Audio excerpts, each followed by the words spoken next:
Aladar walked up to the tower, stopping at a 3-meter safe distance. Turning back, he spoke to basilisks. It will only get more dangerous from here. Although Aladar didn't say much, what he was really thinking was that he had no idea. He didn't know whether this was another game, whether it was a trial, or even if he really was meant to come here. Was this a suicide mission? Was he really meant to conform and follow the path everyone else did? Aladar's disguise disappeared along with everyone else's. He had only used them as an extra measure, because as he said, he hadn't been preparing for such a weak enemy. Maybe if anyone heard how Aladar thought of the first son, they'd be shocked. After all, Aladar was still in the Meridian formation stage, and yet he had easily dealt with the best genius a King God clan had to offer at that stage. But, with the versatility an innate Aurora gave you, especially when it came to your sixth sense and intelligence, people at the same cultivation level hardly stood a chance. Although an Aurora's sixth sense couldn't see through techniques like the Weta clan's Buta's Eye or the Matilde family's Azura Imperial Eye, it heightened your senses. You could see better, hear better, and technically even feel, smell, and taste better. It was an overall boost so great that often, those with innate Aurora were limited by their bodies as opposed to their senses. A prime example of this was when Diane was stabbed through the heart by Oliver, Madeline's elder brother. At the time, Diane saw Oliver's attack and had even perfectly placed an array to intercept it. But he knew his body wouldn't react in time. The sixth sense literally gave innate Aurora wielders the ability to think and sense at a speed no one could match. Suddenly, a small voice snapped Aladar out of his thoughts. "Big brother." "Yes. Can you tell me the story again?" Aladar's brow furrowed. "Why do you insist on listening to something you know will make you sad?" Kyara remained quiet for a long time before she gave her brother the answer she always gave. "You're always taking care of me. I don't even know how much you suffer every day just so you can. I want to balance it out with this story." Aladar's heart panged with a sprout of something he rarely felt. Kyara always answered like this, but he always reacted this way. It was ridiculous, and he hated how irrational it was.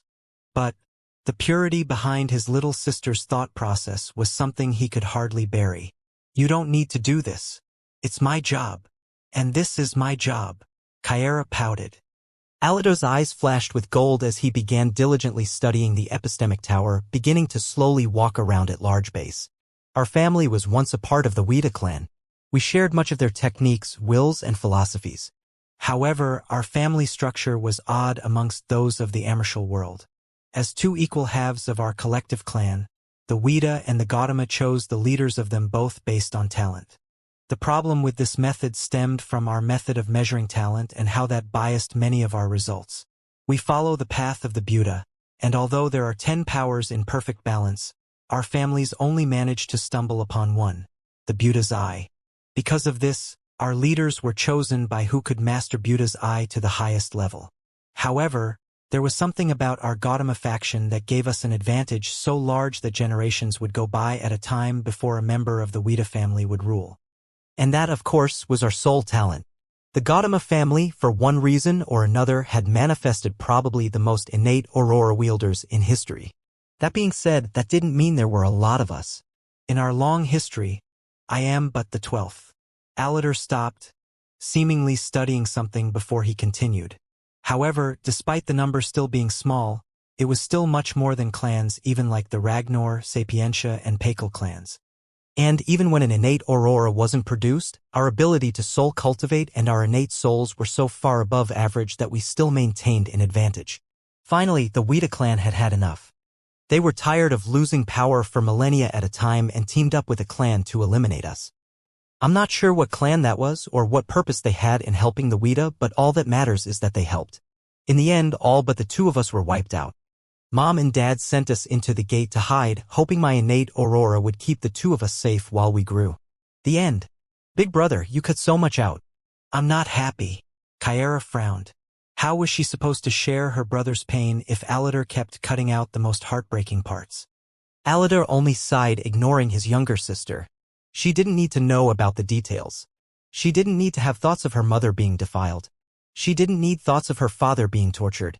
She didn't need thoughts of her elder brother cowering in a dark basement. holding the bundle that became her in his small arms as he watched it all happen through a crack in the ceiling. Those were memories Aladar held onto for himself. Thoughts he would use to fuel him as he forged ahead. And this? This was step 2. Aladar's lips almost twitched into a smile as he finished making his way around the tower. All right, I was right. Good. Reaching his hand forward, Aladar drew an intricate array. And, almost magically, his hand didn't become mutilated like Kagan. Instead, a foggy door manifested itself 3 meters in front of the epistemic tower. Let's go. Watching silently as the basilisks entered, Aladar took one more look behind him before he continued. His brows furrowed, but he couldn't find evidence of anything out of the ordinary, so he simply continued, the foggy door disappearing behind him. Soon, there was absolute silence. The tower loomed and the random spatial fluctuations continued to crackle in the air. When suddenly, a flash of gold appeared in the air, a handsome young man stepping out of it. I think letting you use my face is enough payment for me to use you, don't you think? Diane smiled to himself, standing in front of the tower before walking forward confidently. Diane touched down to the ground, silently studying the area Aladar and his group had disappeared into. He was quite content now. He had made a bet in his own array alchemy and had won. From what he could tell, although Aladar's array alchemy fundamentals far surpassed his, Diane's soul strength was still stronger than Aladar's. However, that made what Aladar was doing all the more impressive. Aladar's soul stage was currently at the lower essence level, while Diane's was at the peak of the 5th, only a few more soul rens from the higher essence level. Despite this, though, Aladar's fundamentals were so sound that he could draw arrays at the very peak of the practitioner stage with speed Diane could only match if he were to draw mid-practitioner level arrays. In regards to complete arrays, that is, Diane's speed arraying shortcuts were another matter entirely. But that wasn't all. The quality of his arrays were to such a level that describing them in the terms of a practitioner array seemed lacking. A perfect example of this was in Diane's duel with the Elven Kingdom's formation and alchemy guilds. When he first stepped to the stage, Elder Dior's son, Leuven, had provoked Diane by stating that his 4th common level formation mastery far surpassed Diane's 1st common level mastery. At the time, the members of the formation guild had assumed that with Diane's supposed soul strength, he could only draw 1st common level arrays. It was just that he happened to be at a level of mastery that was hard to fathom in those low-level arrays. So Diane, instead of refuting, agreed. Then, with the use of a 1st common level array, he completely crushed Leuven's hope of retaliation. If you take this into account, doesn't that just mean Aladar was doing the same? His innate soul wasn't even as powerful as Diane's, having only been at the peak of the foundation stage. And, although most assumed that this was the cap for innate souls, Diane's perfect innate soul climbed to the peak blossom stage when he activated his manifestation. And yet, Aladar's disadvantages didn't end there. While Diane had access to a peak divine level soul cultivation technique, Aladar had no such thing. What he did have was time, patience, Gautama clan legacies, and maybe the greatest teacher in existence, the creator of the gates. This wasn't to say that Aladar had ever met this creator. But all one had to do was focus their 6th sense to suddenly realize that everything in this gate, everything, was an array. Diane was slowly starting to realize this as well. In fact, it was the very existence of the death core that made his thoughts shift into that direction. He just couldn't imagine the level of array alchemy you'd need to reach to be able to manifest the very laws of the universe. But Aladar had taken their teachings to heart, slowly working his way from the simplest to the more complex. All right, time to study, I guess. Diane had already memorized the array Aladar had drawn. But something was telling him that simply copying it wasn't enough. The tower was much too enigmatic for that. The only way to even make it close to this tower was to either have a powerful mastery of array alchemy or use brute strength. And yet Kagan had shown Diane exactly why just brute strength wasn't enough.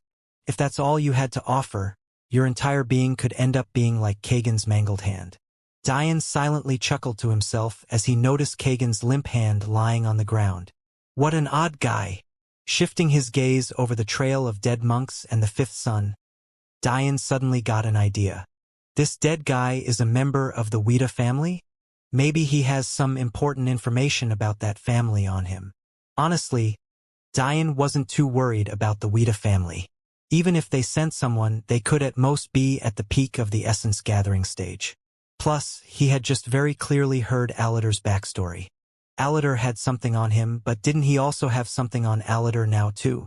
The truth was that hearing this story wasn't something Diane needed.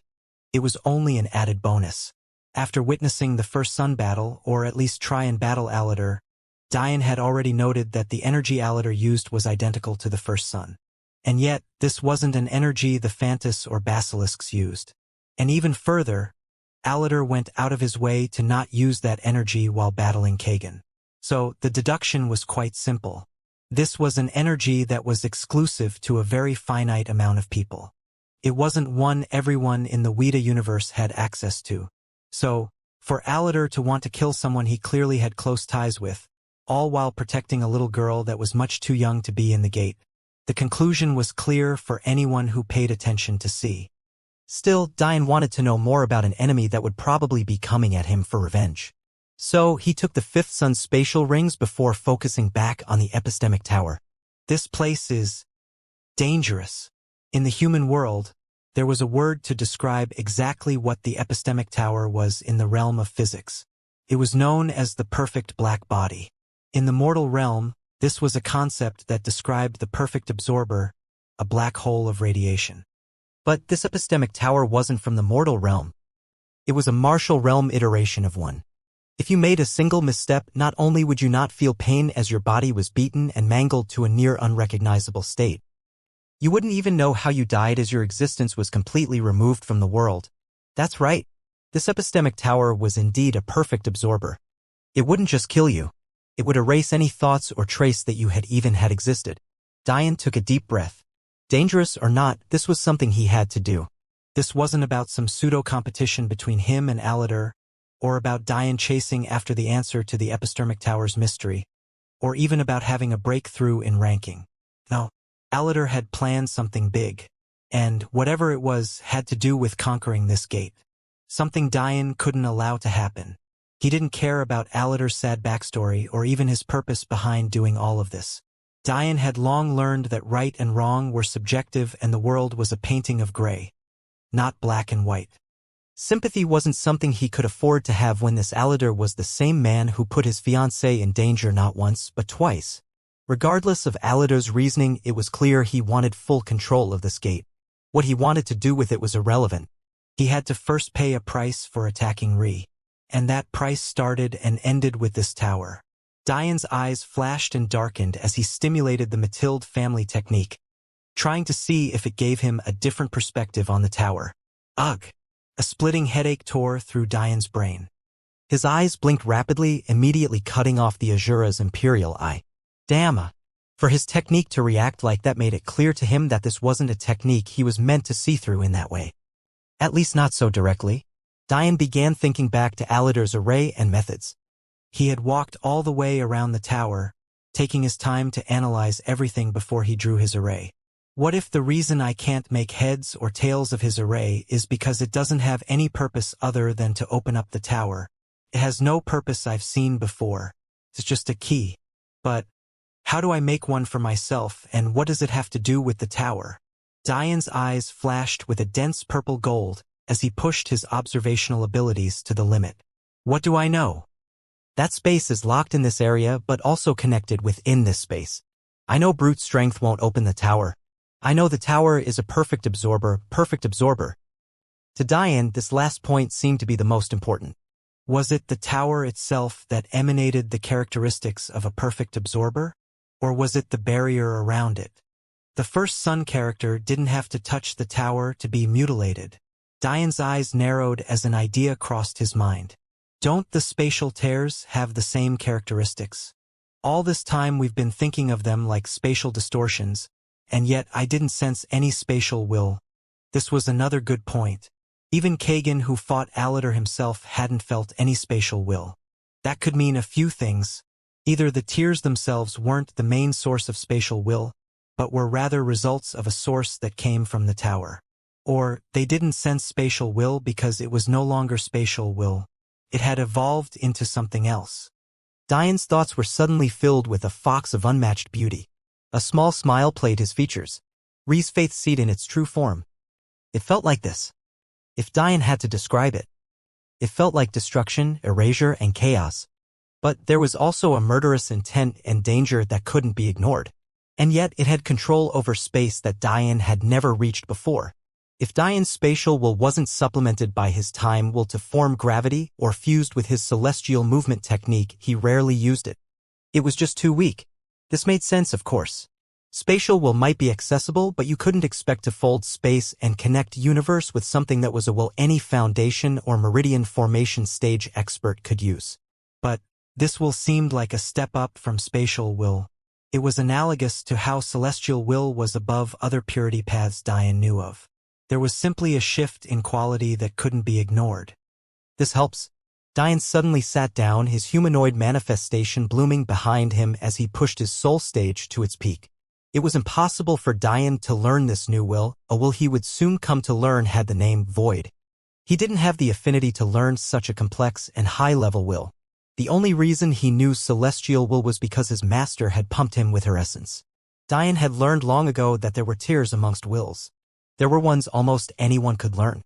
Simple and straightforward wills, most of which included common weapons and elemental wills.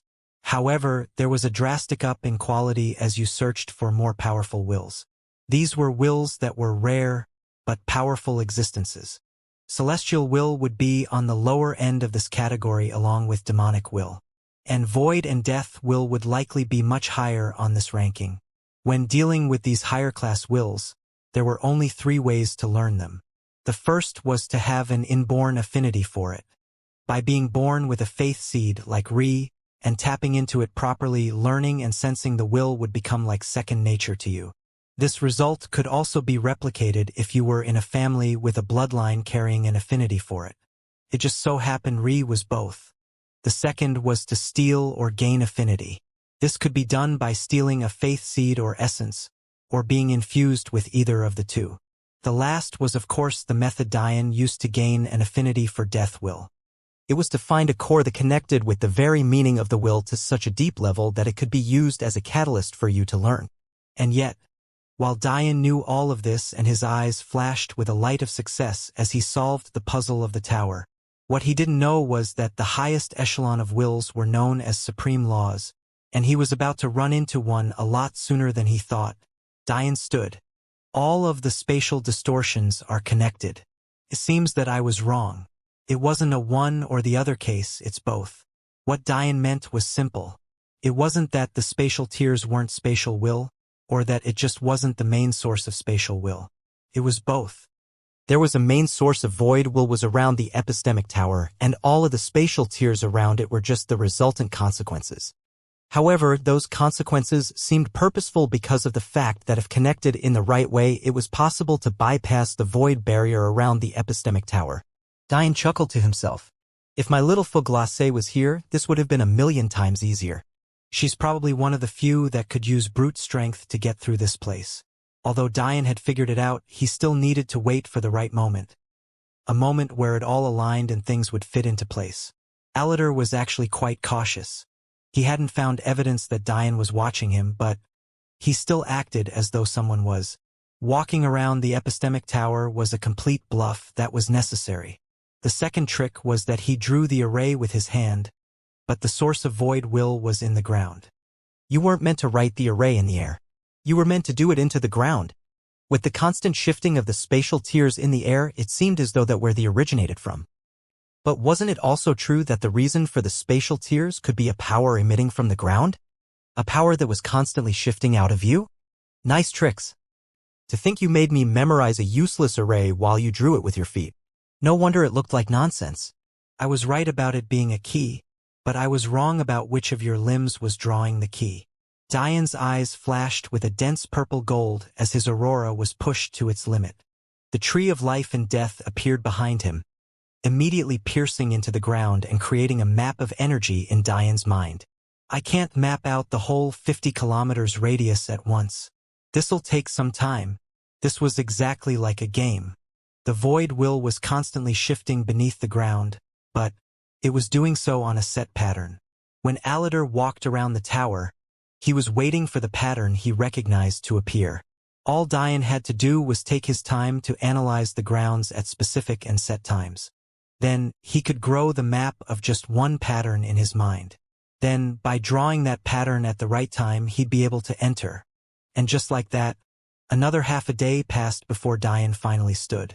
A look of determination colored his features as his feet flashed with an elaborate array. He didn't bother hiding as much as Aladar had. The ground lit, stars and swirls spreading along the ground as Dian's array bounced from power source to power source. Soon, a foggy door appeared before him. Smiling, Dian stepped forward, disappearing into a new world. Away from Dian and at Lotus Tower, Ri's transformation had changed everything. The army of 400,000 had been cut down to half its numbers over the past few days, and Ri didn't seem like she was done yet. This was only made better by the fact the elves were stepping up as well. Kosh was without a doubt a veteran. Her double-sided spears sliced down opponents with ease, as she took advantage of her essence-gathering cultivation to take out weaker opponents along with her younger brother, Zalterish. Ezen remained silent, but his spear was fierce. He was using this battle to temper his will to an all-new level. Much like the demon generals, he hadn't taken a single rest. Delia was a source of inspiration for many of the stronger members of the 900 elves who watched from within the gorilla's den formation. She wasn't as strong, but she still tried her best. Her kill count was near non-existent and she often spent a lot of time fighting one opponent at a time, but she still tried. In fact, the demon generals held smiles on their faces because of her and Ri. So, to help, they helped facilitate Delia's one-on-one battles, stopping people from ganging up on her. The enemies, these 100 or so, couldn't hit the wall of the gorilla's den formation. But the problem was that, as Meridian Formation warriors, the effort it took to break peak practitioner arrays was too much for most of them. And even when they managed to break through together, they'd face spatial spear grenades as the elven orphans hid behind their protections. The worst part was that even when the odd warrior managed to truly enter the maze, they'd face an attack from pockets of elves and Niveus sect members that were grouped in hundreds. They stood no chance. Bess and Liska watched all of this from the sky, gritting their teeth. They had realized that waiting for Ri to weaken was useless, especially with the 100 demon generals there. This was not going well. When they came here, their plan was to use rules given to them by Aladar to flip the Death Chi against the Lotus Alliance, but, for some inexplicable reason, all of the Death Chi was gone. How could they know that Dian had absorbed the core? And even if they had known, they wouldn't have believed it. Bess grit his teeth, but finally said words he should have said long ago. We can't do this without essence-gathering experts. Call them here so we can end this farce. We've lost almost 800,000 of our kin. 800,000. Bess shook violently. Promiscuous or not didn't matter. Their high population didn't mean they were okay with literal genocide. Liska nodded silently. They knew they needed thousands of essence-gathering experts. Tying down Ri was no longer the problem. Those demon generals, they were something else. Let them keep fighting. Don't let them have rest or time to plan something else. Call over the elite troop from the gate entrance. The ones who didn't go attack Rod or Looming Tower. We'll see how they deal with being outdone in number and strength. The anger in Boss' heart lit as he looked forward to the slaughtering of this petty alliance. Away from the heating battle, Dian was standing in a room that made his brain spin with so many questions that he felt dizzy. The space was circular and lit brightly by a strange golden statue that sat in the middle. Sometimes it had one head, sometimes it had 3, sometimes it had 6, and yet still, sometimes it had hundreds. Even more odd was the fact this was true for its arms and legs too.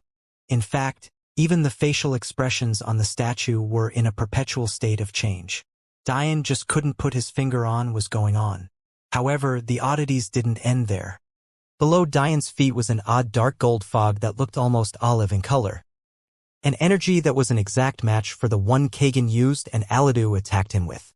Just standing in it gave Dian such an odd, ever-changing feeling that he felt as though he was getting motion sickness. This was exactly how he had felt when Aladar attacked him for the first time. He just couldn't understand the strange dichotomy of the energy. It was as ever-changing as the statue. All of this said, there was still a single thing that made Dian shake to his very core. Around him were 10 identical fog-filled doorways. The fog was so dense that see past and into the door was impossible. But this wasn't the most important point. Above each door were symbols that somehow breathed their meaning into Diane's mind. Scanning the symbols, Diane's shock only increased as he trained on 2 particular doorways.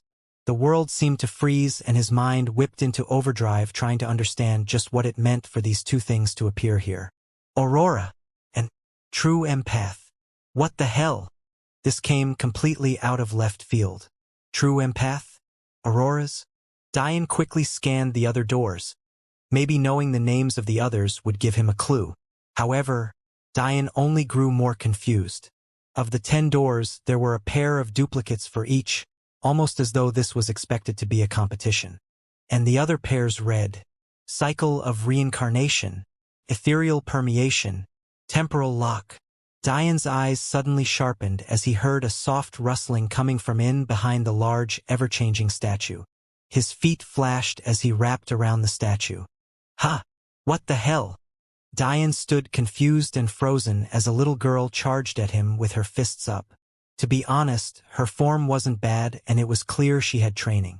In fact, Diane could sense some of that weird energy coming from her, so she definitely trained in something. Wait, that energy, it's a will, then? She has no cultivation. What else could it be? Suddenly the little girl stopped. It's you. You're the handsome guy. Diane raised an eyebrow. The handsome guy? After a moment, Diane finally recognized this little girl as Alatar's younger sister. But why did she have no protection? I guess to Alatar this is the safest place for her. There are his enemies and the spatial fluctuations outside. And inside, the trials must be too dangerous to take her. In the end, Alatar decided that it was unlikely anyone but Diane would be able to enter. But to Alatar there was also a good chance Diane was dead, even though he wasn't sure.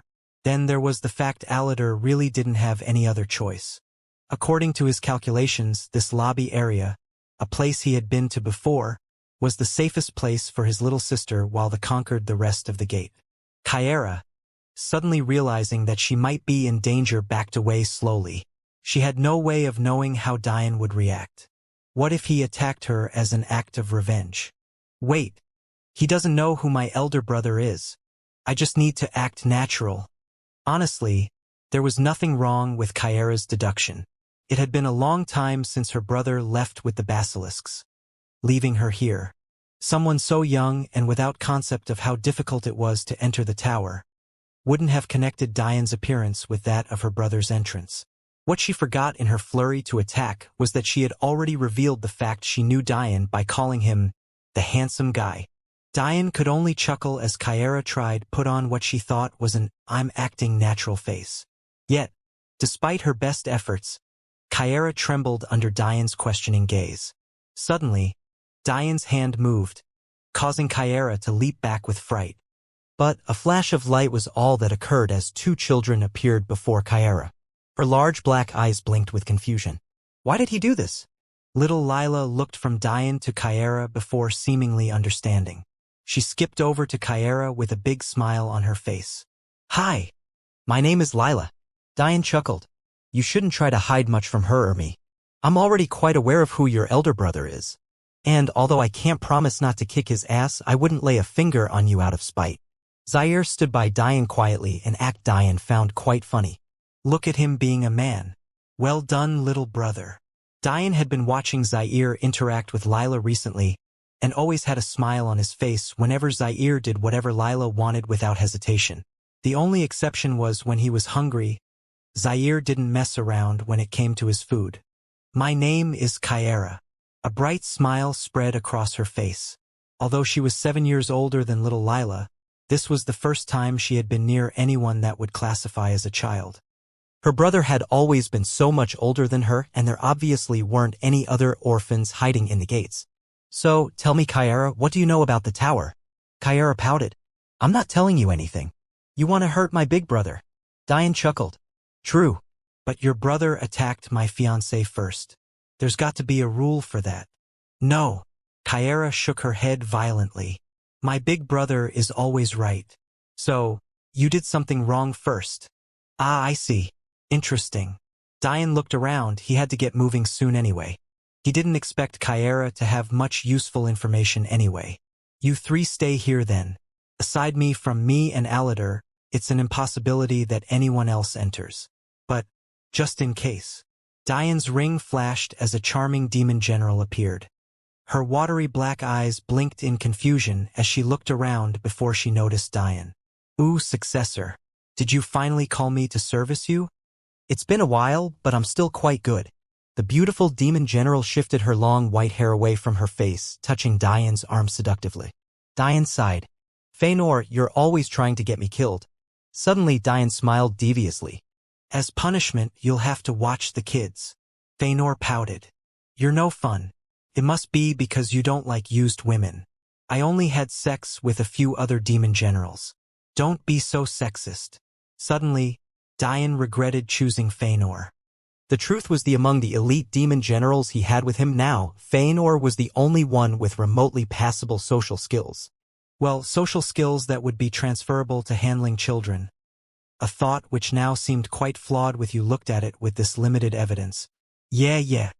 Diane walked away, patting Zair's head lightly on his way to the true empath doorway. Have fun. Wait. At least give me another one of those fun video games before you go. Freener rubbed her hands eagerly. A while ago, Diane had used creation arrays and his expertise in PC building to create computers for the orphans. Because of that, many of the demon generals became intrigued, so Diane began duplicating some of the movies and video games he had brought with him from the human world. Usually, he only used his human world entertainment when he wanted to have a nice date with Ree or Madeline. He didn't know what it was about he martial world, but the level of annoyance there was with taking out a beautiful girl was ridiculous. So many people felt entitled to his women. But because of the insistence of the demon generals, he had learned a duplication array just to help entertain them. Diane sighed. All right. I quite liked this Persona 5 game, have at it. Diane silently chuckled to himself. The puzzles will take you forever without a game guide. That should hold you off for quite a while. Successor, one more thing. Diane looked back. Why are you entering that one instead of the Aurora one? Diane looked up at the true empath symbol. Oh? That? Just to help out my little sister. With that, Diane disappeared into the fog. Diane's vision was suddenly completely cut off. It felt as though he was in a bubble, completely apart from everything. The only sense that he was still him was the sound of the blood rushing through his body and the steady beating of his heart. Suddenly, a deep voice reverberated in Diane's mind. It's been thousands of years since anyone followed the game of this game properly, and even longer since we've had any legitimate contestants. And yet, there are two of you today. Diane raised an eyebrow. There were clearly more than two. The basilisks had entered as well. Why would I count the snakes? They wouldn't even make it past a single trial. I just teleported them away as soon as they entered. I don't like useless people. Oh great, he reads my mind. At least little Lila doesn't use her ability against me. That little girl is quite good. You shouldn't have entered this trial. She actually has the highest compatibility I've seen with one of my abilities. Well, the true empath ability anyway. Your abilities? Of course. Each door is a guide to gaining perfection in the path of my abilities. Divine techniques? A hoarse laughter filled Diane's mind. Do you think that Aurora of yours is comparable to a mere divine technique? Don't be ridiculous. They can't be compared. What exactly are you trying to do here? Have fun. Obviously. Diane could almost see the voice rolling its eyes. He wanted to think that it was ridiculous for such a powerful entity to be so petty, but he tried to hold himself back. Oh please. You think you can use subthinking parlor tricks against me like you did that Jade girl? We're not even on the same level. Diane sighed, resigning himself to his mind being read. I want to take this trial in the stead of my little sister. Since you want to have fun, it shouldn't make much of a difference to you, right? Of course it makes a difference. Breaking the rule of a game is never any fun. Then make it harder. Still no. Then clearly this isn't for your fun. What are you hiding? What's the real purpose behind this? A sudden pressure engulfed Diane. He had thought he felt an insurmountable mountain when he faced the death core, but this was on a completely different level. It felt as if even if he had million to even billions of years to train, he wouldn't even reach the feet of this entity. Diane's brows furrowed. I can't ask questions now? Ha! The entity suddenly started laughing. Imagine realizing you stand not a chance against me even given all the time that ever has or will be, and still answering so disrespectfully. Are you stubborn, brave, or stupid? I can't exactly filter my thoughts. And that's exactly why I should hear and feel your fear. I think I've decided that you're simply too stupid to feel fear. Alright, oh great one. I'm stupid. If you won't let me take this trial for my little sister and won't answer my questions, would you send me to an Aurora door then? Don't be ridiculous. I told you that the doors are meant to provide a trial for gaining the perfect form of my powers. Why would you need it since your innate Aurora is already perfect? Isn't your innate soul strength at the 4th level? Do you just like wasting time? Perfect? I see. I just assumed you didn't give out the perfect form of your abilities. I don't. It's just that the place you're from had my will blocked from it for a long while. You just happened to break the dam and gain the full brunt of the ability that should have been spread over many. Which is why your manifestations are so ridiculous. You're pretty lucky and I guess unlucky at the same time. Will blocked off. Don't bother asking honestly. Getting involved in human affairs isn't my cup of tea and I'm not trying to deal with an emotional teenage boy. I'm here for fun. Diane's brows furrowed. This was the second time someone had alluded to something bad having been forced upon the mortal realm. The first was the elder from the Dayu clan, and now it was this unknown entity. He had never heard anything about this from anyone else. Also, if Diane had noticed how Elder Dayu aged, he would have been quite surprised to see that this entity could seemingly speak freely without worry. He just chose not to for reasons that were as annoying as he was. And what was this about not interfering in human affairs? Isn't that what he was doing right now? All right, stop thinking about useless things, boy. You're much more interesting than that other character. His mind was filled with nothing but calculations. In fact, now that I think about it, you're the only relatively sane person who's come here with one of my abilities. From what I've seen, people tend to go insane when they have only portions of your abilities. How is this my fault? Mortals are so weak-minded. I'm just a consciousness broken off from my main body. All I do all day is float around and check on this and the other 99 towers every so often. And yet here I am after millions of years, just fine. Maybe a bit sadistic though. Oh please. From what I see in your memories, people from your world enjoy watching men and women batter each other half to death. And that's entertainment to them. What right do you have to look down on me? I guess he's talking about boxing and the MMA. Fair. Of course it's fair. I'm all about balance. I would never do anything unfair. Diane started ignoring the entity. He didn't know why it refused to tell him anything or why he even played this game. But there was something else weighing on Diane's mind. Something important. It wasn't something he thought about often, but during his test to enter Focus Academy, his task was very simple. In fact, it was almost laughable how easy it was. All he needed to do was have his cultivation talent tested by some odd stone. According to the attendant, a very deadpan man who happened to be the captain of the silver yacht he had been pulled by, the stone summed the average of his soul, body, and energy cultivation talent. In the end, Diane had received a score right at the average, something that had greatly shocked those from the martial world. He had always wondered, why were they so surprised by an average score? There you go, thinking about useless things again. It's like you don't listen to anything I say. All right.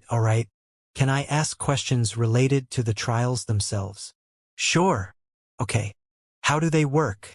The trials are different depending on the ability. The Aurora trials are probably the most abstract. They have to do with your senses, your soul talent, and your ability to comprehend complex concepts. I can't give out perfect auroras to stupid people. Don't auroras boost your intelligence? Of course. But if you're stupid and you get a boost, won't you only be slightly less stupid? It works better if you're already smart. That's probably why my will chose you after it broke through the dam. Well, that and it probably liked your stupidity. Am I stupid or smart? Both, obviously.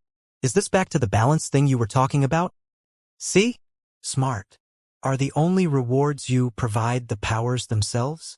There are other awards, depending on how I'm feeling. I seem to remember giving out that spatial ring on your finger to someone. Oh, no wonder it's so high level. Aren't you helping me cheat by letting me have this ring? Cheat in the gate? Not really. You can use it to bring across high-level experts to other universes, but if you ever release them in the gate itself, they die instantly. Even your Dao formation experts are nothing before me, as if they could escape my rules. Clear pride reverberated in the entity's deep voice. Then what about array alchemy? Why is there a taboo placed on it? Who are you trying to fool, kid? What does that have to do with the trials? It's very much related. After all, since you're the creator of the Aurora, the fact people aren't practicing array alchemy makes it harder for them to realize the gates are even a game to begin with. That's less fun for you, no? Maybe if I knew the why, I could help. As if the people facilitating the taboo on array alchemy are existences below, but not too far from me. Diane chuckled at these words. Below. Clearly these were existences at the level of this entity, but the entity was too prideful. Don't laugh, kid. They truly are below me. That's why they're scared of the Tao my first student created. Your first student? AI. The Aurora was my ability, but the use of it was seen much more clearly by my first disciple. He created the Tao of alchemy in your tome. It's really sad you don't even have a concept of the treasure you picked up. Can you tell me? Look at you being more respectful. I guess as your people say, a broken clock is right twice a day. Yeah, but I always say, if that clock kept running on the wrong time, it'd never be right. Quite clever of you. Diane laughed. Maybe this guy wasn't so bad. So disrespectful. You realize the first white mother of the Celestial Deer sect was my disciple as well, right? You're my grand disciple many times removed. Show some respect. Diane's eyes flashed with interest. The 25th white mother was his master, and every white mother before that was the master of the latter. Interesting. That's all the more reason you should be lenient with me, no? You haven't even given me my due respect. Why would I help such an unfilial grand disciple? You're not even the only grand disciple in one of my epistemic towers right now. In fact, you're not even the only one I'm talking to right now. Diane sighed. Point taken. Good. The tome is among the 33 heaven layer artifacts. Usually, these weapons and artifacts are split into their use for either energy, soul, and body. But this one is a bit special. Although it's categorized among the 11 soul layers, it has the ability to inscribe technique and spirits. Ugh, you disgust me, you actually call them abyssal cores. Actually, that doesn't sound so bad. Diane chuckled. Ree would love this. Anyway, point being, what you did with the death core was stupid.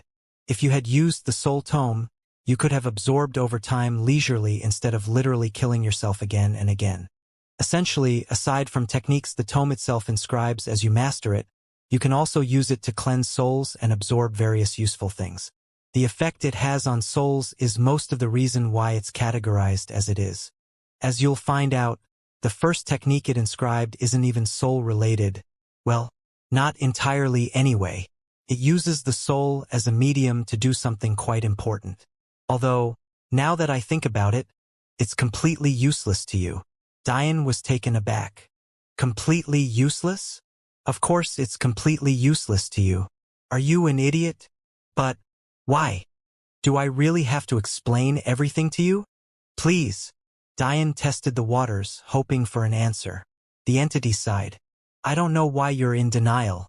You're much too intelligent to have not figured it out. Out of everything in this martial world, you have a solid understanding of many basics. And yet, you haven't made heads or tails of anything energy cultivation related. You wanted to start finding and making the perfect energy cultivation technique, and yet you, despite being hardworking, haven't started even almost 2 years removed from that decision? And you keep telling yourself you just need to mature first here and there. But the reality is you can't improve and understand what's good versus bad about energy cultivation techniques, because you can't even sense the core of what every energy cultivator needs. Unfortunately for you, your intelligence may have broken the dam when it came to soul cultivation by allowing you to have a perfect innate aurora. and you may be able to make up your body cultivation deficiencies with your understanding of wills and by absorbing essence blood. But the dam for energy cultivation in your mortal realm is still very much there. Tell me, kid, how are you planning on using the greatest energy cultivation technique ever created without any meridians? Oh, really? Interesting. The entity seemed confused by Diane's response. He could clearly see that this was Diane's actual reaction. He didn't show despair or apprehension. In fact, he had already thought of many possible avenues for dealing with it. Possibilities that the entity found absolutely ridiculous, but how could Diane have as much experience as the entity? He could only try his ideas until one worked. After all, if his intelligence had acted as a lure to break the dam on his soul cultivation, and he catalyzed his body cultivation with the essence blood of his master, didn't that mean there must also be a way to break the dam on energy cultivation as well? He just had to find a way. You don't seem to understand. Well, Grand Teacher, you're in my mind, aren't you? You know more than anyone else whether I truly understand or not. The entity ignored Diane's words, seemingly intent on making the situation as clear as possible. Your martial talent was only seen as average because your soul talent is so high, so it made up for the other two during your test. Your body cultivation talent is near non-existent, and your energy cultivation is actually non-existence. Do you not understand what having no ability to energy cultivate means? Diane sighed. I assume the biggest problem is learning and intent and beyond. Then there's stamina. Actually, that's pretty accurate. Even with the Acacia family technique, what is having extra energy going to do for you if you don't have a means of absorbing it? At most, you could reach the peak of the foundation stage without meridians. What the entity was saying was correct, of course. The foundation stage was tempering the body itself. It was slightly different from body cultivation in the fact it didn't improve affinity. The idea of the foundation stage was to prime the body for the improvements that would come with the energy influx of the later stages. So, body cultivation was explained in two portions. The first was the instant improvement in strength and the second was the future improvement in will affinity. However, the first tier of energy cultivation, the foundation stage, was slightly different. Its focus was on priming the body for future energy cultivation. Its sole reason for existence was in order to give the organs, nerves, bones, etc., an opening for evolution. A qualitative evolution. The ultimate goal of cultivation was transcending, but body cultivation could only improve the body to the very edge of that level. It wasn't able to push you over the edge. As such, energy cultivation fulfills that role through a different means. By tempering your organs, skin, bones, and blood with essence energy, it opens up your body to being improved further later through your meridians. Essentially, essence energy opened the door. Then saint energy opened it further. Then celestial energy even further. The enigmatic energy even further. Until you finally reached that penultimate qualitative stage. Yes, both the foundation stage and body cultivation resulted in increases in bodily strength. But they were completely different. Even worse, the entity continued. Not being able to learn an intent and beyond is a severe disadvantage. You saw how powerful that Madeline girl got after learning an intent. Even with your soul talent, that's impossible to make up for. Especially when your soul will be limited by your body strength, which will be limited by your energy cultivation. You can't expect to be able to sustain the strength of your soul without energy cultivation. As you probably know, the soul soon undergoes a qualitative change once it breaks into the saint stage. At that point, a strong body won't be enough anymore. You'd need the qualitative change provided by essence energy.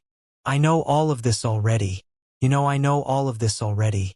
Why are you so adamant about making me feel despair? Diane chuckled to himself. This entity was truly odd. The entity sighed. What's so interesting about watching a drama with no drama? Ridiculous. Isn't one your abilities to see through everything? What could possibly be left that's interesting to you? Oh, stop it. Only imperfect wielders of my power feel overwhelmed by such things. I can turn off my true empath ability as I please. In fact, speaking of people with my abilities, I was clearly wrong about you. I thought you were the only sane one, but it seems like you're insane too. Come on, grand teacher. Tell your grandson something. PFT, you're no grandson I recognize. Providing me with no entertainment. How ridiculous. You have a solution, don't you? You have the ability to infuse everyone in existence with one of your abilities. Although many don't have innate auroras, they still have the ability to access their own, right? Plus, you said yourself, your will permeates through the universe. It was just that there was a block on it reaching the mortal realm. Let your grandson show you why he deserves your help. How about it? HM. Truth is, as long as you cultivate to the 9th foundation stage layer, I probably have a set of meridians laying around. It would be quite interesting to watch you absorb them, especially considering how painful it would be. Diane's brows furrowed in confusion before the entity continued explaining. You need to cultivate to the peak of the foundation stage layer first because the meridians I'm referring to have already been tempered with all of the wills in existence. Meaning it would shoot you up to 108 open meridians near immediately. Even in the completely black space, Diane's eyes widened. Ha! To think something too trivial is what finally surprised you. Trivial? Obviously it's trivial. Tempering your meridians with all of the wills in existence only requires sitting in a pocket of space. Not an artificial pocket, a real pocket. A real pocket? Yes, a real pocket. Legacy worlds, for example, are examples of artificial pockets. They're worlds created by experts. A real pocket of space isn't separate from the real world. It's the same, yet separate. And the energy within it carries a stream of all the wills in existence. The reason you can't see the top or bottom of the epistemic tower is because the design meant to stabilize a space exactly like that. Anyone who has ever entered the tower under their own power has gained the right to train in it. How many temperings you can undergo is only limited by your perseverance. And normally, if you make it to this tower, you have plenty of that. Wait, you said it isn't separate. But then said it is separate. The entity sighed. It's such a hassle speaking with children. Yes, these are very real pockets of space. They aren't a separate space written into this world. They are this world. They're the origin of all existence and the energy that's in them. Is the energy the universes are slowly running out of. There you go. The energy is known as gamma. Something I guess someone who was too lazy came up with. It's just short for amalgamation. The energy in real pockets of space is just the combination of everything we've come to know. Which obviously also includes all of the wills. But if it's all of the energy, doesn't it also include saint energy and the like? Wouldn't people at low cultivation levels explode? I really have to explain everything to you, don't I? These spaces obviously have levels to them. And it's a misconception that you only need to temper your meridians once. You can temper your wills at every change of level. After all, why would it be better to temper your meridians with wills? Wouldn't you like to temper yourself with intents too? I see. That does make sense. So a lack of tempering is probably what also holds people back. Now that I think about it, any god clan above a king god clan has access to at least one of these spaces. It's really not that impressive. Your universe is just too weak. All right. Then what do I have to do to earn these meridians? I'm glad you understand I won't just give them to you. Usually you can choose a prize of that level by mastering one of my abilities to perfection. So that means I've already earned it, no?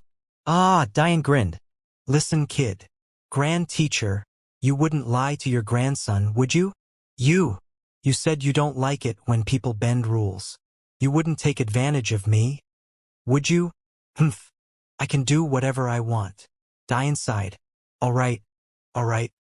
He didn't like being used for entertainment, not at all. But something was telling him that there was no way that all of this was just for entertainment. If it was, why would he send out the basilisks? Why wouldn't he let him earn it for his little sister?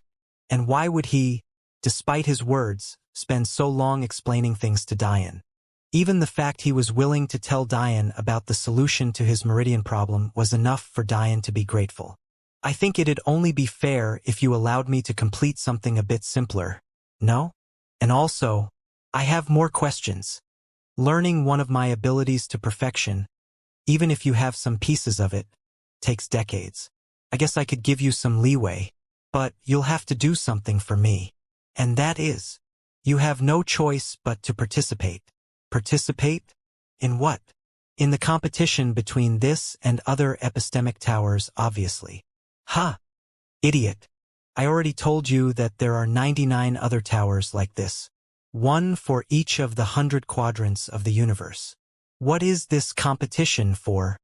You've already heard the demon sage's story. The watershed moment he was close to requires completely conquering a tower. He just happened to take an unfortunate turn. If he had just taken the last step in conquering his epistemic tower, he would have had a better time. Wait, but I thought he was a universe away from transcending. What does that have to do with the tower? Conquering universes is what unlocks later levels of the tower. If you haven't accumulated enough power outside, there's no point in you being inside. Once you have a breakthrough outside, you can take the tower's challenge on. Simple. But I have no conquered universes. How could I compete? You idiot. The fact you can make it into the tower now means that there are obviously levels you can tackle without having conquered a universe. If that wasn't the case, why would I put an epistemic tower in an essence gathering gate? True. But why the tower? Without the tower, the outside world quite simply doesn't have the energy density or resources necessary to transcend. So, you really aren't going to tell me the reason you're putting so much effort into improving the strength of everyone. You might not even survive until the time information like that becomes relevant to you. A rare tone of solemnity laced the entity's voice. It suddenly became very obvious to Diane that this was a lot more serious than he was ready for. But what about those students you mentioned?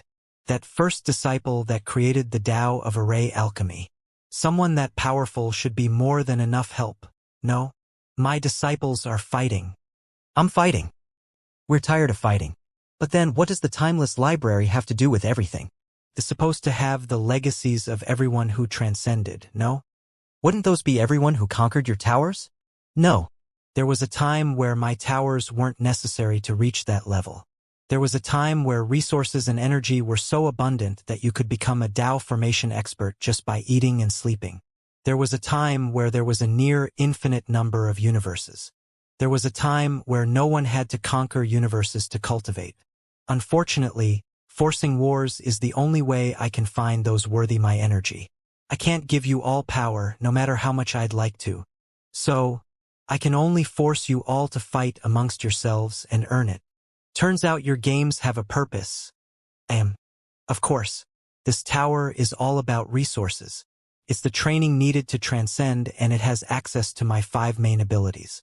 As such, it's protected by what you all call an ancient game. The legacies on the outside, left by my disciples like the Tao of Alchemy you picked up, are also protected by ancient games. The Dead King's Valley of the Elven Kingdom was originally an award given by me to one of their ancestors. He just decided to use it in a unique way to help his lineage. So, your disciple was the one who put a lock on everyone's ability to discuss the rules? I guess it would have to be the creator of Array Alchemy who could put the whole of existence under his power. Ha! Actually, that was me. Why wouldn't I be able to use something my disciple created to perfection? I created the ancient games using his concept as well. Well, at least he was serious for a moment. Diane sighed. But you still haven't told me. What then is the timeless library? The entity paused. The den of my enemies. Diane paused at the entity's words. I think I've finally figured you out, Grand Teacher. Hey! Stop thinking what you're thinking. When I came here, the first thing you said was that you didn't want me crying, so you wouldn't tell me about the lock on the mortal realm. But now you're telling about your enemies? Isn't that on an even larger scale? Wouldn't that make me want to cry more? You just wanted someone to vent with. Although Diane couldn't see it, the entity raised its eyebrow. Then he suddenly realized Diane had no idea about the penalty for speaking of the things that transpired in the human world. If Diane had known, he would have pieced together that the things that happened to the human world weren't on a smaller scale. Not at all. Something able to lock even the power of this entity. Something able to stop this entity from speaking about it. Something that caused even some of the largest clans in existence to move to Diane's universe. How could this be simple? If Diane had known about the penalty, he would have realized that the entity not wanting to tell him what happened in the human world because he didn't want to depress Diane was nothing but an excuse. The mere fact the entity could allude to what happened without suffering the penalty Elder Dayu had was a testament to its power. But the fact it couldn't say any more was a testament to the power of the person responsible for sealing Dian's meridians. This was exactly like when Dian had spoken about the rules of the ancient games to Ri. Unlike everyone else, he could actually attempt to speak. It was just that Ri couldn't hear him. The same was true of the entity. The hold of the seal couldn't stop him. But even if he spoke about it, Dian wouldn't hear. In fact, unlike the more lenient ancient games, it might kill Dian. Don't be ridiculous. Okay, I'll listen. Promise. Tell me more. Dian smiled widely. The Timeless Library is a place made up of legacies of transcended beings. Allegedly. Allegedly? Well, not allegedly. There actually are legacies. Ha! The goal of the legacies isn't to improve people, though. Think about it. Transcendent beings leave their faith seeds behind to their families. Why would they suddenly make their legacies available all in a single place? And also, why with such ridiculous rules? Dian thought for a moment. The entity was completely correct. If they were so stingy with their faith seeds, why would they share their legacies with others as well? Legacy worlds were a bit different. Those were pockets of space people forced their way into. Although the Timeless Library also required forced entry, what wasn't adding up was the fact all of the transcendent beings came together to form one world. Why? The reason is many-fold. The first is draining this world of resources. You can't even imagine how much it took for the demon sage to time-lock the Timeless Library to a 2,000-year span. And this first reason helps facilitate the second. Chaos. Dian's eyes flashed. Chaos? It's no coincidence that the demon sage's daughter is in the only empty universe in the world. And it's also not a coincidence that the Death Phoenixes fought part of their battle against Amethyst there either. What you need to understand is that this universe has two schools of thought, and that these schools of thought came about as solutions to the universes. Heat death, as you call it. The first, and the most dangerous, is the chaos path. Dian's eyes narrowed. He didn't like where that was going. It's a school of thought that you'd probably describe as the anti-matter equivalent from your world. In this world, everything is balanced. For everything, there is a non-thing. For every on, there's an off. And for every existence, there's a non-existence. The chaos path believes that the end of the universe is a ridiculous concept. It is only that everything is in a cycle moving toward chaos. They believe that it is simply chaos time to rule the universe, while order will take a back seat. So, you're telling me that they allow people to enter that timeless library to drive them insane and increase chaos? And that they also increase the move toward chaos by forcing those able to enter to pour massive amounts of energy into time locking it? So the demon sage being teleported into the future wasn't be coincidence. But why didn't you tell the demon sage that like you're telling me? Allowing someone as powerful as that to sow chaos should be against what you want. It's only quite recently that I could afford to split my soul as I have now. Dian remained silent at this response. The entity was right, again. Dian hadn't thought about it before, but dividing you conscious as the entity had wasn't exactly healthy. Forget it. I'm the one who told you that I've been here for millions of years. I'll forgive your insensitive comments for now. Humph. If Dian had water in his mouth, he would have probably spit it out. This entity was truly too much. But at least he accepted responsibility. It was him who had said he had practically been here forever when really the time had been much shorter than that. That's what he gets for exaggerating to prove a point. Anyway, the second school of thought was created by my disciple in retaliation. Array alchemy? Yes, array alchemy is quite literally able to write the laws of the universe. My disciple thought that if you reach a high enough level, you can create a new universe. Even wills and energy wouldn't be impossible if you had a deep enough understanding. Just like the Death Core. Quite right. The Death Core is an example of one of the wills my disciple managed to replicate to perfection. However, the amount of studying it takes to become a being capable of replicating everything perfectly is something you and even I can't even imagine. But why is the array alchemy path better than the chaos path? Sure, anarchy doesn't sound great, but neither does forcing people to war for a chance to transcend. The world is in a perpetual state of anarchy anyway. There's no real peace. The entity sighed. I'm beginning to lose hope in you, kid. The way of the world is balance. Can't you tell by my statue outside? Everything together in resonance. Chaos shouldn't rule, and neither should peace. That's what those idiots of the chaos path don't understand. The world shouldn't be alternating between chaos and peace. It should be in a balance. The chaos path is nothing but an excuse for warmongers. People who've been slighted by life and want to watch everything burn. How could you possibly think a world with no light, with no peace, with no love, was a world worth living in? Diane was speechless for a long while before the entity spoke again. I only have one thing to ask of you before I decide whether you're truly worth helping. When the day comes that you learn about what happened to your world. When you come to understand the shackles placed on you and your people. When you realize that the death of your parents may not be everything you thought it was. Will you react like the demon sage did and lose your mind? Since you can see my mind in its entirety, you probably know the answer better than me. What do you think? I think you'll lose it. And you'll lose it to an even worse extent than the demon sage did. You're probably right. You realize that's not the answer I want to hear, right? Why would I help you now? I don't have to know what happened to know the result of it. The mortal realm is filled with pain and suffering, death and disease, cynicism and greed. And now, on top of this, you're telling me that someone has to do with the death of my parents. How is anything you just said different from the martial world?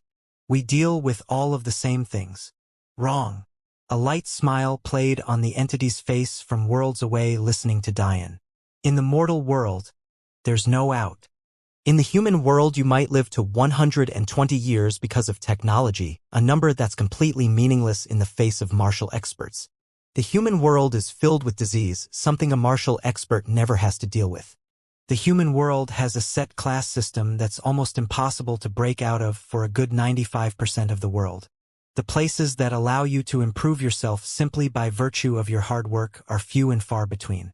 There are places in the eastern part of our world that decide your class simply by the place you were born. Imagine not being able to buy land in certain areas or attend certain schools or own certain businesses simply because your parents had no standing. And all of this is made even worse because of how short our lives are. You feel like you spend the whole time working toward an inevitable demise. What kind of life is that? But, in the martial world, can't everyone cultivate? Can't everyone participate in campaigns and fight their way to this tower? Can't everyone take advantage of their long lives to accumulate what they need to push forward? There is no ghetto of the martial world. And if there was, it would be the Focus Academy I started in. If you could even call that high-tech place a ghetto. I'm not claiming that the martial world is perfect. In fact, it disgusts me so much that oftentimes I want to return home. But what it does allow is the right to fight back. A right that was taken from those born in the mortal realm. You've seen too little of the martial world to be saying these things, kid. Much too little. Sometimes living too long isn't a good thing. I hope you don't expect me to agree with that. There are rich people in the mortal realm who constantly talk down to poor people, telling them that money doesn't make them happy. And now you sound like one of them. To me, you're just people who've taken for granted the things you've worked for. I'd like you to go and tell a man who's only lived 70 years that living longer isn't a good thing while he's on his last breath. A sudden robust laughter filled Diane's ears. I know what you're thinking. It's even worse for me to say living longer is a bad thing, HM? Because at least some the people saying money isn't everything have experienced being poor. At least I didn't have to say it. Diane said defiantly. In Diane's life in the mortal realm, he hadn't become well known just because he was a genius. It was because he spent his time creating things that benefited the entire world. His understanding of the suffering poorer regions of the world had to deal with was as good as anyone else's. So, he didn't like listening to privileged people talk in this way. Ha! Because you're getting cocky, I'm giving you a difficult test. In fact, I'll be giving you the true empath trials. That's a good thing, isn't it? Nope. Because now you're not taking the trials to gain more of my power. You're doing them to earn meridians. So, you only get to gain one thing. Diane pouted. Hey, wait. That's not fair. I've already fully grasped your aurora, so I should have already earned the Mary. The entity's robust laughter filled the space again as he teleported Diane away. What a cheeky kid. Off in a small cabin in a world that couldn't be fathomed, sat an old man on a rocking chair. His features were wrinkled ghastly, but the smile on his face seemed to light everything up.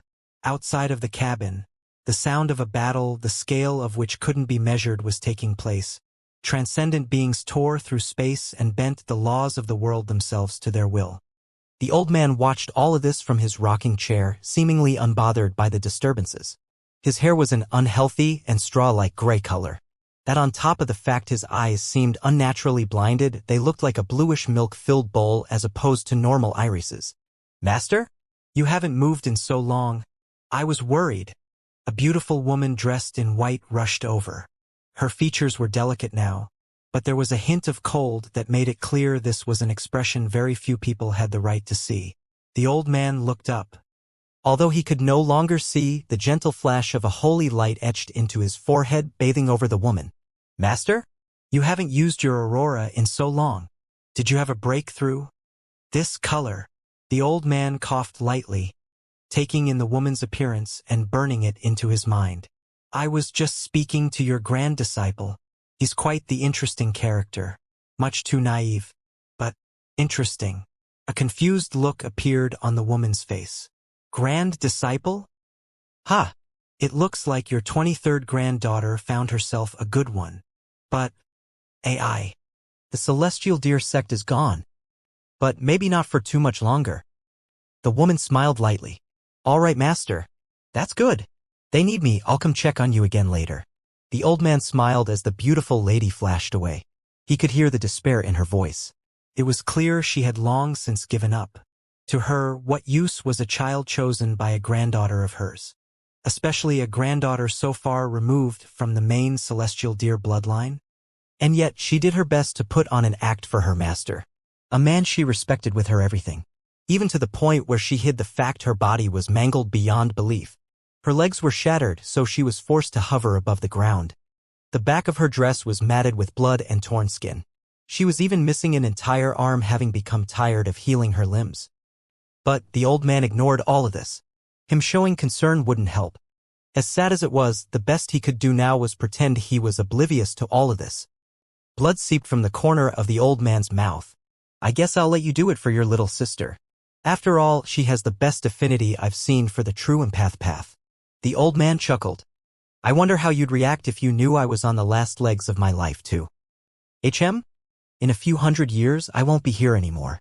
And considering what my soul went through to make it back to your world, it won't last much longer than that either. I wonder, will I see you before then? Damn it.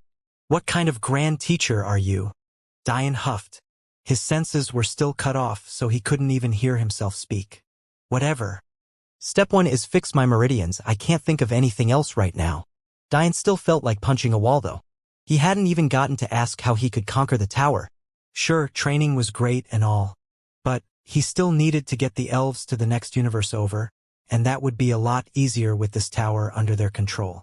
If Lotus Tower gave them a Death Chi advantage, then Epistemic Tower was sure to give them a Void Chi advantage. Being able to move troops to and fro, and use void tears as literal defensive barriers, would force a drastic change in the landscape of the battles. Suddenly a blinding light flashed, bringing Dian to an all-new space. A room? This looks like my room from the mortal realm. Looking around, Dian found his room exactly as he had left it. Piles of hardware and computers were thrown off to the side, having been tinkered with to their death. A large computer station with 7 monitors, 4 along the bottom and 3 on top, sat in another corner of the room. And yet, maybe the oddest part about the room was that there was no bed. It was suffice to say Dian didn't do a lot of sleeping. In its stead stood another work table with elaborate blueprints covering them. The numbers of patents, the jotted notes for coming and used ideas, and the details of new inventions down to their individual nuts and bolts were all jotted down. Dian jogged to the heavy curtains, pushing them open to look outside. Wow! Even the outside is the same. Dian had never made too much money from his inventions. In fact, the only reason he bothered with patents was to prevent larger corporations from making use of his ideas to make a profit. So, he lived in a regular suburban neighborhood. Because of his age and the laws of the United States of America, he was technically not allowed to live alone. But, to Diane, it had been a simple matter to use his knowledge and forge guardianship documents for himself. The waves of nostalgia his Diane again and again as complex emotions he had buried threatened to resurface. So, this is your test. Ha! True empaths had to deal with the emotions of everyone else, so wasn't it best they learned to deal with their own first?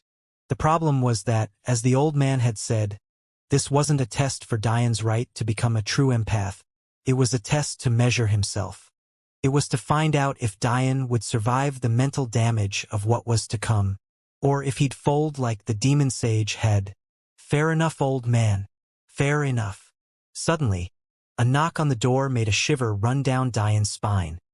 He slowly made his way over, his hand trembling as he reached for the bronze doorknob. It didn't even occur to him that he had a security system to check who it was. Get it together. With that thought, Diane no longer hesitated. In one swift motion, he opened the door. Huh? Ava? What or why? You talk too much. It's my hour right now. Ava pushed her hand onto Diane's bare chest, knocking him back into the room.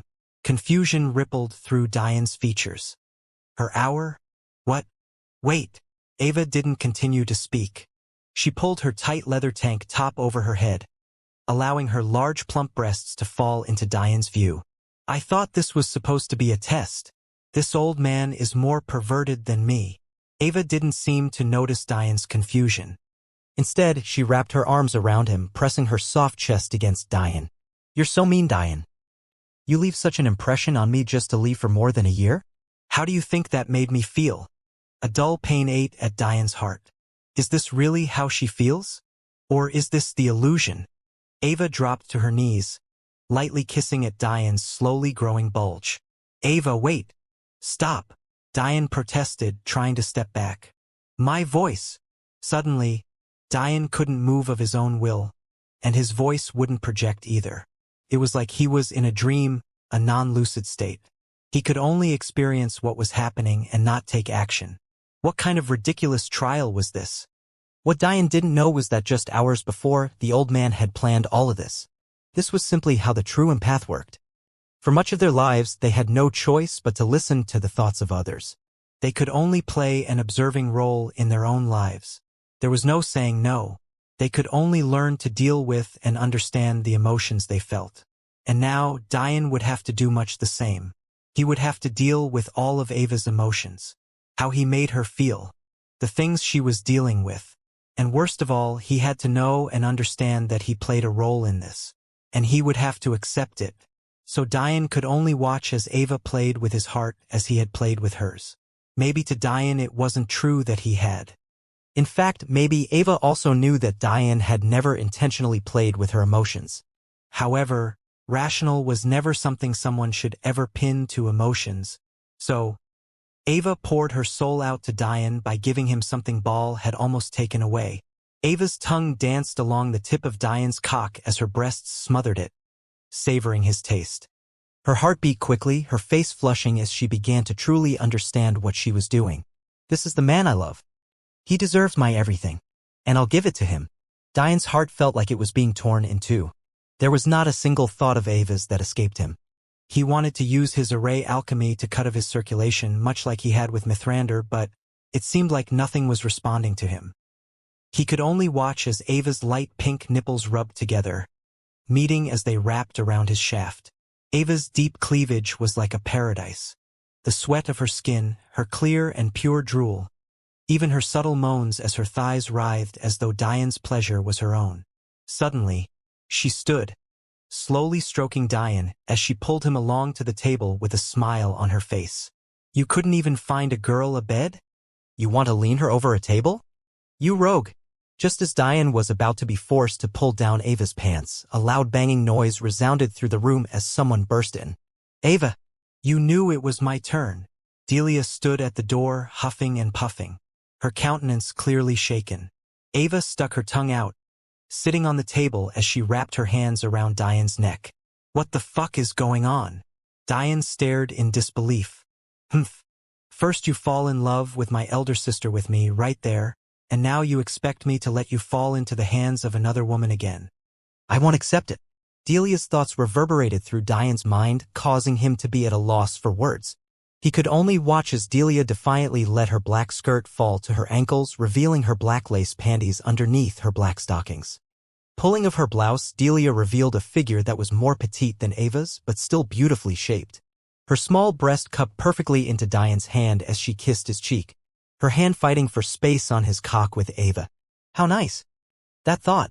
It wasn't from Ava or Delia. Diane's head snapped to the door to find Ree and Madeline facing off against each other. Ree was slightly shorter than Madeline, her body being more petite as well. Madeline's curves were much more pronounced. But neither of these things seemed to matter as Diane saw the turmoil in their eyes as they looked from him to each other. It seemed as though they couldn't even see what was going on between Diane, Ava, and Delia. Diane felt his cock twitch, as if the sick world wanted him to believe that he got off from watching his women suffer. I know I told you that I'd be okay with sharing the burden with more sisters, but I didn't think you'd go off and find another woman so soon. The "we live for much longer" excuse only works if you let some actual time pass. Madeline didn't say these words out loud. In fact, she kept her usual carefree smile on her face. Suddenly, a complete new set of thoughts entered Diane's mind. Humph, why would you take my innocence if you already had a fiancé? If you didn't grab me like you did at Dead King's Valley, I could have forgotten about my feelings for you. Diane could only stand there, convulsing as he was forced to climax again and again, listening to the pain of these women. Hours passed before another light knock came to the door. Diane's eyes had sunken into their sockets, his muscles barely holding him up anymore. The worst part was, when he looked down, he could see blood dripping down his chest from where his heart should be. It was as though for every thought he heard, there would be a literal cut to himself. Look at that, it seems you're finally understanding just a little bit of my pain, Diane could barely react to Jade's voice. You were quite high and mighty, looking down on me before. But what do we have here? For women you've screwed over? What about me, don't I count? What about her? Jade's purple eyes shifted over to look at a deadpan Maying. It was clear that she was meant to still be under a spell. This poor Maying girl. Continued Jade. I know what you must be thinking. How is it my fault her father sold her off blah blah blah? Jade chuckled. Well, let me tell you something. Did you ever think about the aftermath? Did you think about what happened to Focus Academy after you left? The Storm family was part of a larger clan. Paishaniva only has himself and his daughter to worry about. The Kami family is part of another larger clan. And the Sapientia family is part of a, say it with me now, another larger clan. That just leaves the Duco and Bai family, no? Yet, the Duco family didn't have any enemies they needed the backing of Focus Academy for. Only the Bai family did. So, what do you think happened after some smart aleck boy strolled in with some greater-than-thou attitude? You ruined the Storm family, effectively crushing Focus Academy. And then, because the great Diane couldn't be bothered to stop there, you also ruined the big sects by shortening their quotas. So why would those big sects then have enough left to care about some small Focus Academy? The Bai family was left on an island carved out by you, your holy arrogance. Jade bowed ironically, mocking Diane. God, maybe I'm the one who should be disgusted with you and not the other way around. Did you really think you were blameless from the beginning? Diane's lips quivered at Jade's words. It's my fault. Jade's features smirked. In fact, she looked as beautiful as she had before the day her and the Eostre family were exposed. Since Diane had no memories of her horrible state, it was likely the old man didn't bother to check on Jade's current appearance. But maybe that was for the best. Diane was already close to his break point just from listening to the thoughts of four. If you added Jade's anger and Maying's sadness on top of that, he didn't know how much he could handle. And maybe the worst part was the fact he was home. And yet all he had seen up till now were things from the martial world. However, with every sentence these women spoke, it was as though their pain became Diane's. It wasn't just the words that hurt. It was the emotion behind them that was getting to Diane. Suddenly, Jade laughed. Were you hoping that that was all? Aren't you forgetting about a few people? Suddenly Eli and his elder sister Venus suddenly materialized, crying in each other's arms. Uncle Ale wrapped his arms around them, trembling. They sent glances toward Diane, but it seemed like something was holding them back from. Did you even think about what would happen to the Veriti family after you left? Jade chuckled lightly as she circulated Diane. Was it a secret that you and Eli were good friends? Was it a secret that you killed Baal partly for Venus? Did Olaf and Ace seem like magnanimous people to you? Did you think they just accepted their losses before heading home with their tails between their legs? Or do you think they pressured the big sex into belittling and ruining the Verity family? Diane's jaw tightened, his teeth clenching together so tightly that he felt blood filling in his mouth. And yet, all this time, Ava and Delia still clung tightly to him, and Madeline and Ree never stopped looking from each other to him. I'd be surprised if the Verity family is much of anything anymore. You thought you didn't see Venus here because she was a woman? How sexist of you. What if she's working away her young days to try and help a family that no longer has any backing? What if she's sold her body to try and make up for your mistakes? Even worse, what if her and her entire family have been sold to the Ragnar family to add to their slaves? Did you even think about any of this? It's okay, big sister. When Diane finds out, he'll be really angry. Then he'll help us. The bleeding of Diane's chest seemed to increase even further at Eli's words. Was this really what happened? Was the Verity family sold as slaves? What had happened in his absence? How could he have made such a mistake? Big brother, did you kill my mom? Diane's head snapped toward Little Black, who was in his human form, holding on to little Lila's hand tightly while keeping his head lowered to the ground. Blood seeped from Diane's lips as he thought back to the Legacy World opening, because he was too arrogant and jumped into a situation he should have avoided entirely. The last sliver of his master's soul was forced to be used to protect him. Any chance she had had in reviving was completely erased with that one act. Diane didn't even know if there was any of her soul left. Little Black Eye. Diane could only clench his teeth when he realized no sounds came from his moving lips. He could only watch as tears fell from Little Black Eyes, his heart losing another piece of itself. It's okay, little one, I'm here. I'll take care of you. As long as we stay away from Diane, nothing bad will happen. Diane couldn't even bring himself to look at the materialized form of Ms. Everdeen. His mind was filled with thoughts of a burning orphanage and the corpse of a poor old woman mutilated and hanging from the tree. Jade giggled lightly. Are you wondering why I killed her? Are you trying to say that it isn't your fault since it was me and not Zalterish? After all, it was Zalterish you looked down on. Not me, right? Jade's laughter only grew louder. You had the audacity to flirt with me. Then you tell me a few days later that you have a fiancé. You deserved what you got. Someone had to teach you a lesson. Jade stopped in front of Diane, knocking Ava and Delia away and grabbing onto his shaft much too tightly. Maybe I should just cut it off. HM? Then you won't have to think with it so much. Looking up into Diane's eyes, Jade suddenly found a sliver of defiance. What? It took the idea of losing this thing to snap you out of it? How fitting. Did you think about how I felt? Finally finding a man that wasn't thinking about me just in terms of my looks, just to find out he had someone else? And worse yet, that for that person he was willing to completely ignore someone like Mithrander? That's quite frustrating, don't you think? Suddenly, Jade let go, moving backward toward the door with a slight smile. Maybe this torture is too easy for you. Maybe you just don't care about us from the martial world enough. Maybe it's time you dealt with something that really hits close to home, HM. Diane's vision blackened and he was suddenly brought into an empty church. Near the front, gripping the edge of a coffin tightly, stood a tall black man. The ever-so-slight trembling of his body was the only thing that let you know he was alive. Other than that, he was completely still. It seemed as though it was hours before Diane was finally allowed to step forward to see what was really going on. But the answer was something that made tears of blood begin to streak down his face. Dad! Diane's voice didn't sound out, but he felt like it took all of his strength to even mouth that word. His father stood in a state Diane had never seen before. His handsome face was drenched in tears as he gripped the side of the coffin, silently muttering to himself.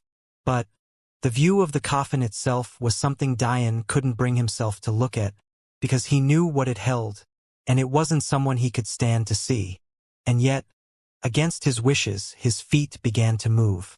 No matter how hard he struggled, his steps remained steady, pushing him up the church steps to stand right beside his trembling father.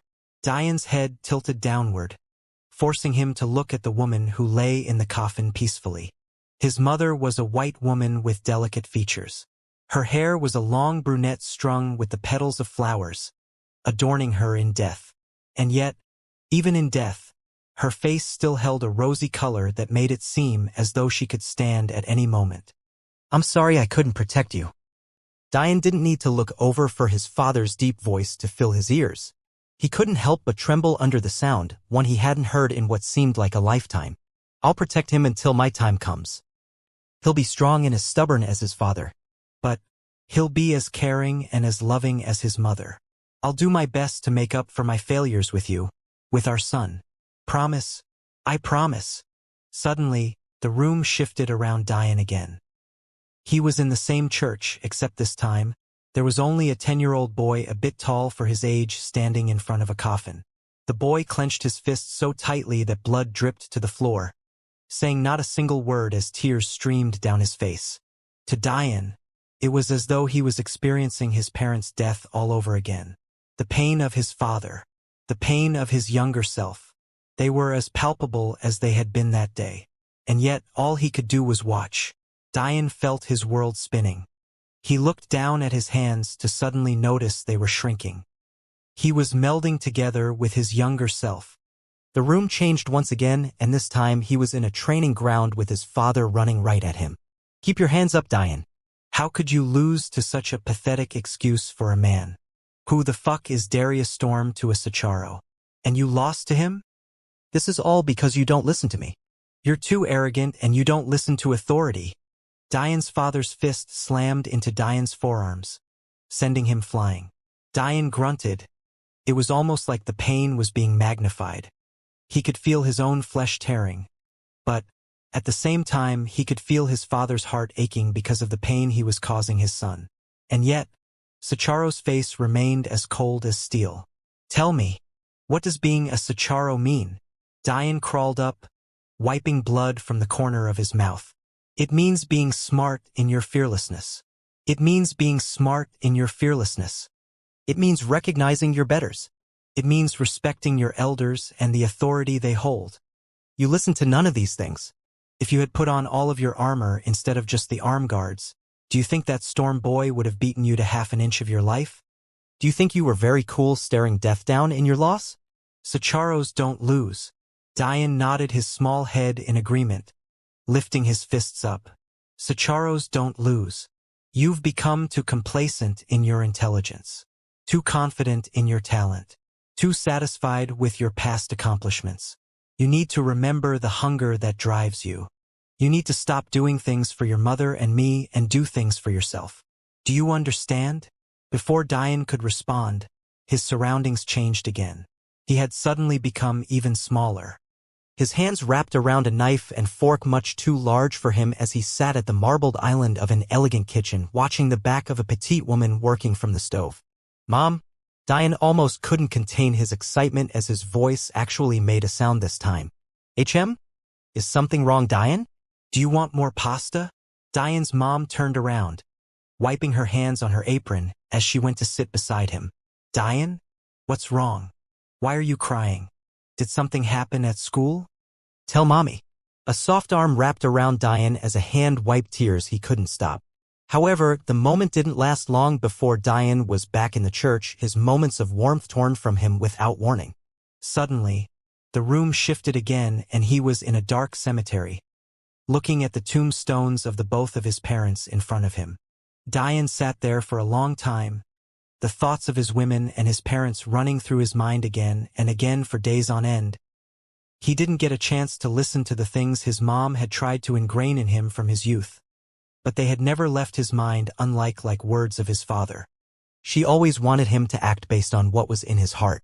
He was supposed to always treat women well, complimenting them whenever he could. He was meant to help those in need whenever he could, especially when it was more than within his power to do so. These were the words of his mother. It suddenly became very obvious to Diane that this was a trial, yes, but it was also a reminder. To remember the words of his parents. To remember his every action had consequences. To remember not to forget where you came from and the things you learned while you were there. Well played, old man. Diane took a last look at the tomb of his parents before he closed his eyes. Well played. Suddenly all of Diane's senses were cut off again. He was immersed in pure darkness. You're quite annoying, kid. You weren't supposed to figure out that I was trying to help so quickly. You were supposed to despair over your parents' graves for another few weeks. Where's my entertainment? I'm not in the mood, old man. PFT. Look at you forgetting your father's words already. Respect your elders. So ungrateful. Die inside. You're right. I'm sorry, Grand Teacher. Thank you for your help. That's more like it. Also, Grand Teacher, you never told me. How do I conquer this tower? Normally, I would have just given the key to the first person to enter the tower under these circumstances. What happened if it wasn't under these circumstances? The void tiers wouldn't be here, so you'd conquer it like any other tower, locking down the space and entering the tower to snatch the key. Unfortunately, now both you and Aladar are here. I can't exactly play favorites, especially since I hate you both the same. You'll have to fight him for the right. How much time until he's out? Technically, he vastly underestimated the time needed, or else he would have never brought his sister here like this. He's lucky I left that energy out there. Or else by the time he came out, she'd have starved to death. But if that's true then, your true empath trial was tailored to you specifically. The true test requires an understanding of every mindset and backstory that has or ever will exist. That's the scope of the real test. Of course, yours was much shorter. I just wanted to see how you'd react to extreme and heart-wrenching circumstances. But in terms of your challenge to Aladar, I can just end his challenge early. That being said, I doubt you want that now. You think I'll lose to him, don't you? Need I remind you what your father said again? Be smart in your fearlessness. The only reason Aladar isn't in the essence gathering stage is because he's studying ways to make use of his aurora to clear to the 12th meridian formation level. That's possible? Theoretically. His aurora has a healing character like yours does. He's just trying to see whether it can be used to cure his meridians of impurities because he isn't as lucky as you to have learned celestial will. Point being, his strength of wills is similar to yours. His array alchemy is similar to yours as well, despite your higher soul strength, because his fundamentals are better. His body is stronger than yours because of the Gautama family techniques and special energy. And that's on top of the fact he has energy cultivation many times past you. You don't stand a chance. Below it? Don't try and coax me, kid. I already said I'd help you if you passed. But you haven't given me a satisfactory answer to my question. If one day you find out that not everything is as it seems, will you react like the demon sage? Or will you be better than him? You've already made it clear that things are not what it seems. And that makes it clear that someone caused the death of my parents and forced the mortal realm into its sorry state. So, the fact you keep asking me this question means one of two things, if not both of them. It either means there's something you aren't telling me that you know fully well will send me into a fit of rage, or it's the fact this deeds we're talking about was done by a person or a group of people I would never assume had done it. Since you know that much, answer the question. Die inside. It seemed this old man really wasn't intent on telling him much of anything. I will be angry. I will rage. I'll likely lose control. The old man remained silent, clearly waiting for Diane to continue. But there will be a difference between the demon sage and me. I have parents who want me to look forward into the future. I have friends who are banking on me to save them. I have a mortal realm that deserves a chance to earn their place among the universes as much as anyone else does. I won't be despaired. The demon sage lost everything he had. His wives, his children. His kingdoms were burned, his hard work shattered. And it was all for a goal that ended up being nothing but a dead end. I'm not the same. My wives are still here. My friends are still here. My goals are still here. Even when I lose my mind, I have things to bring me back. Then what if you learn of these things after your wives are taken from you? After your friends are dead? After your goals are found to be hollow in the face of these things? What would you do then? You already gave me the answer to that question, Grand Teacher. Did I? A small smile played on the face of the old man. Of course. Array alchemy. And how would that help? Array alchemy is the answer to rewriting the universe as we see fit. I'm not saying that because I want to agree with you. I'm saying that because these are words I've thought myself before I even came here. From the day I realized I could mimic wills with my arrays, to the day I created an earth constitution from thin air, to the day I saw the literal representation of death, all created by array alchemy, I realized piece by piece, that if I become strong enough, there's nothing I can't do. My wives die? I'll pull them out of the cycle of reincarnation. That won't work? I'll bend space and time to my will to pull them to me. My friends die? I'll do the same. My goals are hollow? I'll make new ones. I'll be angry at first, yes. I'll lose control, probably. But I will always be able to center to myself. And once I do, it won't be in despair. It'll be an unmatched determination. And why are you so sure? Diane shrugged. Sicharos don't lose. Yeah. Keep your cheesy one-liners to yourself, kid. Do I look like an impressionable teenage girl to you? In the end, if you can't figure out how that technique works, all of this is for naught anyway. Diane's mind thought back to the Elven Tome and the first technique it had inscribed in it. The technique itself was named Inner World Sanctuary, but the name itself didn't sound anything like an energy cultivation technique. Grand Teacher, do you wanna? No. I don't wanna. Learn by yourself. Can't you give me a few clues? Why do you say that this is the best energy cultivation technique in existence? The old man sighed. You know so little. This technique isn't the best because it's the fastest or the most efficient. It's the best because it's the most practical and the most flexible. Diane say in confusion for a while. Why? You've already learned about the importance of wills, and especially religious wills, no? Ree told me that the second reason for conquering universes, other than to escape heat death, is to strengthen your wills. Partially right.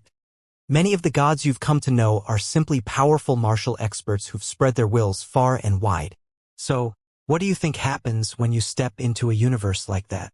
You mean a universe that holds a dense amount of wills from another expert? Yes. A sudden realization hit Diane. If you entered the dominion of another expert, a place where they held the most will, wouldn't that be a death wish? Entering the universe of an expert on that level is near impossible. This is why the universes are in an odd balance right now. There hasn't been a true universe invasion in a long time, and this is also the true reason many campaign victories end with negotiations. The defending universe doesn't want to have to deal with a full-scale attack while defending their other gates. And the attacking universe would be at a disadvantage in a universe where their wills aren't dominant. Of course, this is less prevalent in weaker universes like yours. But attacking the widened universe is nothing but a child's dream for you right now. You mean their odd energy, right? That's no normal energy. It's a supreme law. And it happens to be one of my 5 abilities. Ethereal permeation? Exactly right. But I'd say that many of their family can only use that supreme law because of a cheat available to their universe. A cheat. Their Buddha's eye is an interesting technique. If the Aurora had a bastard child, who then went on to give birth to hundreds of generations of children, Buddha's eye would probably be nearing 1,000 generations removed. That's harsh. Not really. You're just an idiot who hasn't been using your Aurora to learn wills properly. Or, more accurately, you haven't been in the right situations to do so. Actually, both of those things are true. You're so lacking. The old man sighed. So you mean their Buddha's eye can learn a supreme law? That doesn't sound like an impure ability to me. Your scope is too narrow. A will is nothing in the grand scheme of things. Nothing. It can't even compare to an intent, let alone a Tao and beyond. And the truth is that their Buddha's eye is only potent enough to learn that supreme law up to the will level. In fact, many won't even surpass the 3rd level watershed, let alone the 6th or 9th. But then, again, your scope is too narrow. Even if it's limited to the level of a will, it's still a supreme law. Of course it's still useful. All right. Fair enough. Diane chuckled. Despite the old man's odd teaching methods, he still appreciated having someone tell him things directly for once. So you're saying ethereal permeation is much more useful in their universe, which would put us at even more of a disadvantage. And that's especially true because no one in your universe knows that will. But then, if I learn ethereal permeation, that solves everything, right? Theoretically. But do you think it's possible to learn a new high-level will tailored to every universe you want to attack? No one can do that. There are too many universes in the world. That's why you use gamma energy to temper your meridians instead of learning every will yourself. And that's not even to mention the fact that there are some wills, like religious wills, you quite literally can't learn unless you share a particular bloodline. Then, I don't feel like telling you anything. I've never seen such a waste of talent. Imagine having the full scope of my aurora and using it like you do. That's like using a priceless artifact like a paperweight. Ah, Grand Teacher, don't be like that. I'm new. Remember, I don't care. You haven't even thought about it before. You keep learning wills by staring off into space and thinking about them. Imagine if artists were like you. Instead of observing the real world, they close their eyes and imagine what the world looks like before drawing it. Doesn't that sound ridiculous to you? You can't start from the abstract to create the real. You need to start from the real before you can branch out into the abstract. The only time you used something tangible to learn a will was in the demon sage's inner world. Well, that and the death core plus your master's celestial will. Think about those moments, wasn't it much easier? Instead of meditating like an idiot. Ah! Thoughts ran through Diane's mind with each word the old man spoke. He couldn't have been more right. Although Diane's celestial and demon will had been lacking before he used his master's blood essence as a catalyst, that was only because they were much higher level wills. On the surface, it seemed like he was learning sword and wind will much more efficiently. But that was only because of his affinity and the fact those were lower level wills. If he had used a proper will learning method, it was likely he would have learned wind and sword will even faster than he had. He was effectively handicapping himself. It was clear he still had much to learn. Tell me more, Grand Teacher. Humph. At least you're listening. Truthfully speaking, it's not all of your fault. Most people have to meditate much like you did. In fact, it's a testament to your intelligence that you even came this far by just relying on meditation. However, when you have an aurora, you don't have to take the slow route. That's right, Grand Teacher. Before Senior Disciple created array alchemy, what was the original purpose of the aurora? You disappoint me. You only just thought of this? I'm losing all hope in you. Diane laughed at himself. It was true he should have thought of that much earlier. If array alchemy was created after the aurora, then it wouldn't make sense for the aurora to have had no purpose before array alchemy. Therefore, the old man must have created it for a purpose. At its core, the aurora is meant to increase your connection with the world around you. It enhances the way you think, the way you see, the way you feel. The reason people think the soul is so important to learning wills is because it is. It may not be the only important thing, but it is important. So I took advantage of that. I created the aurora to enhance the soul's already strong connection to the abstract. It was doubly important to do this because the aurora also needed a power source. The best method anyone could have in learning wills is their aurora. But then, how did Buddha's eye come into being? I never claimed to be the first to try and create such a technique, and I won't be the last. However, Buddha's eye is specifically tailored to learning ethereal permeation. It's not very useful for learning anything else. That's why it has the secondary ability of predicting and seeing through attacks. Although, it doesn't do that as well as the Matilde family technique either. Interesting. So the main purpose of the aurora is communicating with the laws of the universe. No wonder why it translated so well to being used in array alchemy. Glad you understand. Now go figure out that technique. I'll be back once you're at the peak of the 9th formation stage. No earlier. Begone. Grand Teacher, wait. In typical fashion, the old man sent Diane away without listening. A blinding light disrupted Diane's senses before his eyes slowly adjusted to his new surrounding. TCH? The room itself was quite large with massive pillars wrapping around the outside. In fact, it looked like a bit of a classroom with multiple cultivation platforms hanging around at various heights. But maybe the most interesting thing was that in a clearing in the middle there was an orb of floating light. The key! Diane wanted to rush forward, but something was telling him that it wouldn't be possible even if he did. The old man wanted competition.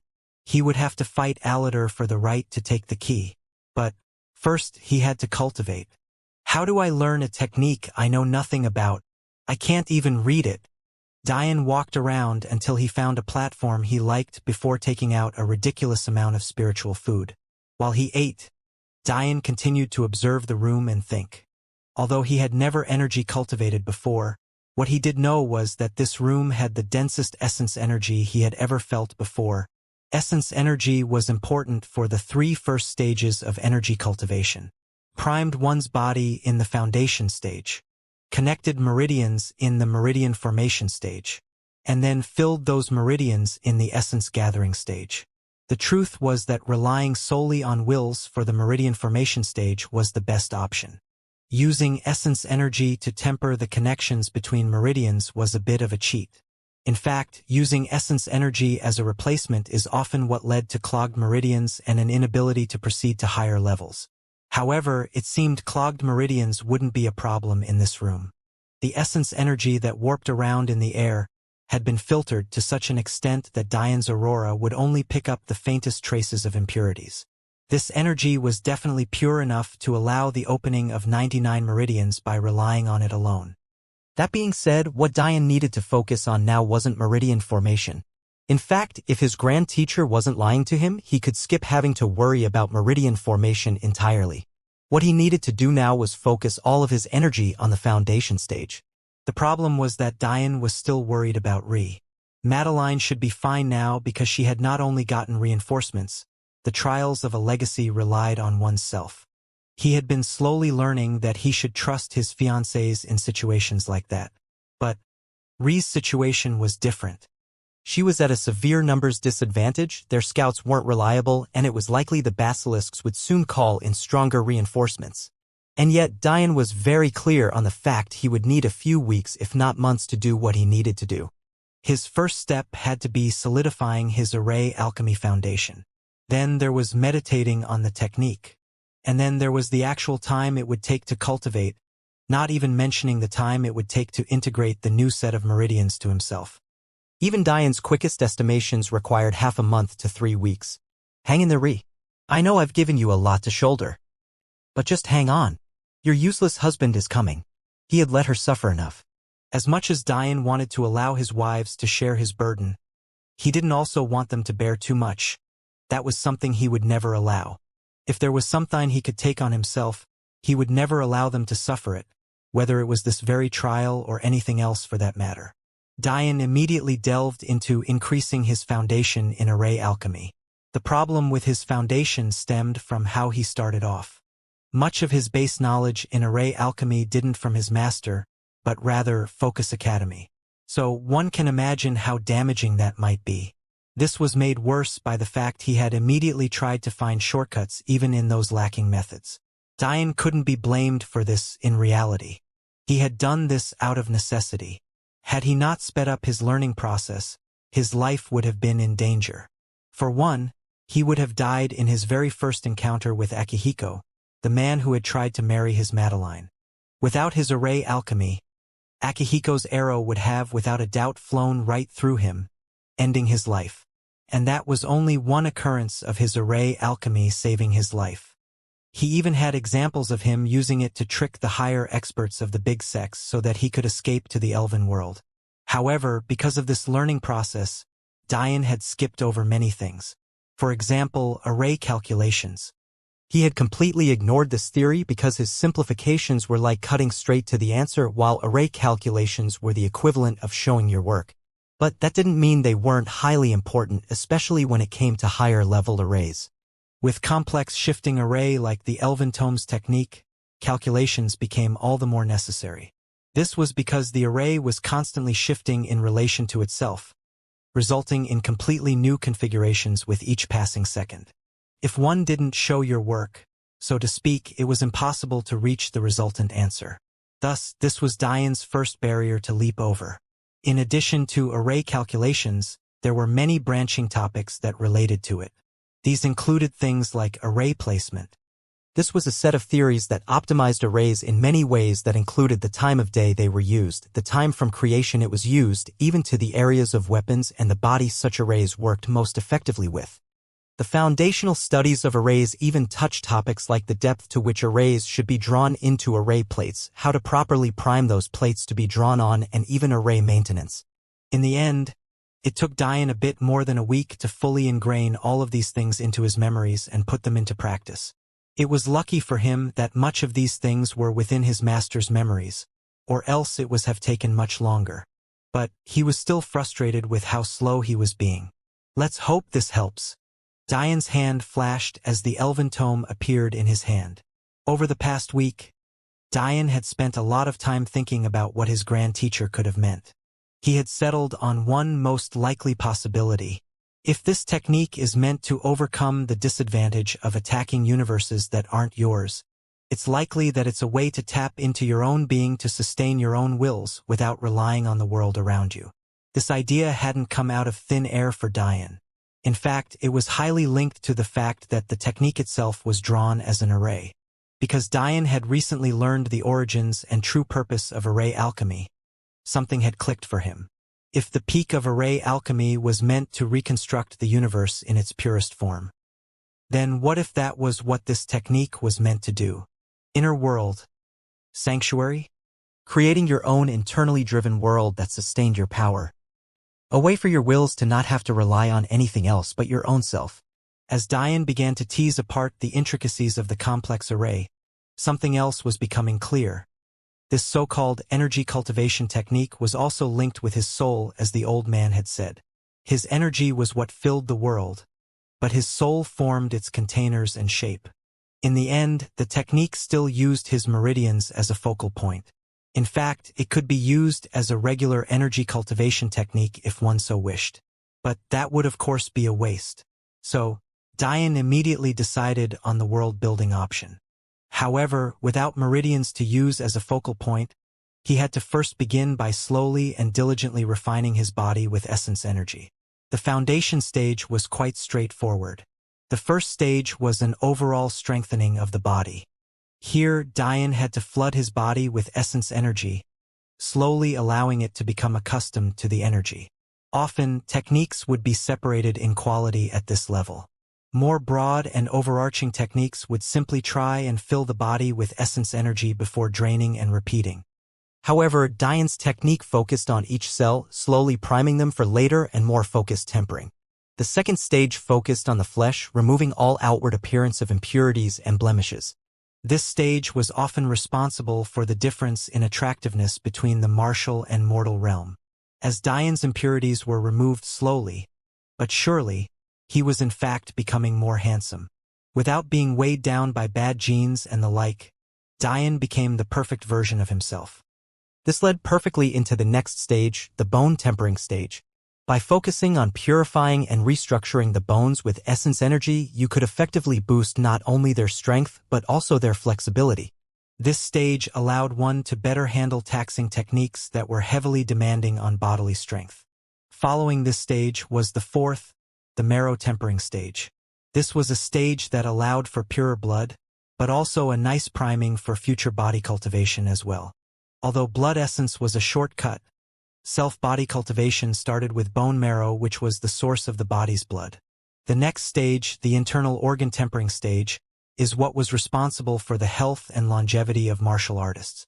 In fact, this stage was so important that it took 2 stages to complete to perfection. Thus meaning this stage was both the 5th and 6th foundation levels. And yet, the next stage was probably the most important. So important that it took not 2, but 3 stages to complete. The nervous system is arguably the most important part of the body. Being separated into 2 main parts, one consisting of the brain and spinal cord with the other containing their branching segments, the nervous system is essentially the central hub of the body. In the martial world, this system is no less important. In fact, it was so important to cultivation that during the foundation stage, the 7th, 8th, and 9th levels were all dedicated to priming this system. It seems that the nervous system is what gates the natural to the supernatural. Dian pondered over the complex array, slowly teasing apart its simpler parts before building toward the more complex. From what he could see, the array wasn't 2D. In fact, it was his own lack of foundation that made him assume that it was 2D. When studying an array of any kind, there were layers one must take into account. These layers were like a building block to proper understanding. And, from what Dian could tell, the building blocks of this array stemmed from the information it held about the foundation stage and its importance. According to the array, or more specifically, how the array was constructed, it was becoming clear that energy cultivation built on itself much like the array did. Strengthening accustomed the body to the foreign essence energy.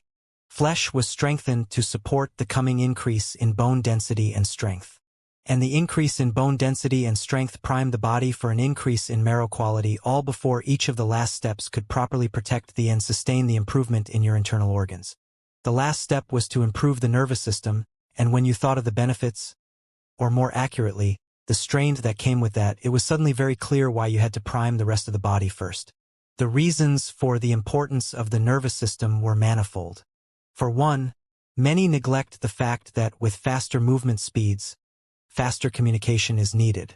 If a martial artist could move at speeds close to that of sound or even light, but couldn't think or react faster than that, what was the use of the added speed? This was part of Diane's problem.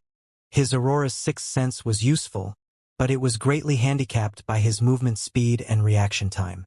Secondly, muscles rely on constant signals from nerves to respond. However, there are always refractory periods with such things, meaning times where signals are redundant or can't be sent due to a cool-down time.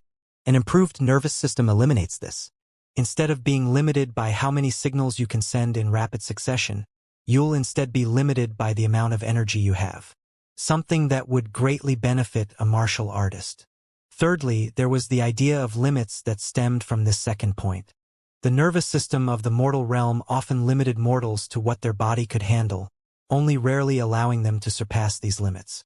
However, the martial world was different. In a world where willpower was among the most important things you could have, wouldn't a nervous system that didn't limit you based on your body's capabilities be ideal? With the proper priming of the nervous system, a martial artist would suddenly gain full control of those limiters, able to push them at will should they have the mental fortitude to do so. Fourthly, there was still the concept of the autonomic nervous system. This is a segment of the nervous system that perform involuntary actions a person wouldn't have to think about. These would include the pumping of your heart or digestion. If properly primed, a martial artist at the peak of the foundation stage can control these systems at will. In fact, there were many techniques that relied on increasing heart or digestive rate. The former could greatly boost combat abilities by increasing blood circulation at the expense of some internal damage, while the latter allows martial artists to replenish themselves more efficiently. In the mortal realm, digestion was very efficient, even to the point of resulting in waste material. However, this wasn't something martial artists had to worry about. By using techniques, you could suddenly deal with hard-to-digest things all while gaining energy efficiently and quickly. In the end, this was why the nervous system was tempered so thoroughly. It was so important that those connections be refined and improved that the time investment was worth it.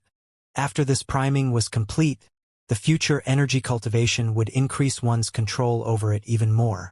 However, maybe the most important and intriguing point that Diane found in his study was that the nervous system was actually the main connection to the main character of energy cultivation, the meridians. This was how everything built up from each other. Every former stage of the foundation stage all led up to the remodeling of the nervous system, also that one could have a proper gateway into energy cultivation. Without this gateway, even sensing your meridians was near impossible. Why? Because the improvement of the nervous system is exactly what allowed one to sense their dantian. Without absolute control of one's body in every aspect, it would be impossible to even fathom what it took to energy cultivate. This was why when Diane finally reached the top, when he finally hit that pinnacle, his eyes brightened as though he had entered an entirely new world. He could feel every cell of his body breathing in the energy around him. He could see his blood flowing through his veins. He could even feel the shocks of electricity that arced through his brain with every thought. It was as though he had entered a new state of being, a state he wasn't willing to let go. And yet, he felt empty. He felt as though there was something missing, a part of him that was locked away. The feeling of loss pained his heart. He knew there was no road to continue forward from here. Without Diane realizing it, a month had passed. His talent in energy cultivation was so poor that even in the densest energy pool he had ever been in, it still took him this long. When you coupled that with how demanding the inner world cultivation technique was, you would be hard-pressed to be surprised. However, Diane was truly disappointed in himself. Had Ree or Madeline been here instead of him, they would have finished within a day, if that. Even the normal talents from Focus Academy would have taken a week at most. That was how dense the essence energy here was. And yet it took Diane a month. His heart couldn't help but ache at the thought of him leaving Ri along for that long. And what about Madeline? Was she still fighting for the legacy? Another problem was the fact that giving Aladu a month plus even more time to improve his Aurora even further. That additional time might very well wipe out the advantage Diane had gotten by consolidating his foundation. Whatever. I want to beat you at your best. Diane's emotions steeled. He would allow himself to worry about his wives, but worrying about how powerful an opponent would be just wasn't within his personality. Old man, are you there? Silence, answered Diane, causing him to furrow his eyebrows. Grand teacher. Diane projected out his mind to try and find the entity once again. Who are you calling old man? Should I shove you back in that trial world, have your father teach you some more lessons?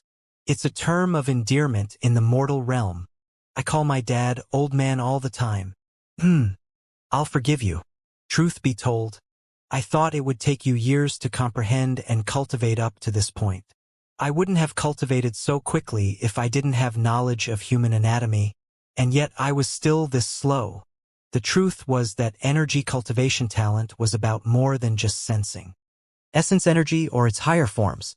It was also about having an understanding of your body and having a feel with what to do with that energy.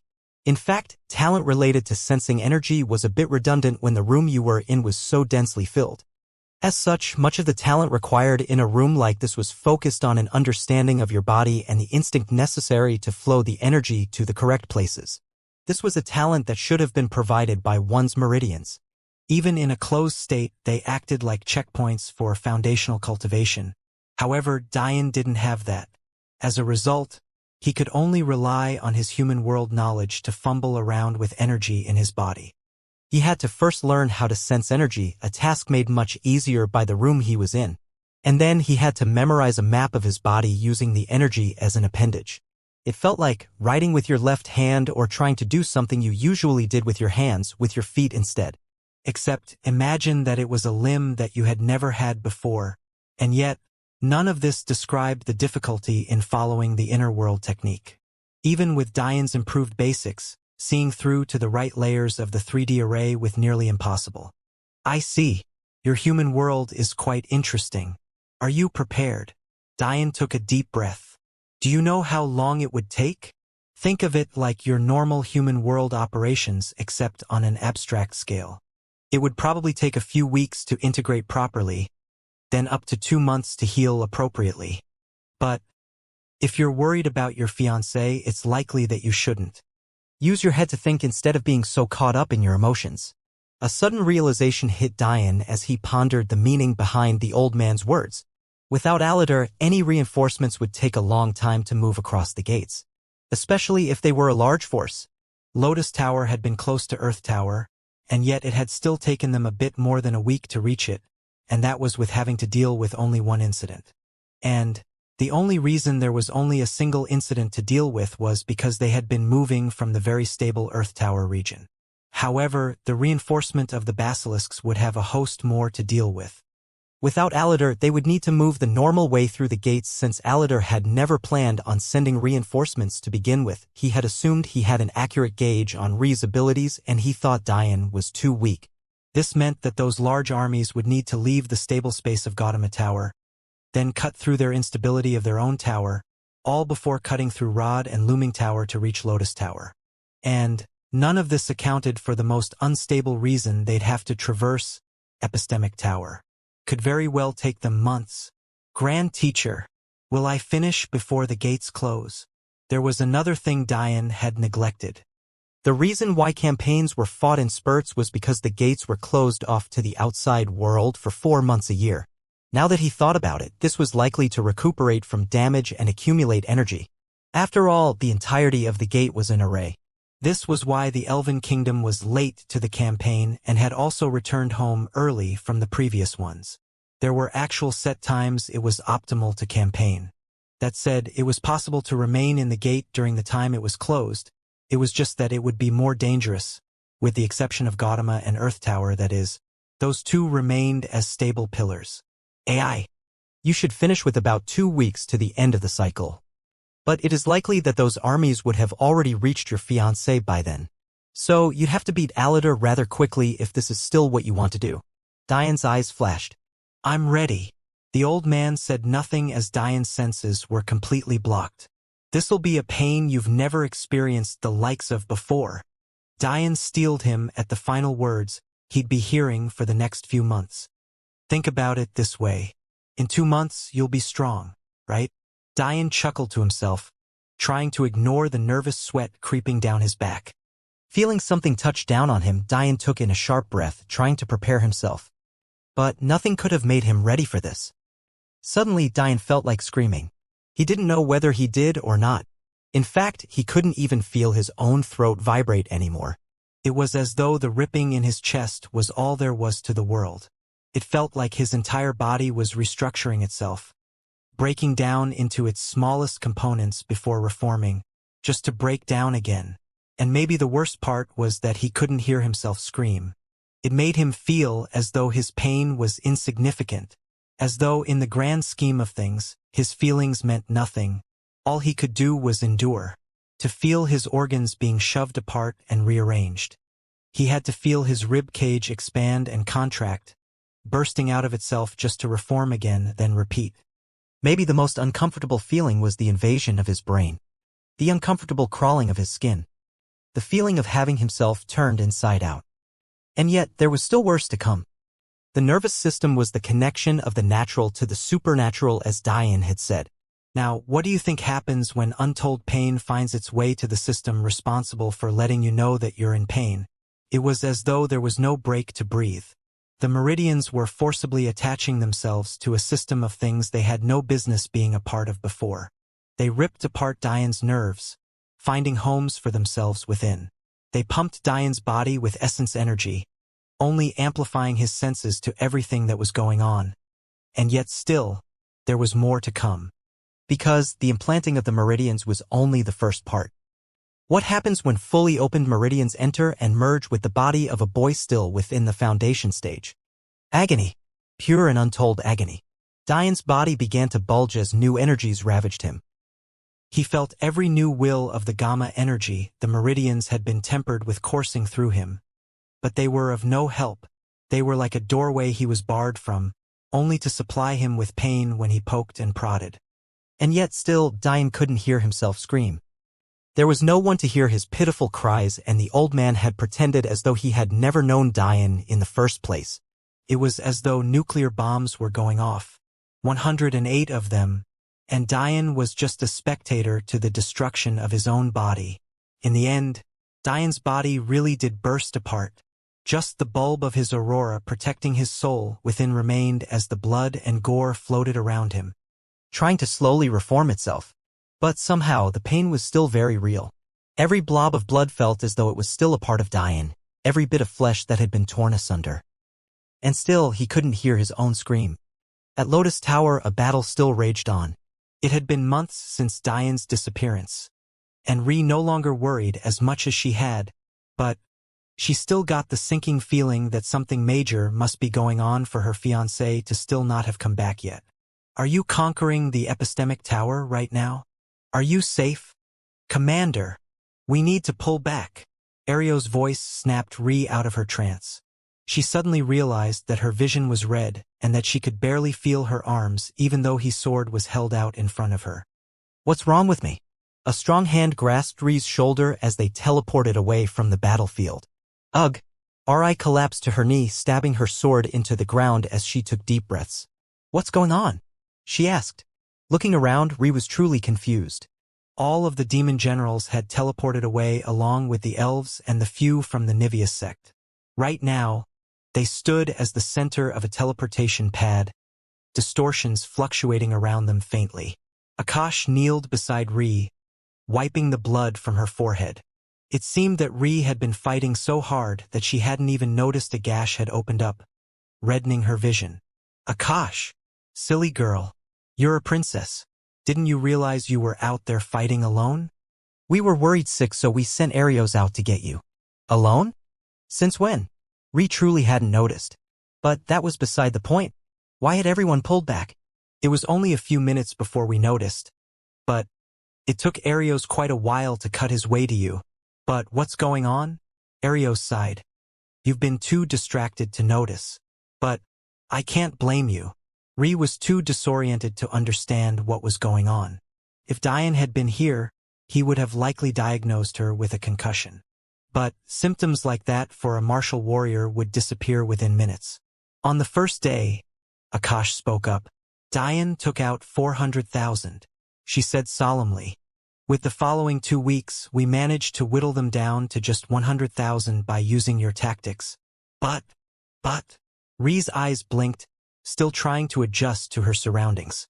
But, it's been more than 2 months since then, and yet it doesn't seem like their numbers have gone down at all.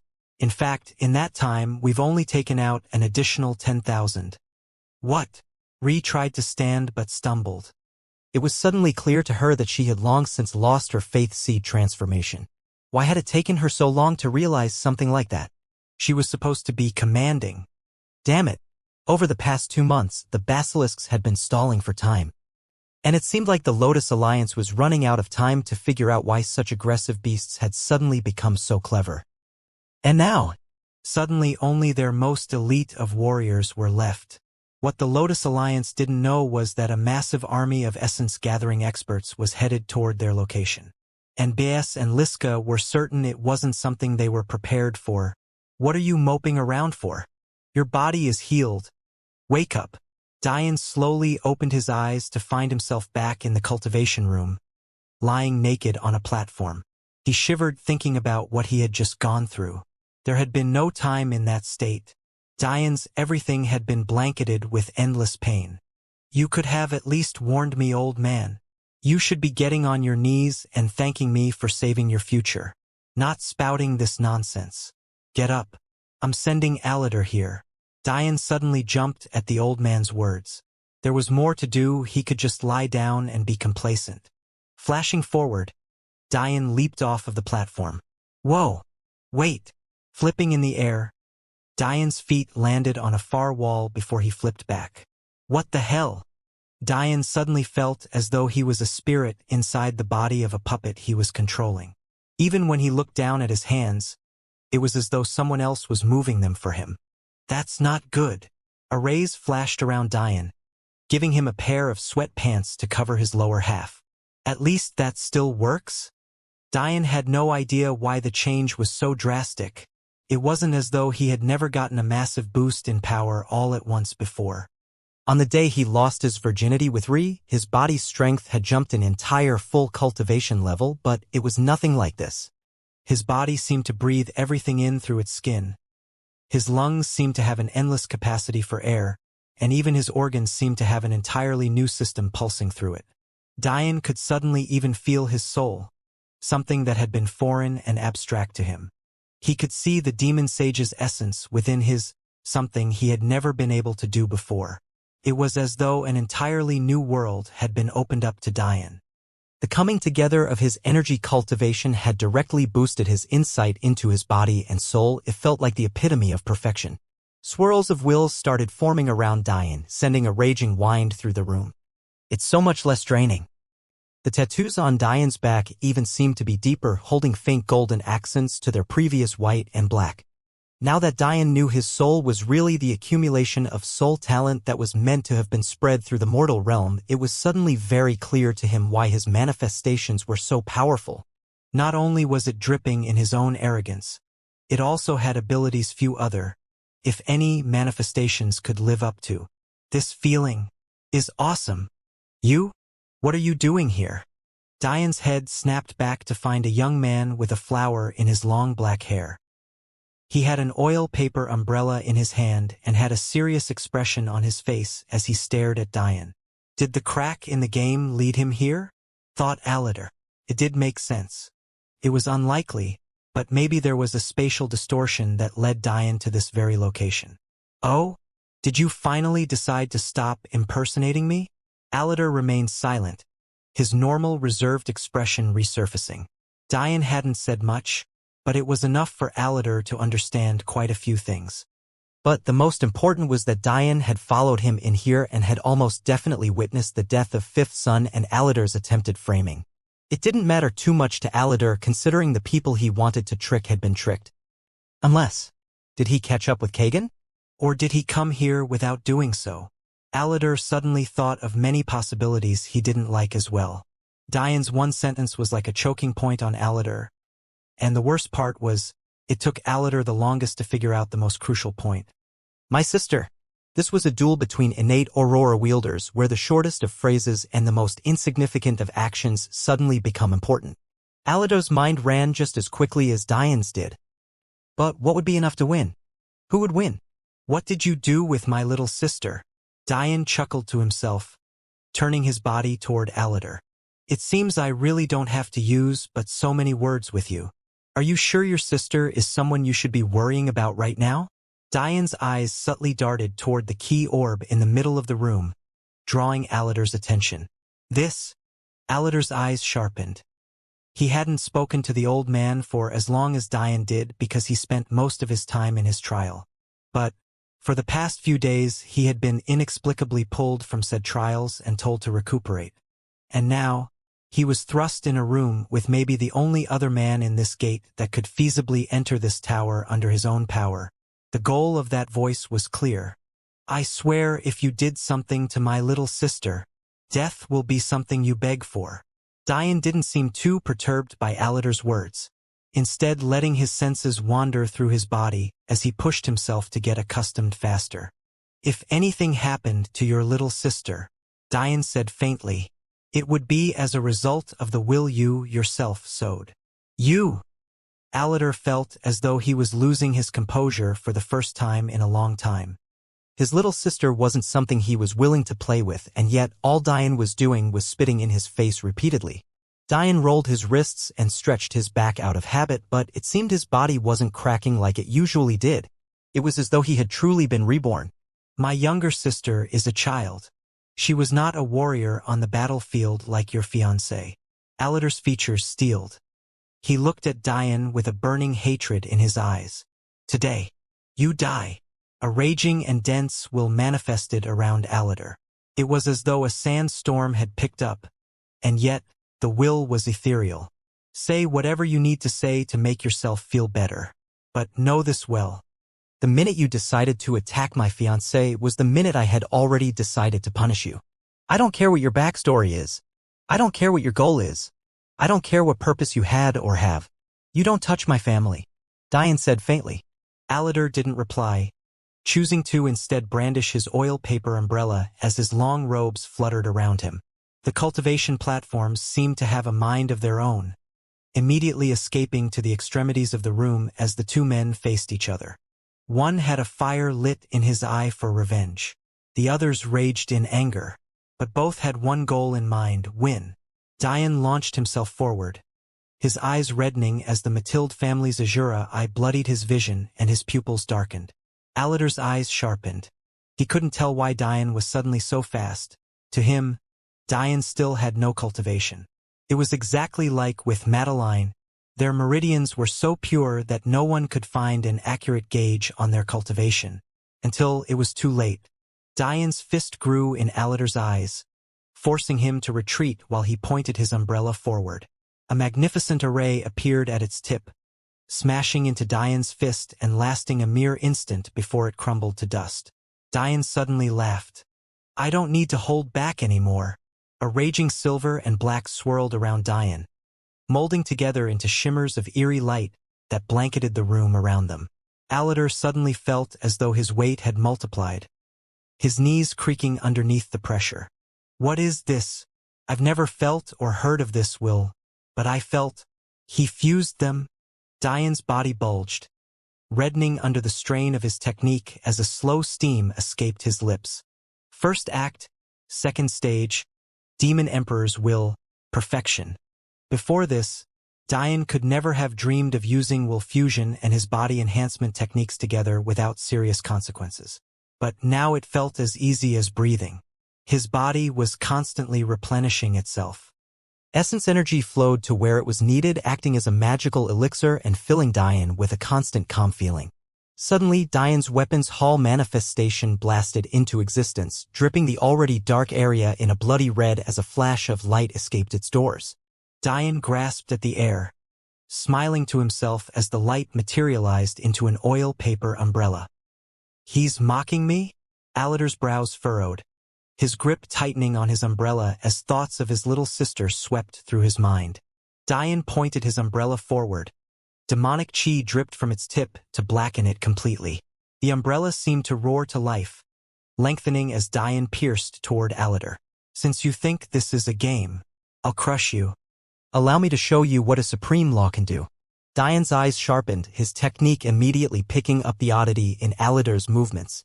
His feet slammed into the ground, propelling him to the side just as a blast of dark gold will flew by him. He could only watch as it ate through the cultivation platforms, crumbling them to dust. Those platforms couldn't have been so flimsy. Could they? And yet Dian didn't have much time to think about it. Arrays bloomed into existence behind Aladar, whirling in the air with pockets of dark gold energy. Dian was aware that Aladar couldn't move freely under the effects of his gravity will combination. So, he had anticipated that Aladar would use his arrays to make up for it. But this will was too problematic. It didn't seem to be a power unto itself, but it was rather an amplifier, an odd vibrational energy that destroyed things from the inside out. No wonder why the old man said it didn't need to be high to work. The vibration is decided by the extent to which the will is learnt, but the power behind it is decided by what technique you meld it with. This technique is the ultimate offense. Dian had the sinking suspicion that if he was hit by this will, unprotected, it would rampage through him like it had before. But this time, Aladar was serious. Weapons hell, ethereal permeation. Aladar's voice boomed. Dian's feet flashed as he dodged the pillars of dark gold will. There's got to be a better way. Aladar wasn't blindly attacking toward Dian. His arrays were positioning themselves to tighten Dian into a corner. It didn't take long for Dian to notice this at all. But there was little he could do about it. If he kept dodging like this, he would eventually not be able to dodge anymore. I'm not some cornered rat. Boom! The tree of life and death jetted out its obsidian roots, tearing through the ethereal energy and blasting the arrays apart as Dian flashed forward. Aladar's eyes narrowed. He shouldn't be able to absorb that energy. What is that technique? Despite how it looked, Aladar was right. Dian couldn't absorb the energy. All he could do was dampen it before it reached himself, making it easier to deal with. A supreme law was simply too much for a technique Dian had spent barely a week learning. Dian's hand shot forward, causing the oil paper umbrella to propel toward Aladar. Since you're having trouble moving, let me force you to move. Weapons hell. Celestial will. Dian matched Aldir with his own array alchemy. Aladar's eye trained on the incoming umbrella. Or, at least they wanted to until massive arrays that were all too familiar began blooming behind Dian. Pillars of light charged toward Aladar as his feet dragged through the increased gravity. And yet Aladar seemed completely unperturbed. As if a supreme law would be so simple. Aladar's feet bloomed with a defensive array, causing its golden light to tear through the surrounding gravity. Leaping backwards and continuously dodging, Aladar avoided the pillars of celestial will that threatened to remove all of his defenses from him. Dian's eyes sharpened. He's not just adding wills to his arrays after the fact. He's quite literally using characteristics of the will within his arrays. This was a technique Dian had yet to master. It required not only a fundamental understanding of the array itself, but also the will. It was a rudimentary version of actually inscribing a will from scratch. Using an array to create a will had a level of difficulty neither Dian or Aladar could imagine. But Aladar had grasped how to perfectly fuse his wills with his arrays, much like how Dian learned to fuse his wills themselves. This was completely different from how Dian usually used his wills in conjunction with his arrays. Whenever he used weapons hell, he would form the spears first, before then coating them with wills. But Aladar was etching his wills into the arrays themselves. The result was magnificent. The dark gold defensive array seemed to tear through everything. Dian's gravity was completely useless as long as it remained beneath Aladar's feet. The vibrational energy shook every technique it met to its core, shattering it from the inside out. In the end, Dian had no choice but to retract his space and time wills. So, this is a supreme law, huh? What Dian didn't know was that his gravity will shouldn't have lost so easily. Space and time were already high-level wills. If you then considered the fact that gravity was their fusion, How could it lose out to ethereal permeation so easily? The problem lied in the fact Diane's gravity well was only at the first level since it was the fusion of space and time of the first level. Diane simply couldn't control it at a higher output. All right then. Diane's hand flashed as a long sword appeared in it. Although he was disappointed that his demonic umbrella had no effect, he needed to get serious. Re likely needed him right now. I learned something quite interesting from those spatial tears, Diane said faintly, his sword twinkling with a silver light. Watch carefully or else you won't know how you died. Diane suddenly vanished. With his increase in cultivation, his celestial movement technique, which had been stalled, had finally broken through to the peak of the first act. His speed was quite simply nothing like it had been before. And then, Diane swung. A tear that could only be described as the crumbling of space tore toward Aladar. It sparkled the air as though it was a harmless breeze catching the rays of delicate sunlight, and yet the killing intent Aladar felt from it was like nothing he had ever experienced. He fused sword and space will. I can't hold back anymore. Aladar threw his umbrella into the air, causing it to unravel and bob gently. His hands clapped together, a blinding light radiating from them. Rings of gold spread outward from Aladar as the sword and space chi fusion bared down on him. Gautama Legacy's reign, Buddha's rage. Arrays began etching themselves into Aladar's back. Boom! Arms of gold jetted out from them, hundreds reaching Diane's sword slash to tear it apart. Aladar's eye being golden was just not enough to describe it. It was as though his entire being had become encased in gold, leaving even the balls of his eyes to look like the precious stone. The arms battled against the wave of sword and space chi as Diane watched. Although it seemed like he was winning, it was very much clear to him that the arms coming from Aladar's back seemed endless. And it didn't look like that was the end of it. Gautama Legacy's reign, Buddha's ethereal permeation. The bright gold of Aladar's body suddenly became a dark gold. His robes blasted from him, revealing his scarred and muscled torso. At this moment, Aladar really did seem like a Buddha.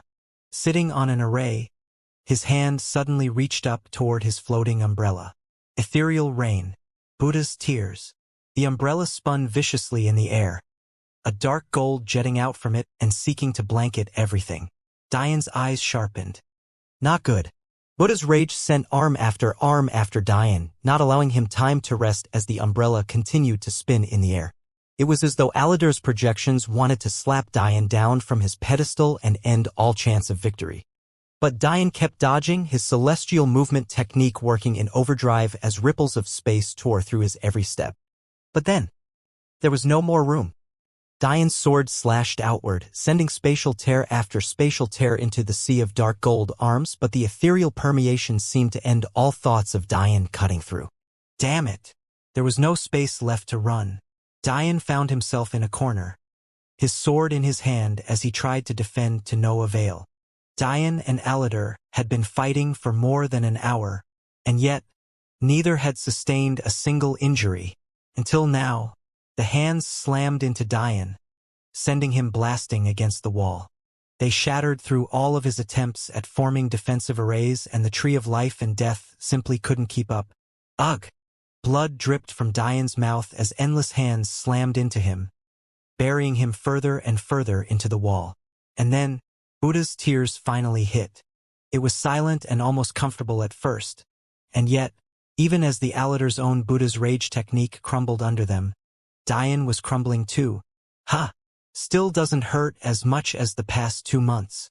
Needles of supreme law shot into Diane as the umbrella furiously raged in the air, seemingly intent of tearing Diane from the inside out. And yet all Diane did was stay still, almost as though he was dead. Minutes later, Aladar's stamina finally ran out. The umbrella touched down to the ground. Staring at what looked like Diane's corpse, Aladar landed. He didn't seem happy or content with his victory.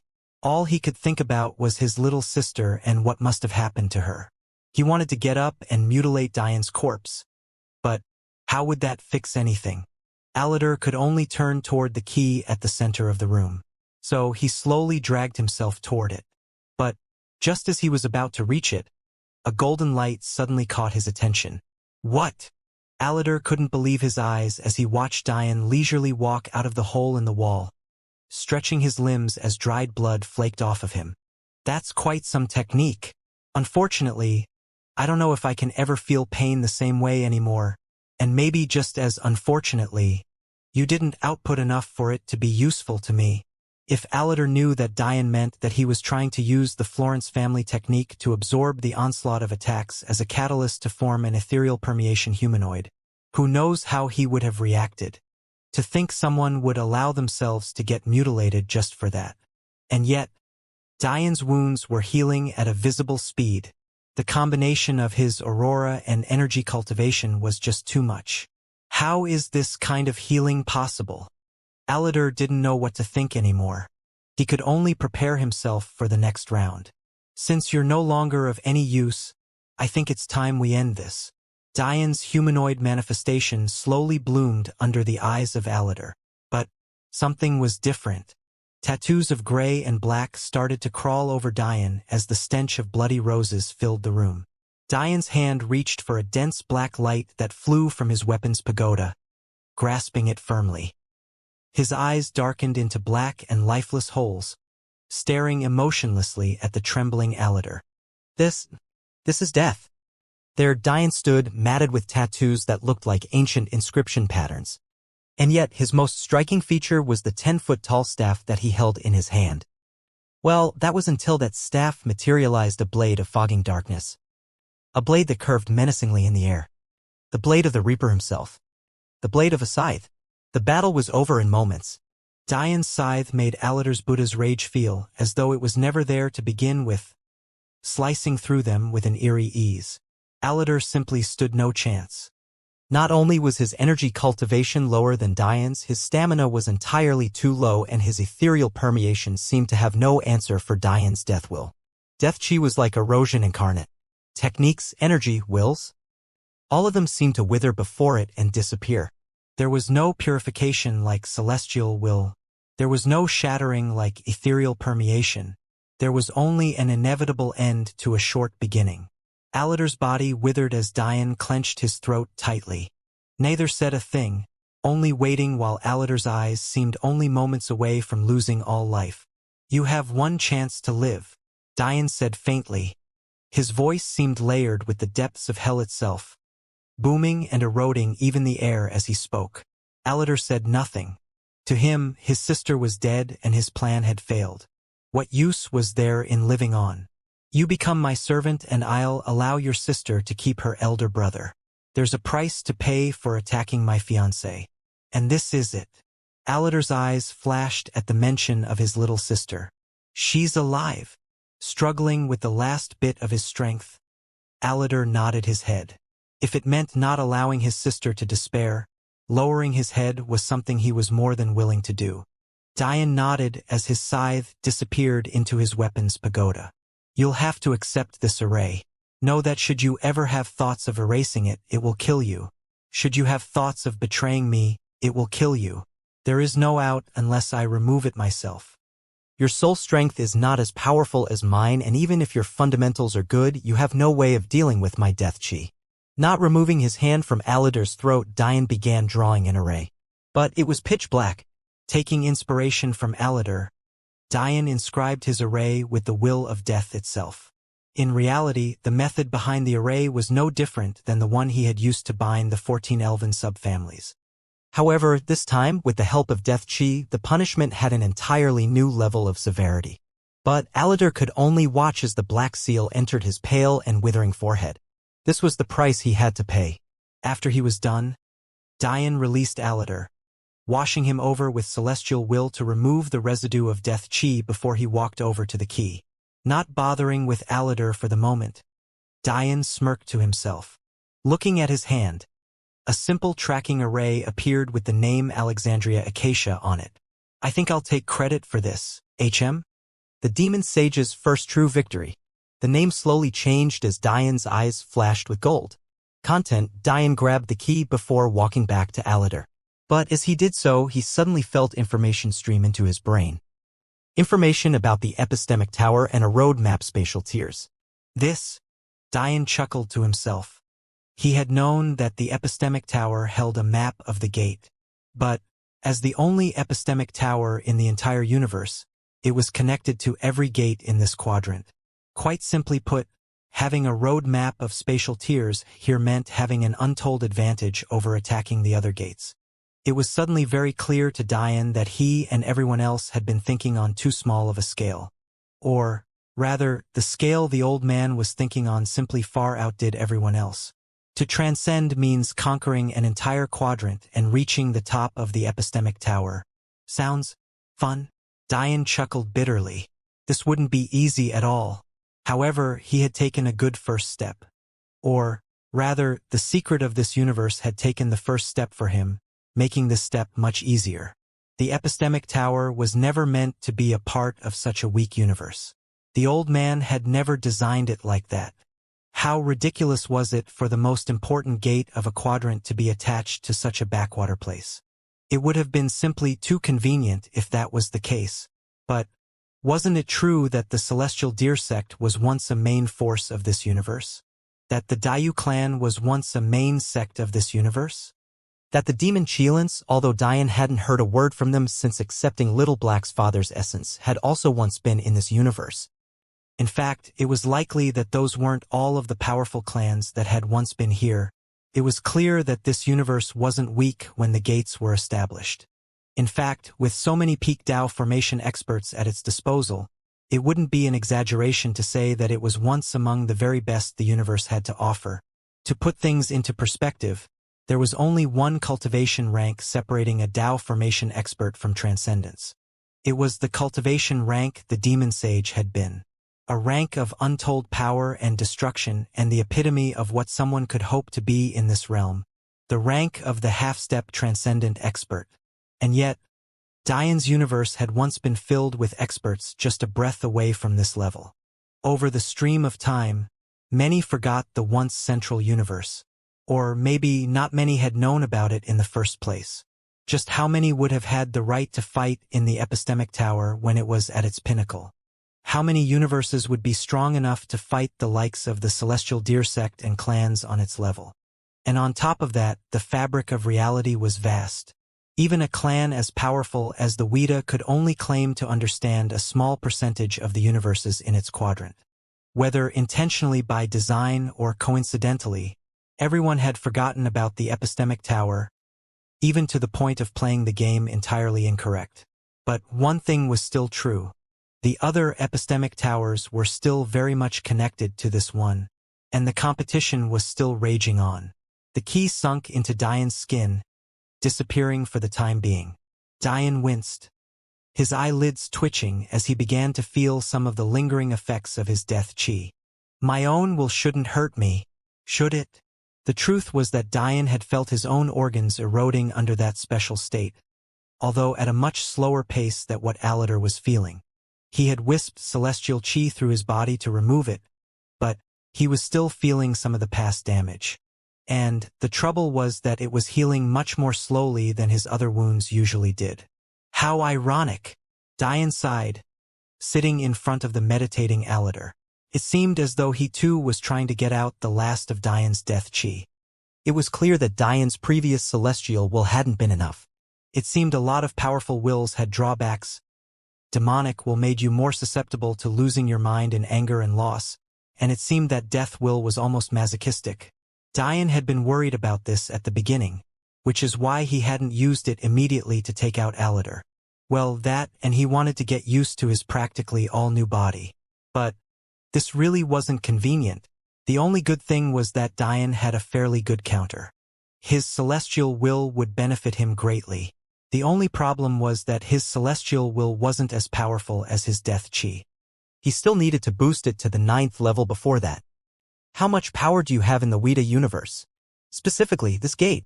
Diane suddenly spoke as he watched Alatar meditate. I'm sure you know the answer to that question. So, why do you ask? The only benefit to being under you is that I shouldn't have to explain so much. Alatar's eyes remained closed and his face showed no sign of a shift in emotion. I have you so I don't have to do any guessing.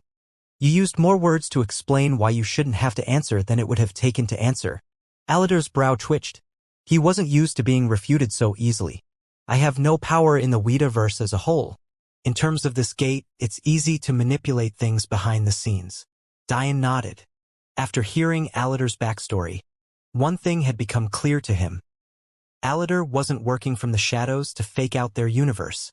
He was working in the shadows out of necessity to avoid scrutiny from his own universe.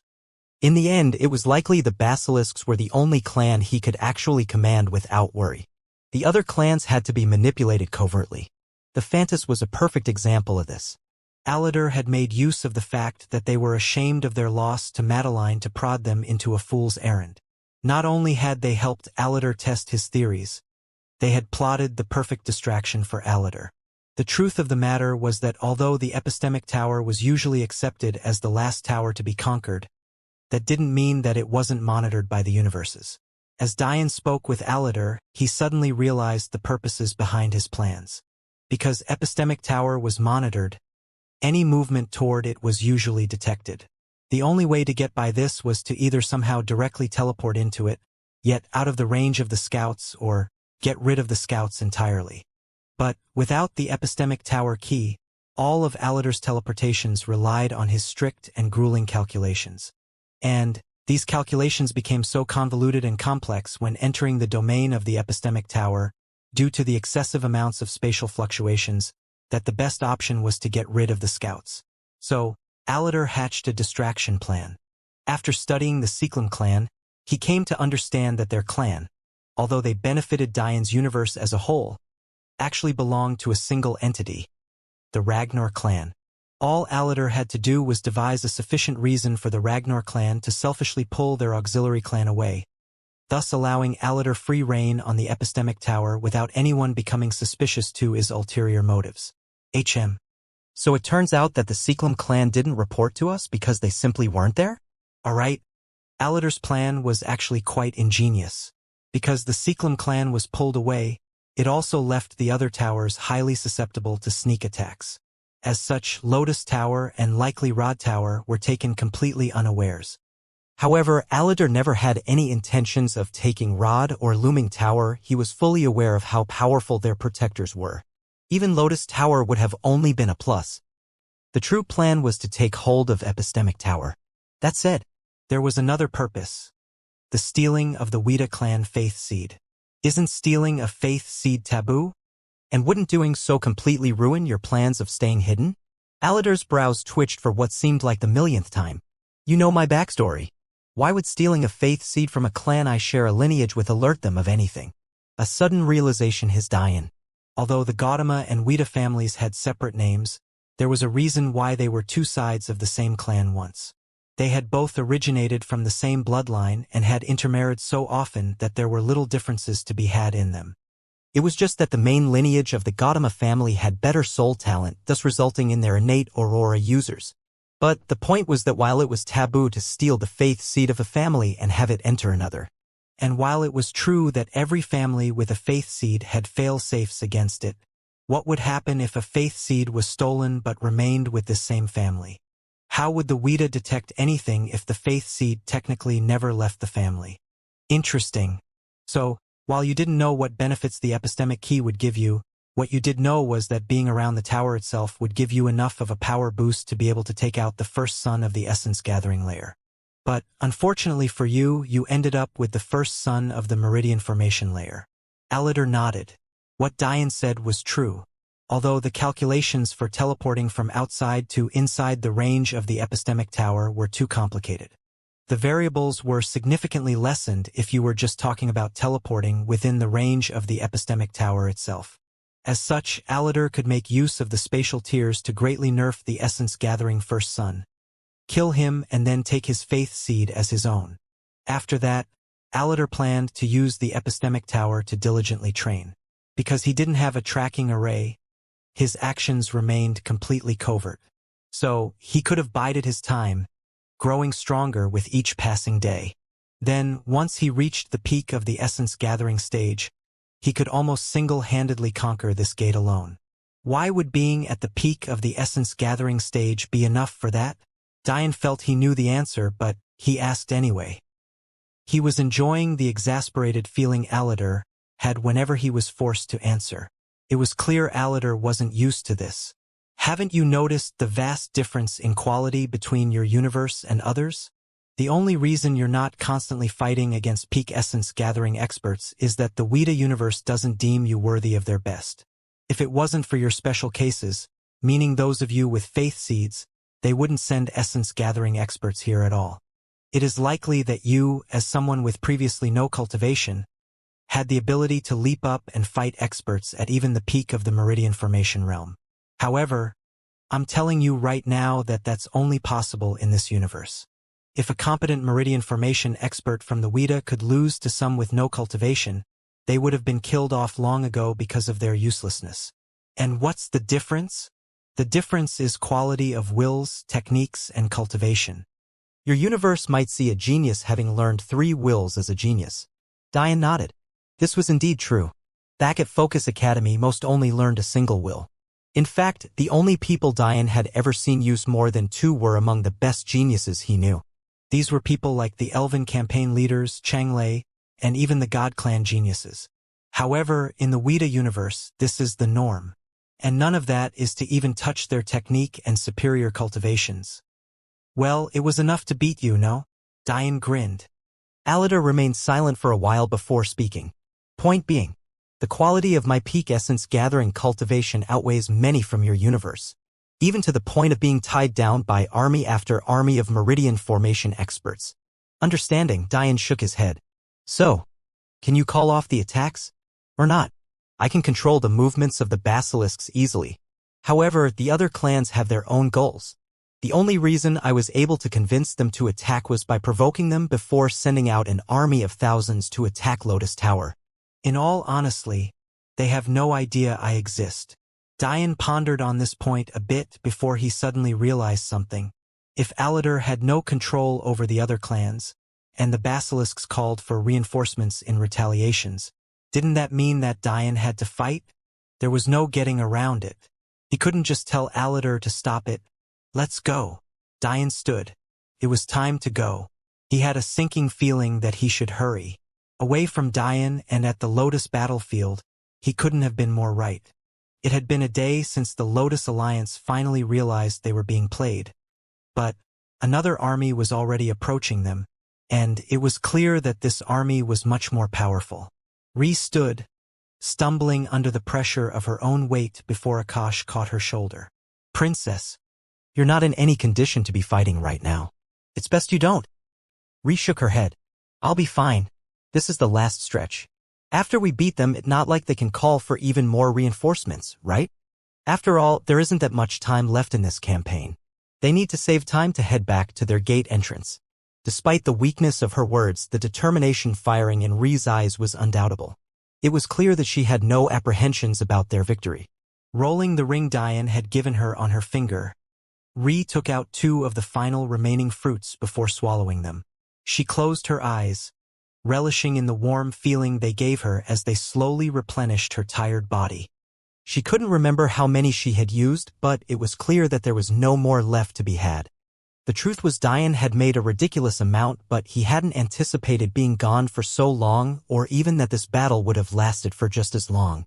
And yet here they were, about to fight again. More than 2 months of continuous fighting with only a single day of rest. It was a miracle that they had even lasted so long. But everyone knew that there was only one man to thank for that. Him and his tactics. That said, there was someone else to thank too. Someone who had become the backbone of morale the Lotus Alliance needed, with their backs against the wall, the rock to their waves of emotion, the pillar to their fragile hearts. Someone who happened to be that man's fiancée. Risucharo. Ario smiled before looking back toward the rest of the demon generals. The truth was that they were very much used to battles that lasted for months at a time. Things like teleportation pads for rest and energy-supplying fruits were completely foreign to them. It wasn't that the demon sage didn't care for their well-being, but he was equally as tough on himself. How could one complain as a general when you saw your head commander fighting just as hard as you? Especially when he took more upon himself than even they did. There was also something all demon generals had that they had yet to make full use of. As the chosen geniuses of the demon sage, they were also privy to some of his techniques. So, although it wasn't as complete as Diane's version, each had their own understanding of Demon Emperor's will. Add this to the fact that their bodies were already stronger than normal due to their mastery over demonic will, and their stamina was simply unquestionable. All right, Commander, let's go. Ezen stood in a corner, blood dripping down his arm as he tightened his grip on his spear. He hadn't said anything in weeks, but the fire in his eyes was just the same. However, the disgust he held for himself was stronger than ever. Even after he had promised himself to put his life on the line for Ri, he had still been forced to retreat before her. His heart steeled because he knew he had to be better. Actually, it seemed that quite a few people were feeling unsatisfied with themselves. Delia, for instance, had fought to the best of her abilities. But she was fully aware of the fact that had it not been for the demon generals, her impact would have been all the more minimal. "What's the situation?" Ri asked Akash. "We sent a small group from the big sects to skirt around the battlefield to check on the situation. It was a bit difficult since the land is so flat, but they managed to get us some information." Ri nodded as she listened. "Their number amount isn't so much, only about 1,000. But although our scouts couldn't be sure, they're definitely more powerful. The big sects don't have anyone who is able to read cultivation levels much past the lower levels of meridian formation. So, in reality, the approaching army could be anything from upper meridian formation experts to even essence gathering." The brows of those listening creased. Although Akash had been lenient in her assessment, everyone here could tell that it was likely the approaching army was made of essence gathering experts. After all, what would have been the point of calling for more meridian formation experts? Especially when it was only 1,000. That wouldn't make any sense. Now the Lotus Alliance had more problems to deal with. Over the past few months, they had reduced the number of the enemy to the extreme. However, with the coming reinforcements, this wasn't entirely a good thing. Why? Because that meant all of the remaining experts on the enemy side were ones strong enough to survive an onslaught of demon generals, Ri, and the best the Niveus and elves had to offer. Because of this, the coming reinforcement of essence gathering experts was about to merge with the best meridian formation experts the basilisks had to offer. Do we have any idea what we're dealing with aside from power? Like information on their wills or techniques like we had for the Phantas clan? Ri wanted to see if there were any possible countermeasures. Diane still had many tactics they had yet to put into practice. Maybe there was still a way. A complicated expression surfaced on Akasha's features as though she was struggling with something. But her silence only served to increase the tension at the center of Maze. "This," Akash started.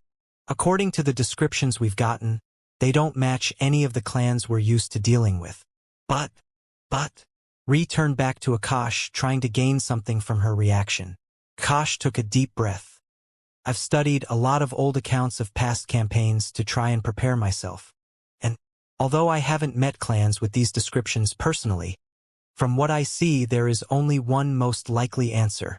Everyone grasped the seriousness of Akasha's words. This was their fearless commander. To Ri and the demon generals, Akash was an unknown. They hadn't been the ones to fight alongside her in past campaigns. But the elves and the women of the Niveus sect were different. To them, Akash was fearless. She was a woman who put her life on the line for her comrades with every step she took on the battlefield. She had no qualms about being a commander on the front lines. They had already lost count of the number of times she had protected them. There were too many here who owed her their lives. She was a fearless leader and one they all respected to the deepest depths of their heart. This was something that went without saying for them all. And yet, this same fearless Akash was hesitant to introduce just the name of a clan. This same Akash was visibly trembling as her jaw clenched tightly. Just what was it that she had figured out? "Don't tell me?" Evelyn's white eyes flashed with something imperceptible as she seemingly understood exactly who Akash was referring to. And if she was right, they were in trouble. Real trouble. This wasn't a clan they could defeat without real power. What was a maze of peak practitioner defenses to an army of genius essence-gathering experts? They were finished. The mountain they had to climb was far too tall to climb. They had come so far. But how could they possibly cross this final barrier? This clan. It's without a doubt the King God clan of our enemies. The Weta King God clan. King God clan? Ri bit her lip. With the limited information they had, much of what they knew was speculation or based on outdated information. The fact the opposing universe had a king-god clan was known to them, but only insofar as what they garnered from the other planets of their universe. The Wuxia king-god clan saw their universe as more of a training ground for their meridian formation geniuses.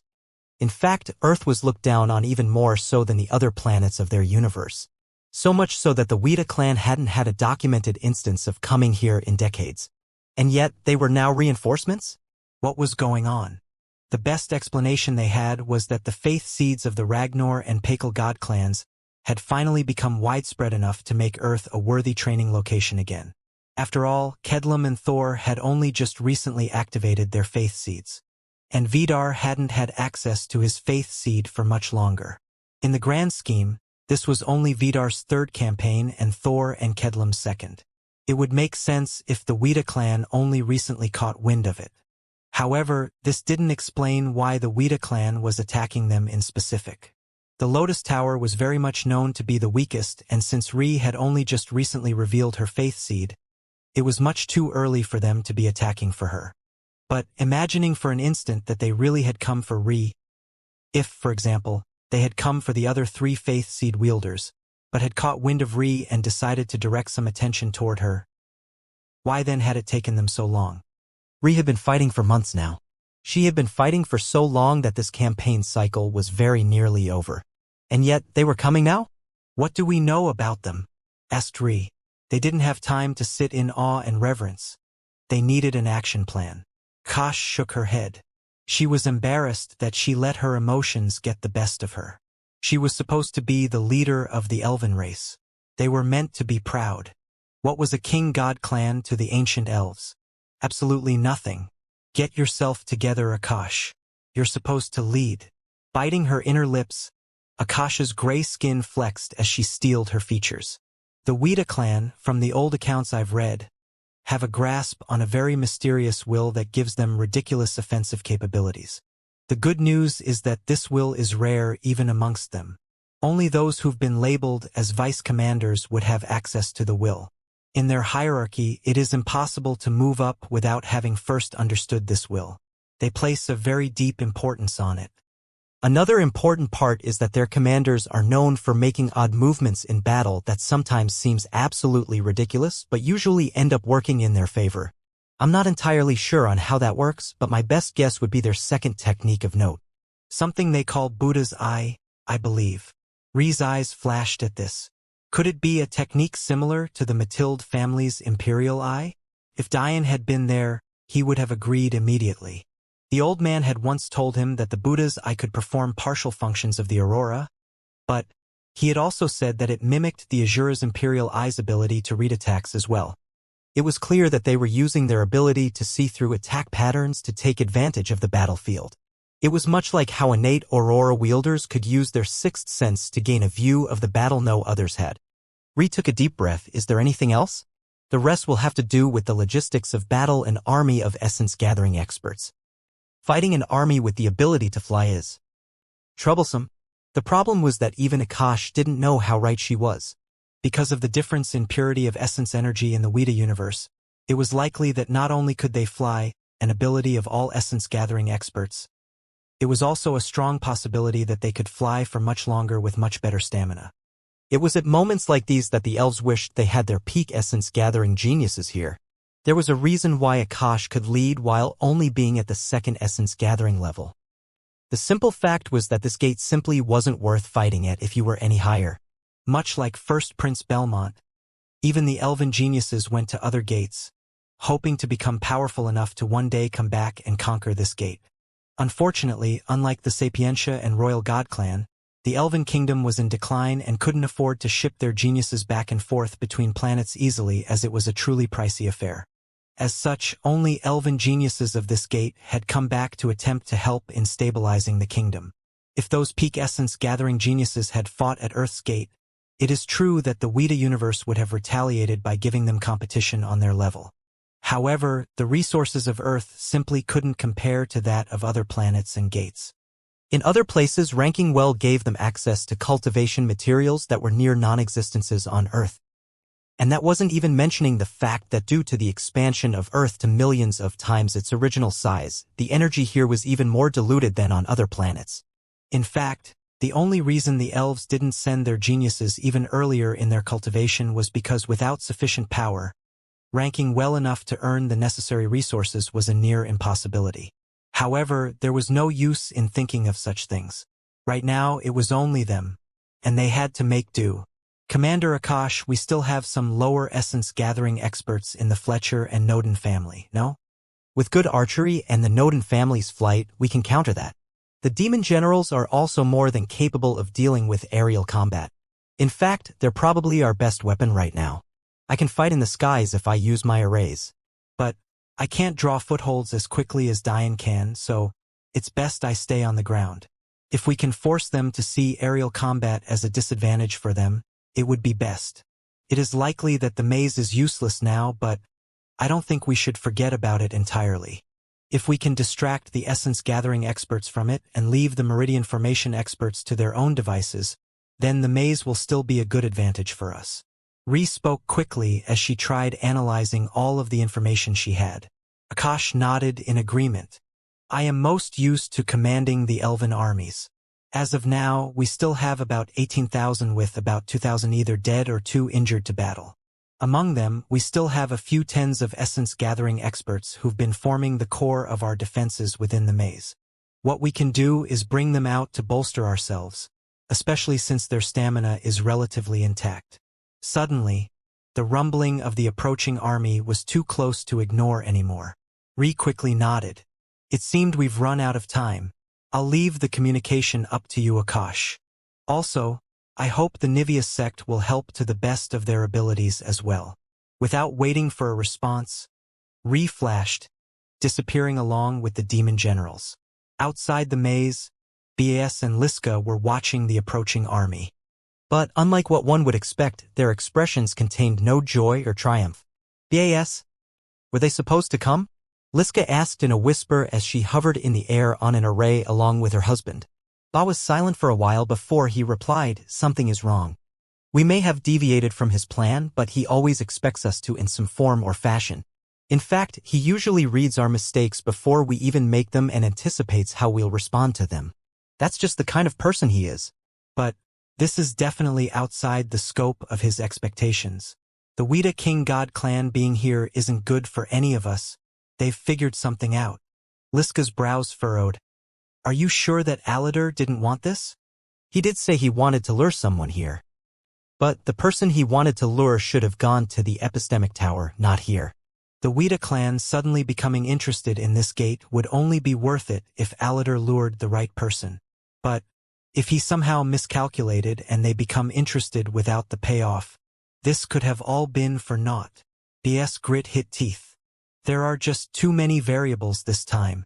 Even someone as smart as him can't account for all of this. First there had been Diane wiping out the scaled elephants much too easily. Then there had been the exposing of BAS and Liska as just regular Aurora wielders, which severely lessened their pressure on the battlefield. After that, there was the discovery of Ree's Faith Seed, and even further, there was Ri's Faith Seed's true awakening, all of which came together to make this battle far more difficult than it should have been. And none of that even mentioned the fact Diane had somehow been able to take out half of their army before the fighting had even begun. Suddenly, the arrays below BAS and Liska began to vibrate violently before they shattered completely, sending them falling from the sky and into the path of the oncoming army.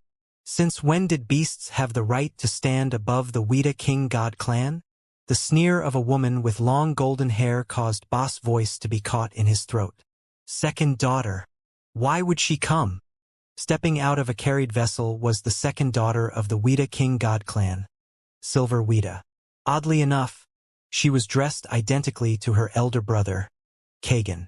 Even as a woman, she wore no shirt, instead opting to cover her ample chest with her large prayer beads and golden hair. However, BS didn't dare stare or even gulp. The husband-wife pair landed heavily on the ground before bowing deeply, not showing even a hint of dissatisfaction. We apologize, second daughter, we were rude. Please forgive us. BS kept his head lowered respectfully. Kneel and report. Silver didn't spare the basilisks a second glance as she looked off into the distance. What was confusing her was the fact that Lotus Tower was nowhere in sight, but this was clearly the correct location. So, what was going on? Concealment array? An eye opened on Silver's forehead as she listened to Boss' report of the past events. Teleportation too. Interesting.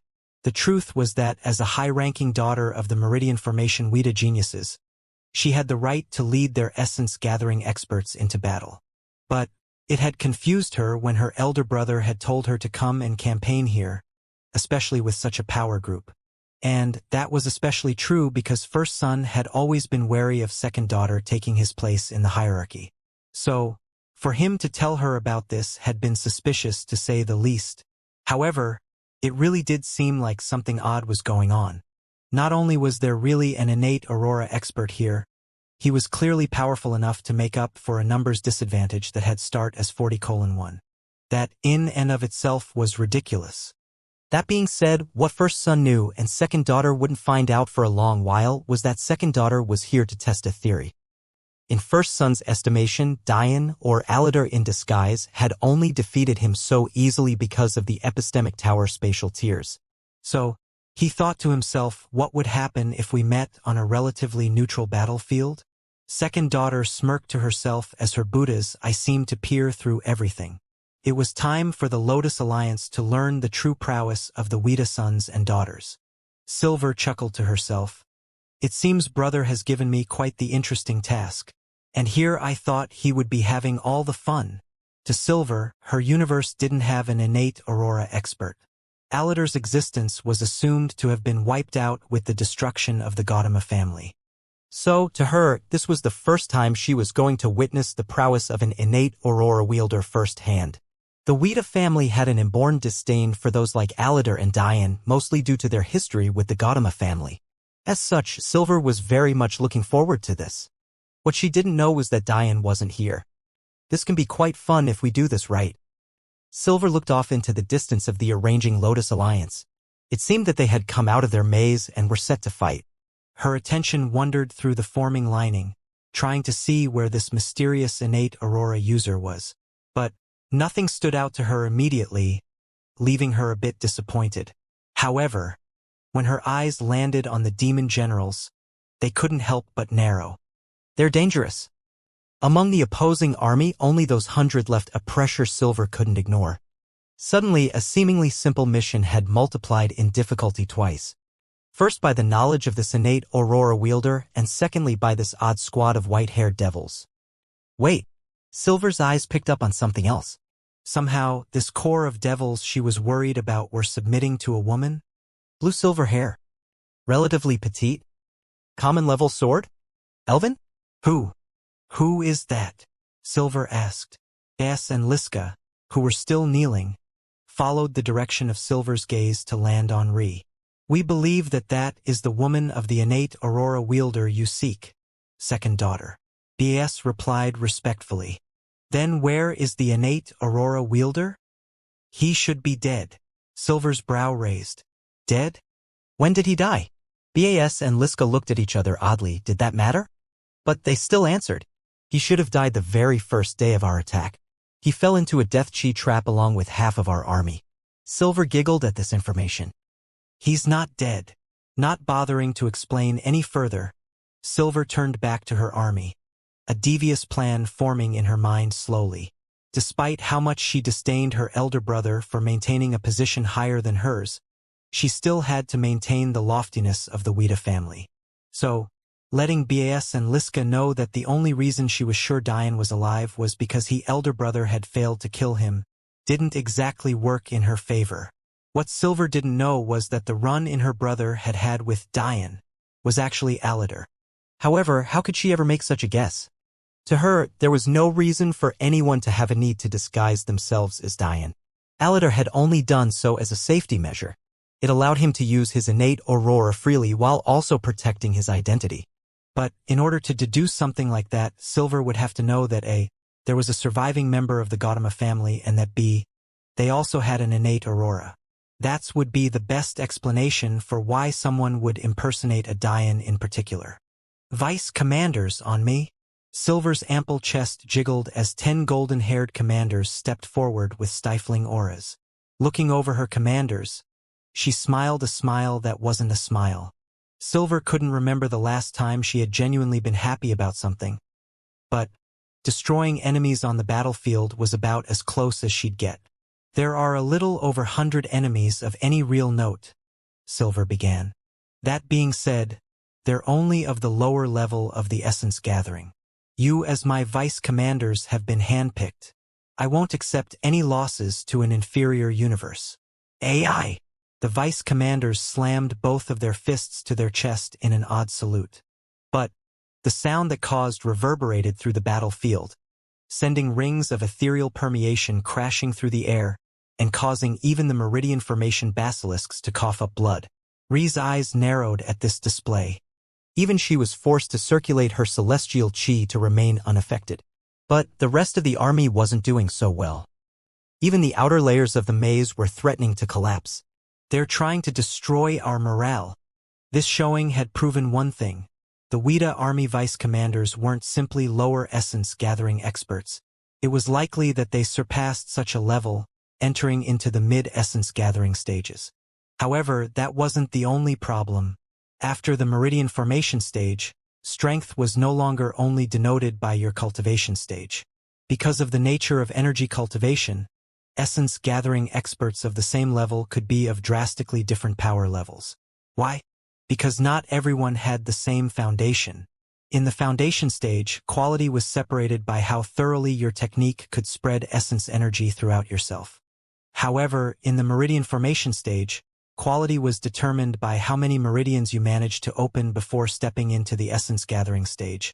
The minimum requirement for forcing entry into the essence gathering stage was establishing yourself at the peak of the 6th stage, or 54 open meridians. However, experts who did that were known as 7th grade essence gathering experts, and they were the lowest of the low. If you managed to reach the peak of the 7th stage, or open 63 meridians, you would be known as a 6th grade essence gathering expert. And so on until the 1st grade, or 108 open meridians, but therein lied a problem. Ri had no idea what grade of essence gathering experts the demon generals were. But she did know that many of the elves were only of the 5th grade. Only the peak geniuses of the major families would be of the 4th grade, and even that was a massive leap in power.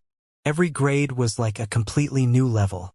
A 4th grade essence gathering expert of the 1st stage could toy with a 5th grade essence gathering expert even if they were separated by 2 or even 3 stages. And yet, from the power displayed by the Weta vice commanders, there was no doubt that they weren't of the 4th grade.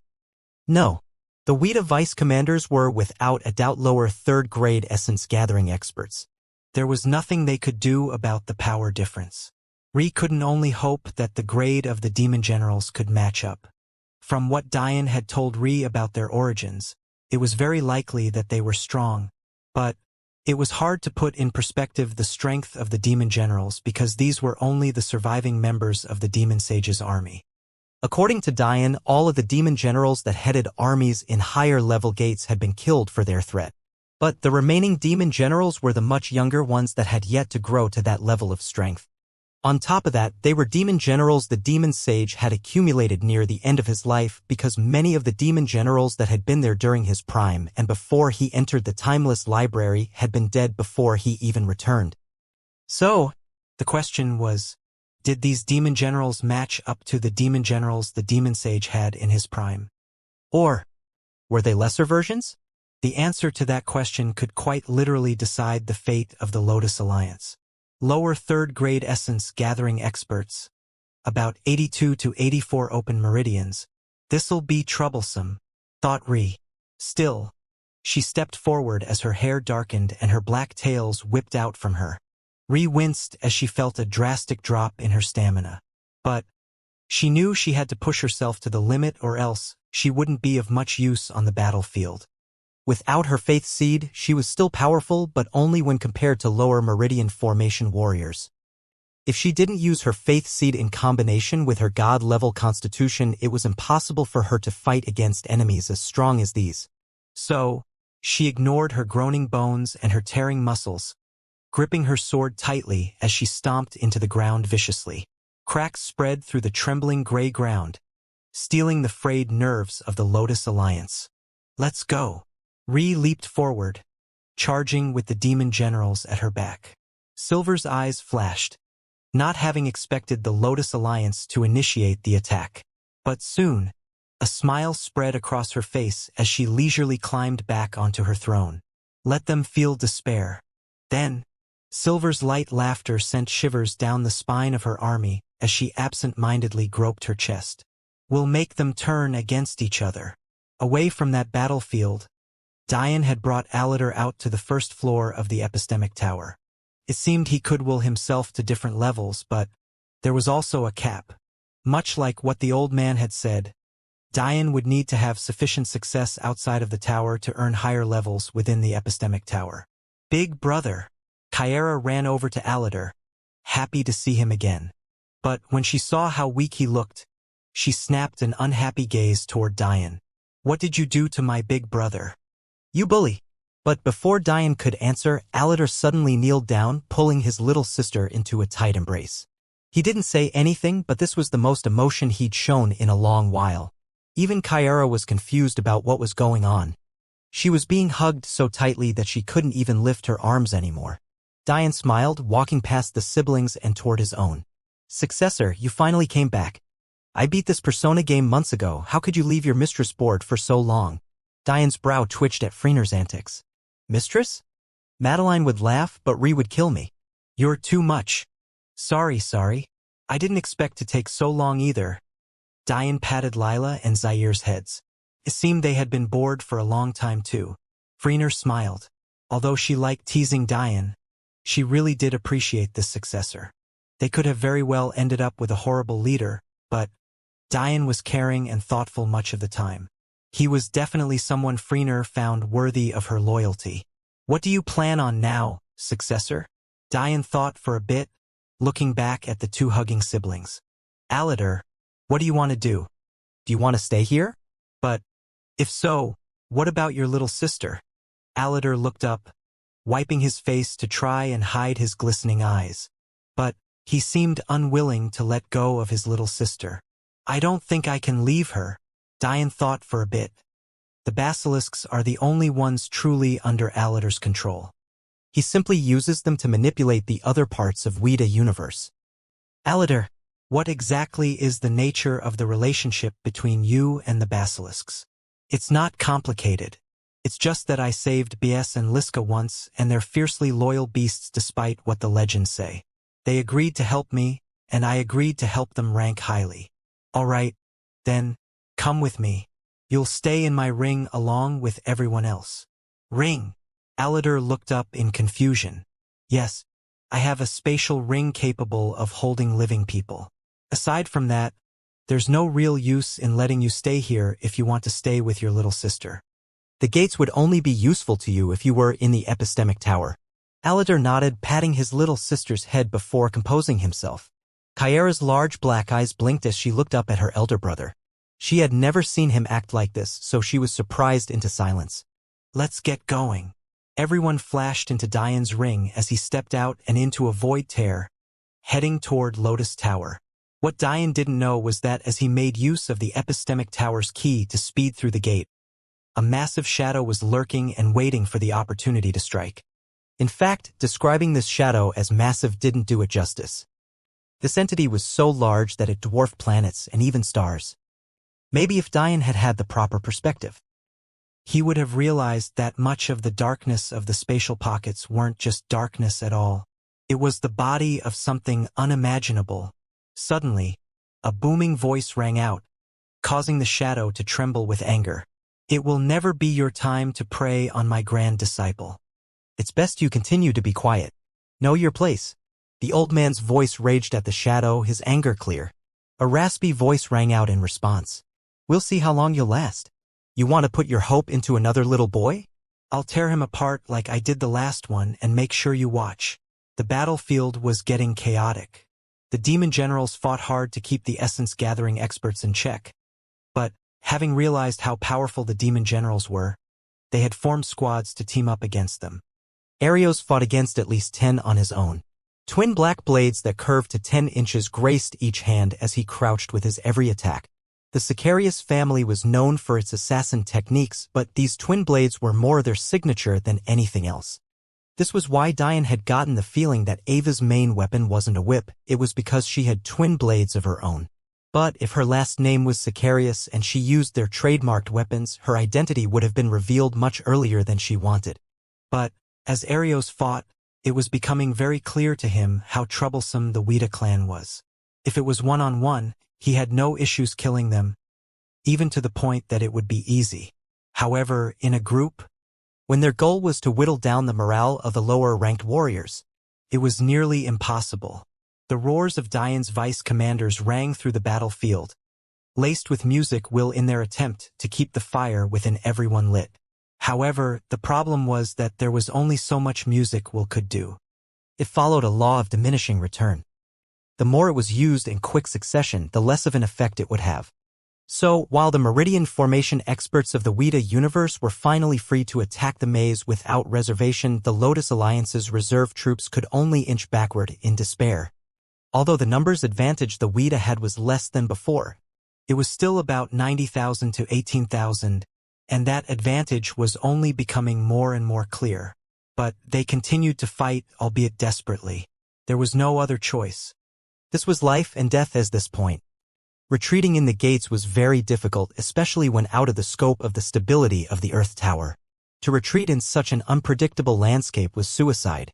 The weather had changed so often and the cyclones had raged so abruptly over the past few months that the Lotus Alliance and even their enemies never got a real chance to breathe. Almost as if the temperature of the battlefield suddenly dropped, hitting below freezing in an instant. Ree's tails whipped wildly, her sword cutting forward and slashing through any Meridian formation experts she could fight. The gold of her tail had dimmed considerably, and even the black was lightening to an unhealthy gray. She struggled, using the boost the snowstorm gave her to amplify her ice will. I should teleport back. I can't keep this up. Ree wasn't even able to step through the void anymore. Her speed had lessened and her attacks were only effective on lower Meridian formation experts, a power level that was becoming more and more rare on this battlefield. Hear me. Silver's voice blanketed the battlefield, clearly laced with the mysterious will of the Wuxia clan. A smirk played on her face. It was time for her plan to come into effect. The campaign will end soon. And honestly, I'd like to head home. It's been a hard few months. Now, crushing you before the end of the day makes no difference to me. I have plenty of time to make it back to my gate. But I could leave now. Ree's brows furrowed as she continued to parry attacks. Ugh!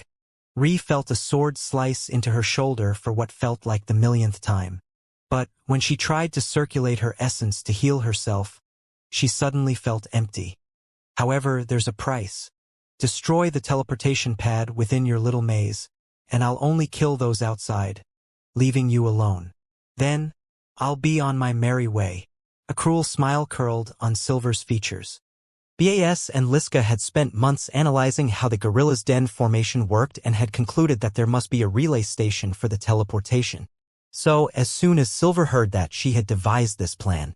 By focusing on making sure the demon generals had the least amount of impact on the battlefield, the Meridian formation experts were lulled into a false sense of despair. In reality, the situation was much better than they thought. The mere fact the demon generals could handle 10 at a time, even stalling their vice commanders, was keeping a strong hold on the potential for victory. But Silver knew this, so she decided to play a little trick. Without Diane's communication arrays, no one had a full scope of the battlefield. It was impossible to tell what was really going on from their vantage point. But Silver, with her Buddha's eye, had a clear advantage over everyone. And Ree, although she had fully awakened her aurora, simply did not have soul strength capable of making up for Diane's absence. Inside the maze, the big sect members looked at each other. A cold sweat had been permeating, but with this last bit of hope, shouldn't they take it? Hashem looked at Lahabim before they both nodded. Let's do it. They rushed to the center of the formation, but found Delia blocking their way. Stay back. I won't allow you further. Delia stood firm with sword in hand, her hair whitening and her eyes becoming a steel blue. Delia hadn't gone out this time because the experts were simply far too beyond her. Without her god constitution being fully awakened, her cultivation had slowed considerably in the meridian formation stage. In fact, she was only marginally stronger than the big sect geniuses. If it was just Hashim and Lahabim, she could stop them. But to deal with the growing crowd? Delia couldn't help but pale even in her determination. Outside the maze, Ree thought of immediately taking out her teleportation plate to leave and handle the anarchy she knew must have been breaking out, but it seemed the Weta army was more than prepared for that. Their tactics immediately changed. Instead of taking a defensive position to block off the powerful members of the Lotus Alliance, they began to attack with a fervent passion, not allowing them any time to teleport back. Ree and the demon generals could only fight to protect their own lives, desperately swinging their weapons. Within the maze, Delia backed up slowly. But the increasing amount of big sect members was starting to weigh on her psyche. There was no way she could handle all of this. "Get out of the way, little girl," Lahabim sneered, his red hair lighting on fire. "I hear the Nivea sect has already kicked you out and the bitch you chose to follow is dead. You no longer have any protection unless you count that useless father of yours. It's best you leave this be. At least that way we can leave you with your dignity. Where are the elves and the Nivea sect?" Are they really going to let their leaders die like that? But what Delia didn't know was that Evelyn hadn't gone out to the battle this time. She had retreated into the maze and was currently hiding among her members, holding them back from interfering. As for the elves, Akash was currently commanding them on the outside. Because she had said she was best at commanding the elves, she had taken action on that thought as well. But now, the only person left capable of doing much of anything was Delia. What could she do? Delia backed up slowly, her brows furrowing as an increasing amount of big sect members inched toward her. Clearly, they understood Delia could hurt them, so none of them were willing to be the first to jump forward. The room around them twinkled with the faint gold of defensive and concealment arrays, and yet there was nothing fantastical or alluring about the scene that was taking place. How could you all be so selfish? Ree, the demon generals, and the elves have been putting their lives on the line. On the front lines? While all you've been doing is huddling up in here. The only reason you've survived these attacks up until now is because of them. Delia's voice trembled as she edged between anger and tears. She just could not understand how there could be such horrible people in the world. People had taken away her mother for selfish reasons.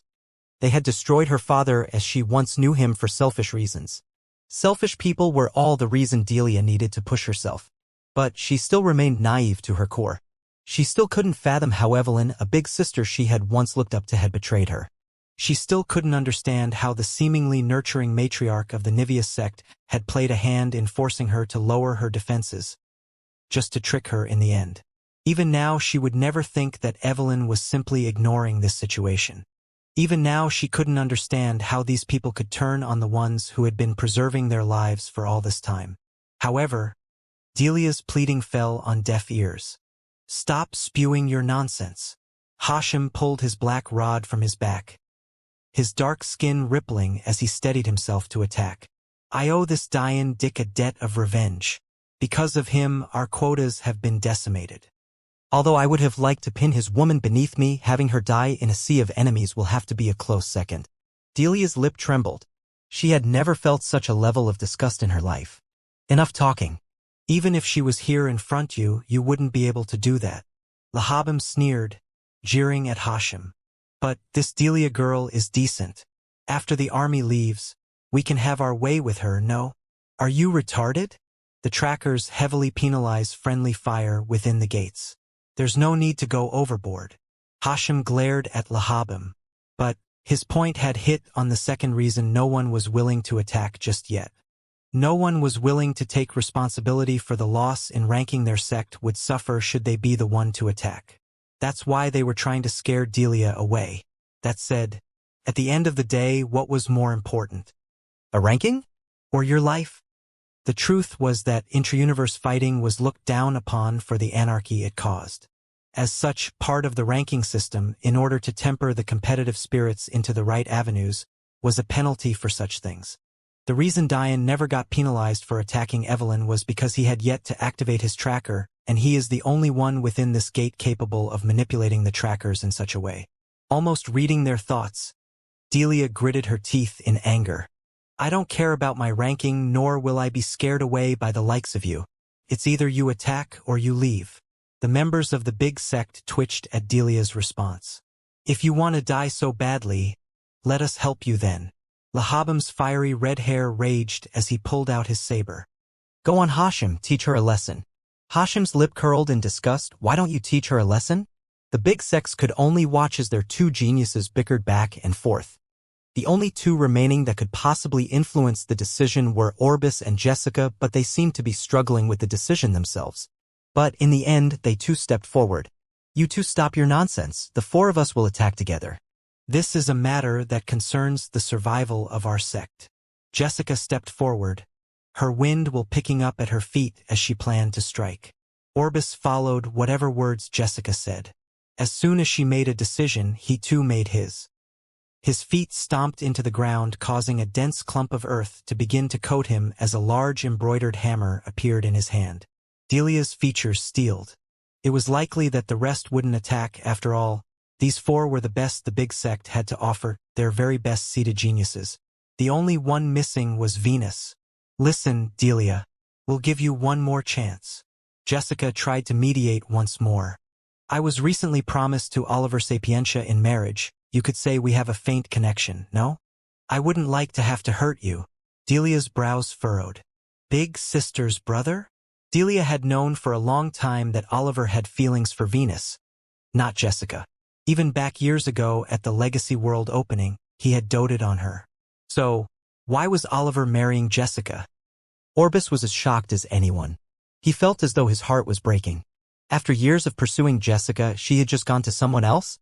Jessica didn't even look back to Orbis, understanding quite well how he must be feeling. However, with the rise of Madeline, Jessica had to take advantage of Oliver's concurrent rise. It was for the good of her sect and her family. Jessica could only ignore Orbis. The truth was that Oliver had originally had deep feelings for Venus, however, things had changed drastically after Diane had left. The Bai family was now closely tied to the Dayu family. Focus Academy was no more, and the Veriti family was sold into slavery. Seeing Delia's struggling, Jessica relaxed a bit, hoping that her words had been enough. She was a part of the Wind Blade sect and was completely unwilling to destroy their rankings by tanking her own. The ranking systems were complex, but there was a reason why Diane had registered under the Elven Kingdom. Every ranking not only affected the prestige of the individual, but also the prestige of the clan they come from. Jessica was well aware that although she must preserve her life for the sake of her clan, she also wanted to do so while minimizing the impact such an action would have. However, Delia's next words only forced her smile to freeze. Tell yourself whatever you need to feel better. But warriors should have integrity. And none of you have that. Delia's white hair waved wildly as she braced herself to fight against the big sect-seated geniuses. See what you're talking got us, Jessica? Nothing but wasted time. Let's go. Lahabam launched himself forward, his saber flaming in an arc toward Delia. The three remaining seated geniuses attacked as well, ready to kill Delia if need be. Delia stepped forward, her blade clashing with Lahabam's and forcing him back. Her arm vibrated under the pressure. This wasn't the fighting style she was used to. She always danced and flowed with her swordplay, but that kind of style now would give her opponents too many chances at attack the teleportation pad behind her. Before Delia could think of countermeasure, blades of wind whipped out from Jessica as she maintained her distance. Delia stumbled, wincing as the sharp wind cut through her skin. But there was little time to focus on that as Hashim's rod and Orbis hammer attacked her from both sides, intent on crushing her. Ice rain. A storm of hail spun around Delia viciously, blocking their approaching weapons for an instant and allowing her to leap out of the way. Delia panted heavily as she looked at her slowly approaching four enemies. What do I do? Outside of the array maze, the situation wasn't much better. The wounds of Ree's skin and the blood that trickled from them only increased with each passing second. Even the gash in her forehead had reopened, nearly blinding her vision completely. And yet, she continued to fight as it seemed hundreds of Meridian Formation basilisks wanted her head. Ri's state had made them all forget that she had once been a peerless beauty on the battlefield. All they saw was an enemy, a bloody mess that would only look better by being found at the end of their weapons. I have to use it, Ri thought to herself weakly as her knees buckled. Ag. Ri forced the tree of life and death into existence. The roots spun in the air wildly, piercing through the unsuspecting basilisks and causing shrills of agony. But it seemed like even with their lives on the line, the basilisks didn't dare disobey the commands of Silver. If they let Ri teleport away, even the eradication of their entire race might not satisfy that she-devil. So, they ignored the piercing obsidian branches, continuing to pressure Ri and no allowing her the space to breathe. But the small influx of stamina helped Ri hold on for just that much longer. Although her soul power was quickly running out, her essence energy and bodily well-being were improving slowly. Seeing this, Silver frowned before she made a gesture toward a vice commander in the distance. Once reaching the essence gathering level, communicating with 100 meters with your essence was possible. This way, you wouldn't have to use wind will as a substitution as Diane had been. To use this on a battlefield wasn't very effective though. For one, the reason you had to be of the essence gathering level was because sustaining such communication required enough energy. And secondly, if communicating with just one person took so much energy, imagine how much would be required to communicate with hundreds if not thousands as Diane had with his communication arrays. However, Silver communicating with her closest vice commander to send an essence gathering expert over to finish off Ri? Easy. The vice commander immediately reacted to Silver's voice, training his eyes on the distant Ri. You! The vice commander leaped back from his fight with the demon general, pointing toward one of his subordinates. Go and finish her.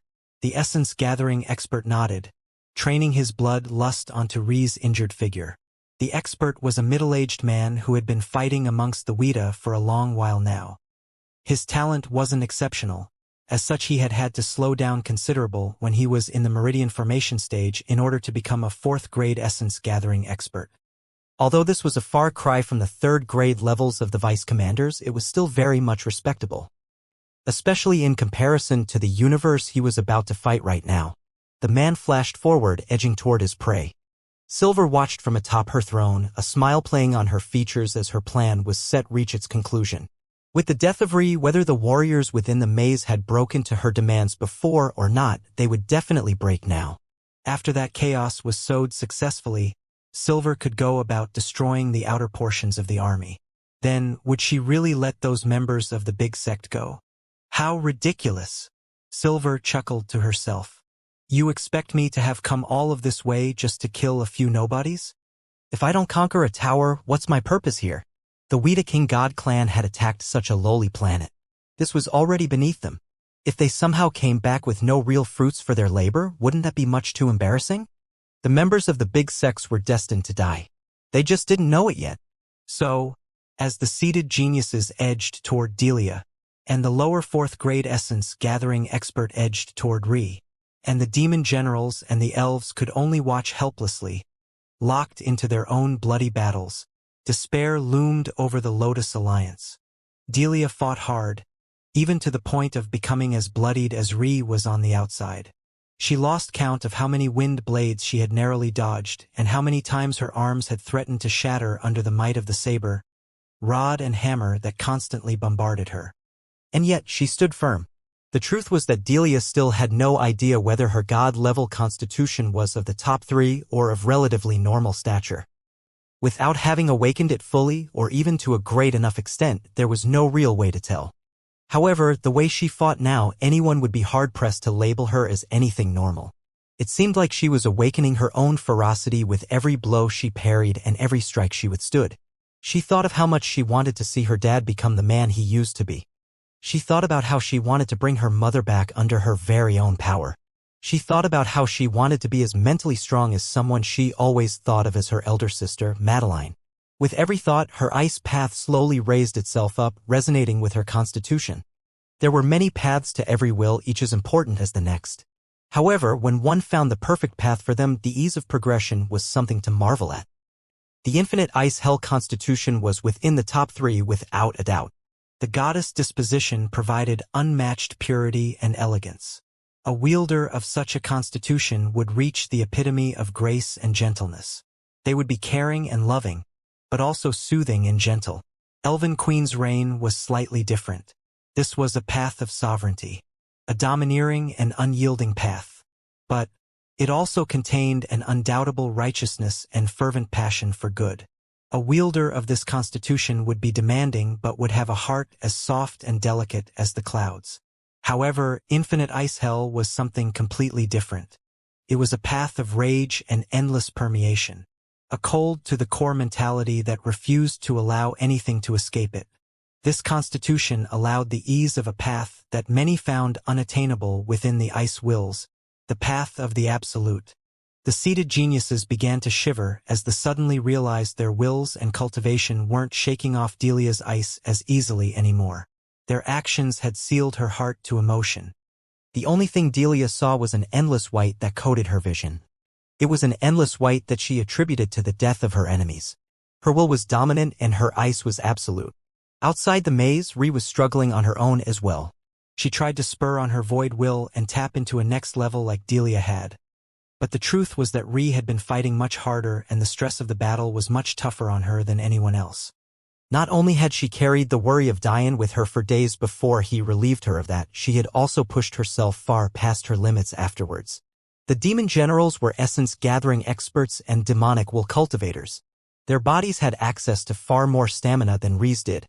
However, much of the problem lied with the fact Rhi had to fight at her best constantly to be of good use.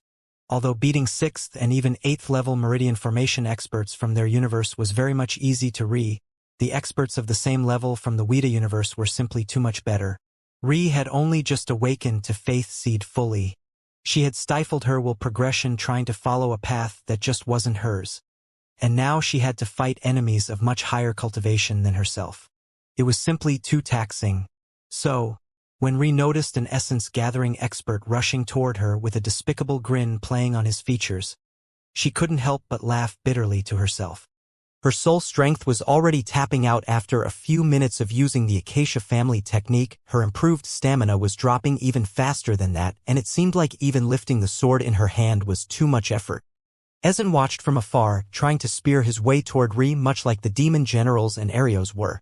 But it seemed like the Weta army only willingly opened up space for their comrade, and soon he was right on top of Rhi. Knowing she was finally cornered, the basilisks finally took in a deep breath, pulling back to allow the Weta soldier to deal with the rest. If Rhi tried to teleport away now, there was no way the Weta warrior would give her time to. There was simply too much of a difference between their cultivation and their stamina. Rhi breathed hard, her chest heaving through her reddened silver armor. Everything on the battlefield seemed to pause. This was probably the most important turning point. If Rhi died, the alliance would fold. The elves would lose a princess. The demon generals would lose another commander. The big sects would see their central figure gone. Evelyn watched this scene with a slight smile playing her features. It was as though what was happening was something Rhi deserved. To her, what was the need to get involved? Her hatred for Dian had clouded everything, even when she thought he was dead. Akash tried to use her double-headed spear to make her way over, but the Weta army was simply out of her league. Ezen, Arios, and the demon generals weren't faring any better. Everyone could only watch. But suddenly something odd happened. A smile spread across Rhi's face as she lifted her sword for her last stand. Sacharos don't lose, she whispered to herself. Yet, despite her words, Rhi's stamina gave out. Under her constant fighting, she had been able to distract herself from the fatigue. She ignored the pain of her sliced flesh and her crushed bones. She ignored the searing pain of her heart as it pumped wildly, trying to keep her upright. She ignored the fact she hadn't even produced a single drop of sweat in days. Her body was tapped out. And now, in this rare moment of pause and relaxation, it all hit her at once. All the pain, all the fatigue, everything. And suddenly, she couldn't stand anymore. The elves and demon generals watched in horror as Rhi's eyes closed and her body fell forward. No!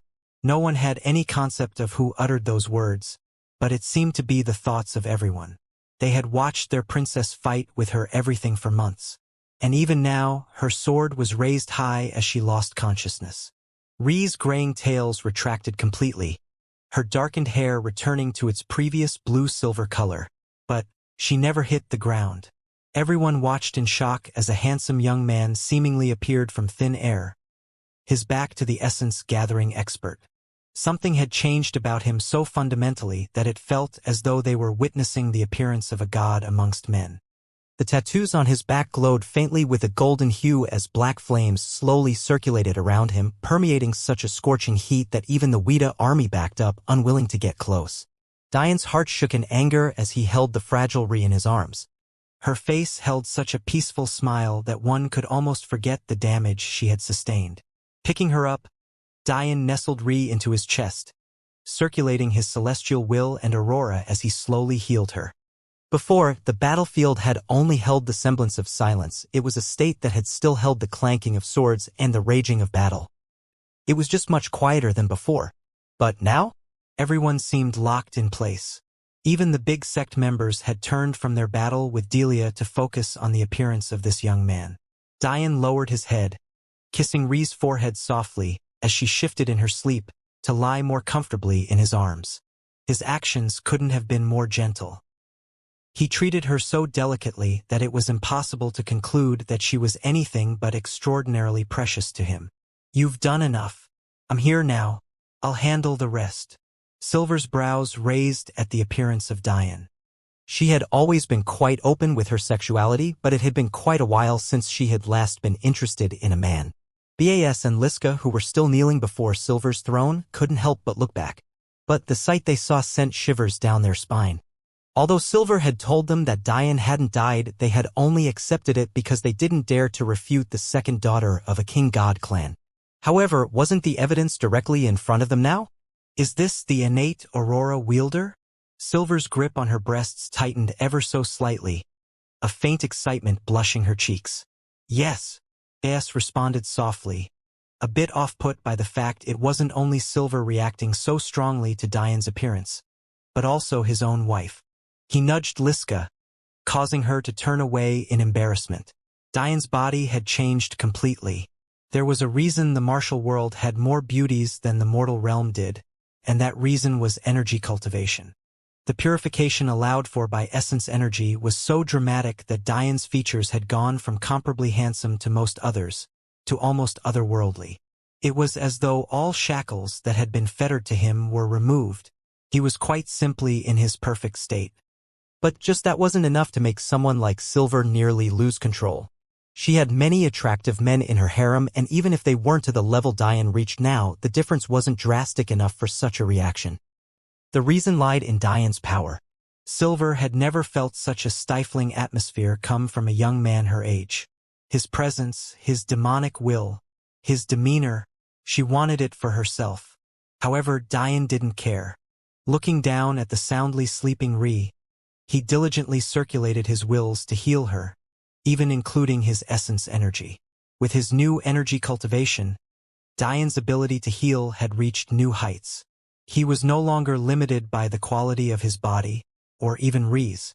But the more time passed, the more uneasy the warriors watching began to feel, because with each passing second, with each new injury Diane found, with each sigh of relief that escaped Ri's soft lips, Diane's anger only grew. And yet, for some inexplicable reason, no one could bring themselves to move. It was as though death loomed over each one of their heads, and should they choose to, there would only be the end of their lives waiting for them. Minutes passed before Diane's eyes flashed a final time, completely swapping Ri's wrecked armor for soft and oversized sweatshirt and sweatpants. He had wanted to give her something comfortable to wear, but this was the most comfortable outfit he could think of. Ri shifted in her sleep, groaning awake. Suddenly remember she was supposed to be battling, she started, jumping up in Diane's arms. Diane was surprised by her sudden movement and didn't have a thought of dodging as Ri's forehead slammed into his. Ow! Ri rubbed her forehead before she realized her feet weren't on the ground and that she was instead being helped up bridal style. Ri's blue-silver eyes blinked as she looked around, confused to find a ring of black flames around her. But what was even more odd was the fact that no one was attacking. What's going on? Suddenly, a familiar scent caused Ri's nose to twitch. In fact, the scent was so much better and much stronger than it had been before. Diane. Ree looked around excitedly before she finally realized she was in someone's arms. Looking up, she found a wincing Diane trying to get over the fact his head had just been rammed. Confusion flashed through Ree's features. Was my husband always so handsome? Did I miss him too much? Am I seeing things? But Diane's touch, the comfort Ree felt in his arms, and his pine cinnamon scent, they were all too real for Ree to ignore. Tears started glistening in her eyes. Little fou glacé? Why are you crying? Diane looked down at Ree. His heart still weighed with a heavy feeling of guilt. He still didn't know what was true and what was fake from the old man's illusion. In fact, maybe it was only wishful thinking that made him hold on to the possibility that there were some falsehoods. But now wasn't the time to deal with that. He just wanted to make sure Ree was okay first and foremost. Ree's small hand touched Diane's cheek, almost as though she was checking whether he really was there. You really are back, Ree whispered. Diane's healing of Ree suddenly reminded everyone that underneath the endless injuries and blood, there was an ethereal beauty that had been before them. Despite how almost comedic it was as the oversized sweatshirt drooped down Ree's arm as she lifted it up, her beauty could not be ignored anymore. However, not everyone was happy about this. The middle-aged man who had been assigned to kill Ree was trembling with anger. As a warrior, having someone turn their back to you and completely ignore your existence was something he couldn't tolerate. If you two are done washing your necks, I think it's time you die. The man's black hair was streaked in gold, reminiscent of mixed-blood Weta clan members. Ree was snapped back to reality due to the unwanted voice. She tried to climb out of Diane's arms but suddenly found that Diane's grip was too tight for her to do so. When she looked up, all she found was a gentle smile. You just lie there comfortably. In fact, you can even take a nap if you want. I got it. Ree wanted to protest, but something about Diane seemed unfathomable right now. A peak first-grade expert hadn't appeared in this quadrant for centuries because of the decline of celestial will. Although Alatar was trying to find a new path by using his innate aurora, that was obviously not something everyone had access to. And now that Diane had used Alatar to become used to his new body, only he knew how powerful he was, and it was about time for others to find out too. Okay. Ree smiled brightly, resting her head on Diane's bare chest. His heartbeat was so steady and strong that it almost lulled Ree to sleep. But despite how tired she was, she wanted to see this through to the end. Diane continued gently circulating his aurora within Ree. Although he had healed all of her external injuries, there was still too many accumulated internal injuries. And that wasn't even to mention the stress her soul was under after forcefully pushing the tree of life and death to her limit. Turning toward the fuming warrior, Diane's face immediately became cold. His eyes scanned the man standing less than 5 meters from himself. Wash my neck. The man trembled under Diane's gaze. He didn't understand what was going on. He couldn't feel any cultivation coming from this young man, and yet he felt as though his life was in Diane's hands. 74 open meridians. Second stage essence gathering. Lower 4th grade. Diane deduced this almost immediately. Why would you think you had a right to kill my wife with such pitiful cultivation? The brows of the surrounding warriors twitched at Diane's provocation. Was this kid about to try and fight them with no cultivation and a woman in his arms? What kind of ridiculous concept was that? Suddenly, Diane's demonic will blazed. A dripping red-gold aura spread out from him, emanating a stifling pressure. The Weta warrior suddenly felt as though his knees would give out on him at any moment. His will to fight was being slowly erased, and it seemed as though Diane's presence was only becoming larger and larger. Please. I'm sorry. The warrior fell to his knees, shivering in fear. All he could see before him was an insurmountable mountain. There was no use in resisting. This was the king of all things. The sovereignty path was something Diane had long since awoken to, ever since his very first talks with Ree. However, before he could use it to its fullest extent, it was basically relegated to a seduction tool that Diane imperceptibly leaked. But now? Diane could sustain his demonic will at the peak of the 9th level, and his understanding of himself had reached an entirely new level due to the true empath trials. A normal person might have been crushed by the mistakes of their past, having it weigh on their hearts for years to come. But Dian was different. Where others saw failure, he saw room for improvement. Where others saw a dead end, he saw a path through. Where others saw despair, he saw courage and bravery. Dian knew he had made mistakes, but leaders make mistakes all of the time. What separates the greats is their willingness to adapt and change. Dian's confidence in himself was unmatched. He had no doubts. He would bring the Lotus Alliance out of the situation. He would bring his fiancées away. He would have his name reign supreme in the martial world. With all of these goals in mind, this wasn't the place for him to stumble. Dian's eyes flashed with a purple gold as a brilliant weapons hell array appeared behind him, spinning viciously in the air. Some things can't be forgiven, he said faintly. A spear laced with wind and sword will pierce forward, impaling the lowered head of the Weta warrior. There was no time to scream or cry out in agony. There was no time to despair. There was no time to regret. Silver's eyes flashed with anger at this scene. It wasn't that she cared about the death of a foot soldier, but what she did care for was the face of the Weta family. And one of their members dying while begging for their life on their knees was not something that she wanted to see. But Dian couldn't care less. This man was only the first that would die. I need to regroup the army. It's not possible for me to do so for everyone, but just the demon generals should be enough. Wings burst from Dian's back. A domineering black and a pure white shone over the battlefield, lifting him into the air with unmatched speed. However, he wasn't escaping. Wind raged around Dian as he abruptly stopped in the air, holding onto Ri in his arms. The air became heavy as Dian's humanoid manifestation appeared, looming over the battlefield with an oppressive might.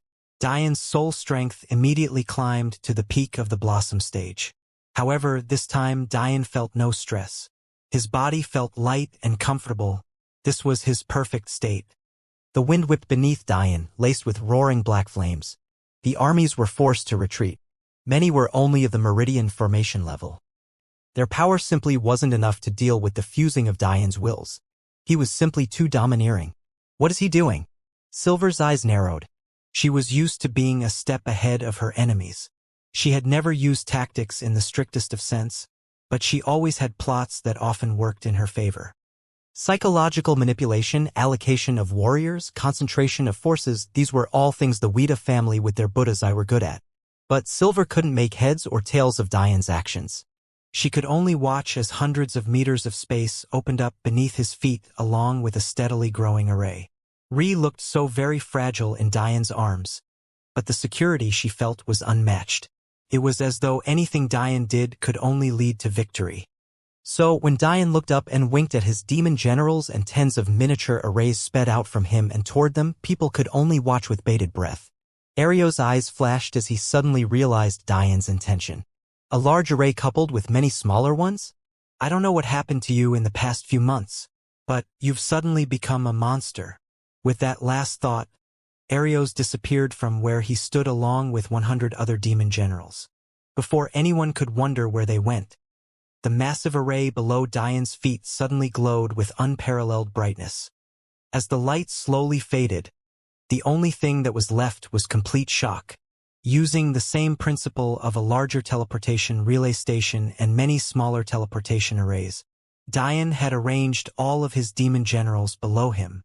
A smile crossed Dian's features as his eyes dimmed from their purple gold to his normal hazel. Let's end this. Everyone was suddenly very much aware of how powerful an innate Aurora wielder was on the battlefield. To be able to completely change the landscape on a whim was something that could only be described as godly. And yet, Dian did it easily. What the observers didn't know was that this was only made possible by Dian's ingenuity. If he had tried to draw a separate teleportation array with coordinates and distance for everyone, he would have burned out, even with it just being 100. However, to create just a single teleportation platform and many much smaller and easier to make connections to said platform was a much less taxing task. Spartan Formation. Demon Emperors will Variation 1. As soon as the words left Dian's mouth, the demon generals suddenly became giants. Their skin reddened, and their muscles and bones creaked under the pressure of the demon sage's ultimate body enhancement technique. And although they didn't have access to the perfect stages, that somehow made them look all the more dangerous. The demon generals immediately shifted, forming a perfect square. 10 demon generals made up each side as Diane created layers of defensive arrays to protect their corners. However, maybe the oddest part about the formation was that the 10 generals making up each side were so very spread out, even as far as being 5 meters apart. It seemed that this made no sense. If the point was to make use of a Spartan-like strategy, small spaces and a tight formation was better. But Diane ignored all of this. The remaining 60 demon generals formed the center of the square, 15 covering each side. But this only raised more questions. Why had 15 behind 10? What was the point of the spaces? Many had these thoughts running through their minds, but Diane only leisurely watched the shifting with a smile playing his features. Suddenly, he lowered himself to the center of the square formation, hovering just 5 meters above the ground. His wings retracted as an array appeared below him. Sitting cross-legged, Diane held Ri in his arms as he faced an army of nearly 100,000. A sad look appeared on his face when he thought about what it must have been like to fight this many without him to communicate with everyone. But it was all over now. You're about to realize that I'm the most dangerous person on this battlefield, Diane said faintly. His voice was laced with an indomitable music will and a fiery rage dripped from him. He was angry. He was angry that he hadn't been here. Angry that he couldn't take responsibility as a commander. Angry that his fiancée had been hurt. If you want any chance of winning, it's best you find a way to get to me. Diane's eyes darkened as he circulated the Mathilde family technique. Suddenly, his sixth sense was amplified, complementing the Azura's imperial eye. Diane had realized something formed the words of the old man. When the entity had said that the Buddha's eye was a distant relative of the Aurora, Diane had initially thought that it was just an exaggerated joke. However, he then thought about it further. Didn't the Aurora have another name? And wasn't that name Mind's Eye? If many eye techniques could be traces back from the inspiration they found with the Aurora, then didn't that mean that Diane could use his Aurora to better understand and amplify these techniques? Diane couldn't have been more right. His irises became a solid gold with flecks of red and purple etching into them. Diane could suddenly see everything, whether it be directly in front of him or hundreds of meters away. And then, a massacre began. The tree of life and death bloomed behind Diane, tearing through the gray soil and snaking its way through the battlefield. Cries of agony rang out, bodies were pierced and limbs were torn. The roots suddenly became coated with a dense black fire, sweeping the writhing bodies into nothing but ashes as fruits began to fall from the tree that hung above Diane's head. Then everything got worse. Massive white flowers began to bloom on the battlefield as Diane's clones began to run amok. Their goal was simple. Use, devour, and be reabsorbed into Diane. The amount of soul power the 10% clones could absorb was minimal. In fact, they could only absorb the soul power from nearly dead Meridian Formation warriors that Diane had already stolen all of the essence energy from. But the amount they absorbed still outweighed the amount Diane used in making them. So it was exactly as Diane had said. The demon generals had not moved a single inch, and yet within 5 minutes, 1,000 of the enemy Meridian Formation experts had already been slaughtered. The Weta essence gathering experts just stood there in awe. Even the Lotus Alliance couldn't help but tremble at the display of power. It suddenly became very obvious to everyone what the purpose of Diane's formation was. It wasn't to set the demon generals on the approaching armies and hope they could win. The demon generals had one job and one job only: make sure no one bothered Diane as he vented his rage. BS and Liska felt their hearts being torn apart. This wasn't the Weta experts that were dying. It was their own clansmen, their very own brothers and sisters. They wanted to fight, but what could they do in the face of such power? The big sect-seated geniuses couldn't even hold onto their weapons anymore. They believed that they could survive for now because they didn't know Diane could bypass the gate's rules. But what about when they left the gate? Would Diane look for revenge? They had thought he was dead. Jessica's lip trembled as she looked toward Delia. Delia, I had to survive. Please don't tell Diane. Please. The 4 of them dropped to their knees, pleading with everything they had. Delia looked at them silently. Something had snapped within her when she unlocked the path of the Absolute. But she was very much still Delia. Soft-hearted, naive, and much too lenient, so she only nodded, walking away and toward Lotus Tower to heal herself. There was simply no doubt in her mind that Diane had this one. Outside of the maze, the massacre continued. The number of basilisks had already dwindled from 90,000 to nearly 80,000, and yet Diane seemed to not tire. To him, eliminating meridian formation experts was as easy as breathing. His soul was currently at the very peak of the essence stage, meaning the peak of the essence gathering stage. His energy cultivation was at the very peak of the meridian formation stage. And his body cultivation was also at the very peak of the meridian formation stage. They were simply no match for him. Diane felt no need to attack the much more difficult Weta warriors. If they wanted to do something, they could come and deal with his demon generals. They were already itching for combat. The elves had already retreated into the gorilla's den formation as instructed by Diane. If the Weta wanted to attack them, they would have to first go through the demon generals. Silver had said and done nothing through this whole ordeal. The deaths of the basilisks meant nothing to her. She only wanted to try and find a way to win. But every thought she had seemed completely stupid. Wrap around the white-haired demons and attack from the side? No. The gates aren't a playground. I can't just skirt around unmarked territory. To make things worse, this raging snow would make such a maneuver slow. By the time I got into position, the rest of the army would be wiped out and the much smaller group of 100 would have an easy time intercepting us. Damn it! Maybe charge at them directly, hoping to blast through? That's even more ridiculous. It took 10 of us to fight one when they were unorganized. What are we supposed to do against them now that they are? Damn it. The more time that passed, the more it became clear there was only one option left. Silver grit her teeth as she said words that felt like poison in her mouth. Retreat. Today was simply not their day. She had only brought 1,000 essence-gathering experts to deal with this tower because she had gotten reports that it was weak. And then, she went on to further underestimate the sheer impact an innate Aurora wielder could have.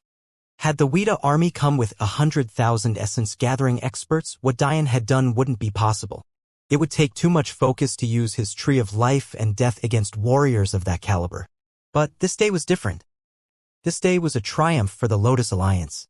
They held their heads high as they watched the basilisks and the King God clan retreat.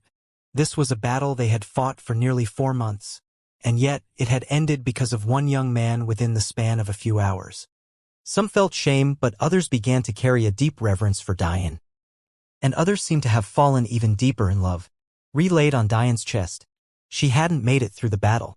She slept soundly with her small hand rested on Diane's neck. Ree looked absolutely perfect. The small smile playing on her soft lips. The crystalline snow that matted her blue-silver hair. Even the rosiness of her cheeks as she slowly made her way back to peak health under Diane's gentle guidance. We're together in all things. Diane thought quietly as he watched Ree fall into a deeper and deeper sleep. What you started, I finished. Leaning forward, he planted a kiss on Ree's forehead before he too headed toward Lotus Tower. Diane didn't even watch as the armies retreated. He slowly touched down to the ground with Ree in his arms as the demon generals returned to their normal states. Although they were a bit disappointed the Weta hadn't attacked them after months of fighting, maybe a break was something even they needed. Diane's eyes flashed golden, causing the gorilla's den formation to disappear in an instant. By the looks of it, it was clear this formation had been rebuilt and restructured many times. With the oddities of the gates, the cyclones and storms probably did more damage than the Weta universe did. But it was good that Diane had managed to create enough array plates. Looking down at Ree, Diane lit a gentle halo of flames around her to ward of the falling snow before he walked toward Akash and the elves. Commander! Diane gave Akash an apologetic smile as he noticed her injuries were quite severe as well. Her black armor was terribly torn in many places, her singular shoulder guard had disappeared, and even her eye was closed in an attempt to ward off the blood from a gash above it. Despite that, Akash sighed. I don't know if I have the right to be called that anymore. Looking back toward the tired and injured elves, Akash felt a dull pain in her heart. If it hadn't been for Diane, who knows what would have happened. Having run out of medicinal pills long ago, many had been depleting their essence energy in a feeble attempt to heal themselves for months now. However, essence energy wasn't meant to directly heal. It had healing properties insofar as it purified, cleansed, and improved normal bodily functions, but it worked better to amplify healing as opposed to being a healer itself. This was why Diane's healing worked better with his energy cultivation. Diane had thought that maybe the elves might have auxiliary groups from the Alchemists Guild be responsible for supplying additional pills. But the problem with that was that not everyone could become a top-tier alchemist at such a young age. In fact, many who were still able to enter this gate were still common-level alchemists. The pills they could make would not only be a waste due to their margin of error, even completed ones wouldn't be of much help. And as for those of the older generation who were just slow cultivators, because they were slow cultivators, their soul strength also lagged behind. This meant it was rare for any of them to even have the soul strength necessary to reach upper levels of alchemist mastery. Diane could only sigh. He had to slowly change his perspective on things and be more self-aware. As nice and flowery as it sounded to say that everyone should be able to succeed as he did if they persevered enough, the truth was that that was only the case if you allowed for differing amounts of time per person. Diane couldn't expect everyone to improve as quickly as he did. Whenever Diane jumped into situations and acted frivolously, he had to be aware that he could very much be making things worse. At Focus Academy, he had naively believed that simply revealing the truth of things would be a win. He had somehow believed that the martial world still had some semblance of the mortal realm. If a scandal like the sacrifice of thousands of students had been made public in Diane's home country, then there would be hell to pay. But Diane had to stop applying his own philosophies to the martial world. From this time onwards, Diane knew that if he wanted to get involved in something, he had to be sure that he could see it through to the end. He couldn't rely on the power or the justice of those stronger than himself. He couldn't hope that all of the anger he brewed would only be aimed toward himself and not others. And he had to be mindful of the connections he formed and what they meant to him. Don't say that, Commander. This campaign was already coming to a close before I got here. There's no doubt in my mind that you all would have lived to fight another day. Diane smiled. Although his words had seemed hollow, there was still a semblance of truth to it. They had held out for nearly 4 months and were still here. Had they not held out for so long, Diane wouldn't have been able to train and gain his meridians. Even if Diane were here from beginning to end, there's no telling whether his strength would have been able to sway the battle. Before his advancement, he had only been comparable to Rhi before she fully awakened to her faith seed, which meant it was likely that Rhi's impact on the battlefield strength-wise would have been much better than Diane's had he stayed. They didn't know it, but their contribution was equal to, if not more so, than Diane's. What would have been the use of getting stronger if he came back with no one left to protect? Akash looked Diane in the eye. At first, she had assumed that he was just saying things to be polite. But there was something decidedly sure and pure about his eyes that made Akash feel compelled to believe in him. Diane just had an allure to him that made others believe in the words he spoke. Withholding her disbelief, Akash nodded. We should get moving. There are still a few weeks until the gates close, but we're already in a period where attacks on the Lotus Tower should stop. An army coming in any later than now would be hard-pressed to return to Gautama Tower by closing. Diane nodded in agreement, content to wait. At least, that was until he noticed Delia was nowhere to be seen. Scanning around the area, a faint worry built up in Diane until he noticed blood staining the gray ground where the center of the maze would have been.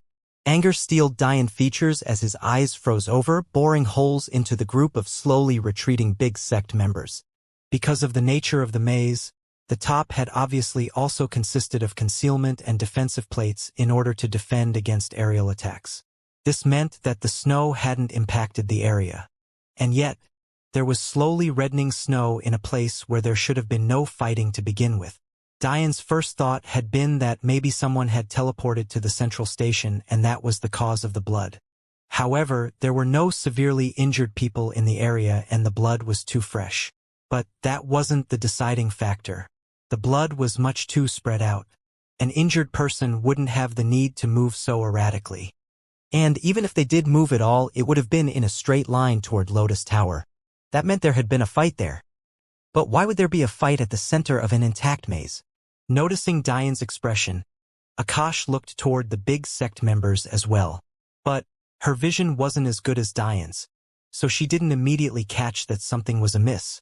With the sense boost that an innate aurora brought along with Diane's newly formed body and energy cultivation, not many around his cultivation level could match his vision. Is something wrong, Diane? Zaltarish walked up to help prop up his stumbling sister. Akash had been trying to pretend as though she was perfectly fine, but Zaltarish could tell that she was barely holding it together.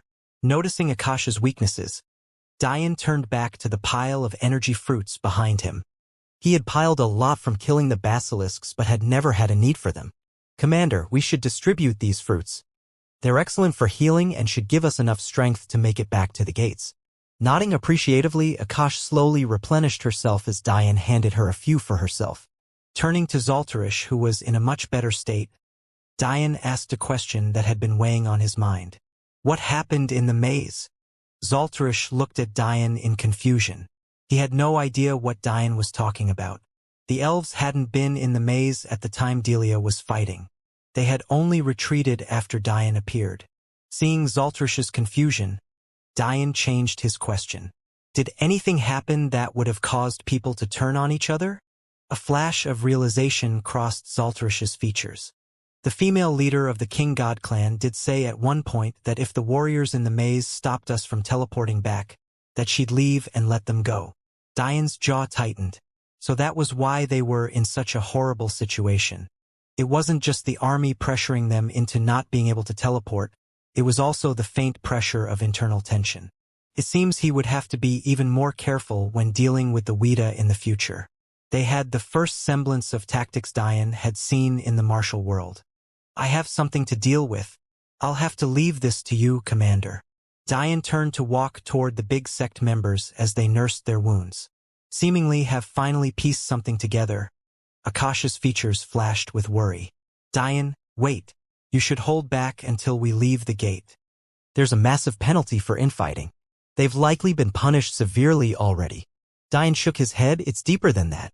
His steps flashed as he immediately appeared among the big sect-seated geniuses as they nursed their wounds. Jessica, Orbis, Hashim, and Lahabim all looked mortified by Diane's appearance.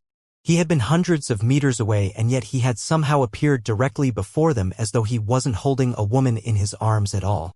Diane scanned them silently, taking in their injuries. Sword slashes. Frostbite. Where's Delia? A faint rage was building up in Diane's heart. He didn't need much more evidence to know they had fought with Delia. But he needed to make sure Delia was safe first before he acted. W.E. Jessica's lips trembled. I don't need your bullshit stuttering. I need an answer. If you have time to regret your actions now, you should have regretted them then. Diane's eyes were lit with black flames. He was having trouble holding himself back from attacking. If it was up to him, they'd be dead already. Anger rose in the hearts of the seated geniuses. They were lauded and praised when they were at home. In fact, there was once a time where they saw Diane as nothing more than an ant. And yet here they were nothing, relegated to nothing but foot soldiers. You! Lahabim's red hair trembled as he grit his teeth. The members of the Flame Blade sect were essentially watching as he was being emasculated. How could he face them in the future? Diane didn't respond with words. A massive black of sword will whipped out from himself, immediately slicing off Lahabim's dominant arm. Ack! Lahabim screamed out in agony, watching in horror as his favored arm fell to the ground. He almost couldn't believe that it was once his. Hashim bit back his remarks. He had wanted to explode like Lahabim had, but seeing the consequences, he threw all thoughts of retaliation out the window. Their pride was being stomped on and shattered. Diane had no sympathy or remorse for such pathetic characters. He almost felt that it was beneath himself to even kill them at all. Now, I'll give you all one more chance. Where's Delia? Orbis finally spoke up. Lahabim was in too much pain. Hashim was trembling in anger at having his pride crushed. And Jessica was much too scared. It was up to him, it seemed. She headed toward Lotus Tower. He said softly, "What happened here?" Diane didn't express thanks. All he needed to know was that Delia was alive. But now there had to be a punishment. And depending on their answer, that punishment might very well be death. Kill us if you must. But we did what we had to survive. Orbis wasn't in the mood to beg for anything. He had found out the love of his life was promised to another man. He didn't have the will to do much of anything anymore. The only reason he had even fought with the other seated geniuses before was in order to help make sure Jessica survived. But now, in the face of Diane, There was nothing he could do to stop him from killing Jessica. There was just no point. Maybe dying with Jessica was his best-case scenario. Diane looked toward the round Orbis. He didn't have much of an impression of him because neither Orbis nor Jessica participated in fighting Diane at the Legacy World opening. However, he didn't have sympathy for such a pathetic mind state either. Did you think that saying that would make you justified? Vindicated? Righteous? Is this the way of your world? You have no principles. You have no real goals. You have no ambition. Any semblance of anything you have is nothing but a facade because you're willing to throw it away whenever you come up against an insurmountable mountain. You all deserve death and I'll bring it to you. Diane twitched, ready to end the four of their lives where they kneeled. However, Jessica suddenly thought of something that made her kowtow. Wait. Please. You can't kill us. I'm the fiancé of Oliver. I am the wife of your brother-in-law. Diane's brows furrowed. Oliver's fiancé? What the hell? Diane hesitated. Before this, he was worried about the consequences of his actions. He wanted to change and not act so impulsively. But this was a lot harder than he thought. If he killed Jessica, and Oliver really did love her, then that would put a huge strain on Oliver's relationship with Madeline, something that was already fragile to begin with. Diane had no idea that Oliver's true feelings were for Venus. How would he have known something like that? He had barely interacted with Oliver at all. In fact, he had never even interacted with Madeline's parents. But what kind of stress would this action put on them? Seeing Diane's hesitation, a faint hope bloomed in the hearts of the seated geniuses. However, Diane only put the thought of killing them away for the moment. He had something else to ask them that was as important to him as Delia. What happened to the Veriti family? Diane's eyes scanned the reactions of seated geniuses. But his words only caused them to tremble all the more so, because they were not only aware of Diane's connection to the Veriti family. Much of the reason the Veriti family was punished was because of them. Speak. Diane was running out of patience. He had to go and help Delia. He was sure that she wouldn't leave the battlefield unless it was severe. Any time wasted here only made her situation worse. I can tell you. But you have to know that Orbis and I had nothing to do with it. Jessica trembled from her kneeling position, hoping that Diane would believe her. Lahabim and Hashim looked over at Jessica with anger coloring their features. But they knew she was right. Tell me. Jessica nodded. It was clear if she tried to negotiate with Diane anymore, it would only end badly for her and maybe Orbis as well. Although she didn't share Orbis' feelings for her, she could still appreciate his effort. It was just that Oliver was a better option for her future. This wasn't a mentality that Diane could respect, but to Jessica, this was just reality. After you escaped, there was still Madeline and Ava who remained. So they of course did their best to protect the Veriti family members who were at Focus Academy. Venus, and I believe her brother's name was Eli. Jessica took a deep breath, trying to stabilize her trembling. Diane said nothing. He knew much of this already. It was part of the reason he had left as he did. Eli had been sent back to Focus Academy and Venus was on the yacht with Ava. There shouldn't have been much to do to them in the short term. However, after everything calmed down, Ava was forced to go home with her father and Madeline was taken away by her master. They must have thought that there was no reason for a god clan to come back to deal with such a small family. But, Diane's jaw clenched as he waited. But, Lahabim and Hashim were bent on revenge? Shut up, boomed Hashim. He couldn't take it anymore. Don't pretend as though your sex were completely blameless. It was all of our masters who insisted on trying to gain our quotas back by giving the Ragnar god clan a way to save face for their failures. A light flashed in Diane's eyes, had a blinding sword chi fell from the sky. No, Ag. Hashim trembled on the ground. By now, everyone had their attention trained on Diane and his conversation with the seated geniuses. But they remained silent. The Niveus sect members had been told by Evelyn to not interfere with anything anymore.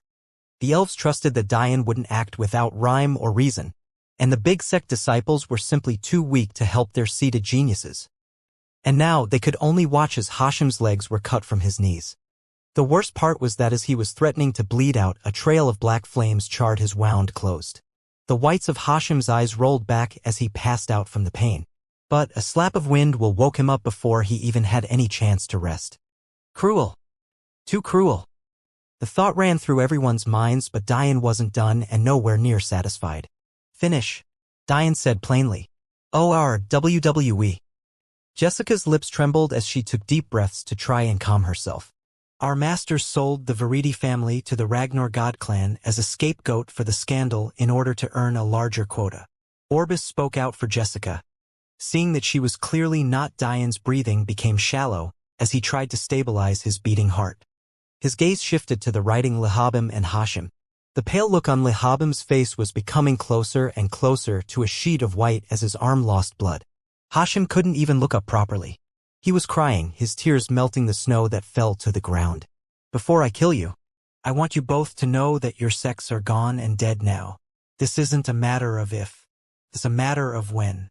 Die knowing there's nothing you can do about it. With that final thought, Diane's sword will fell from the skies, ending both of their lives before he began walking to Lotus Tower. You two survive only for now. Any information about your involvement means death. I don't care who it is you're meant to marry. Jessica and Orbis could only watch as Diane figure disappeared into the distance. They finally knew what it felt like to have your lives toyed with. They knew their sex were as good as done now. With Diane's power, even their patriarchs were no match for him. How could 7th and 6th grade essence-gathering experts do anything to a man who ended a war by himself?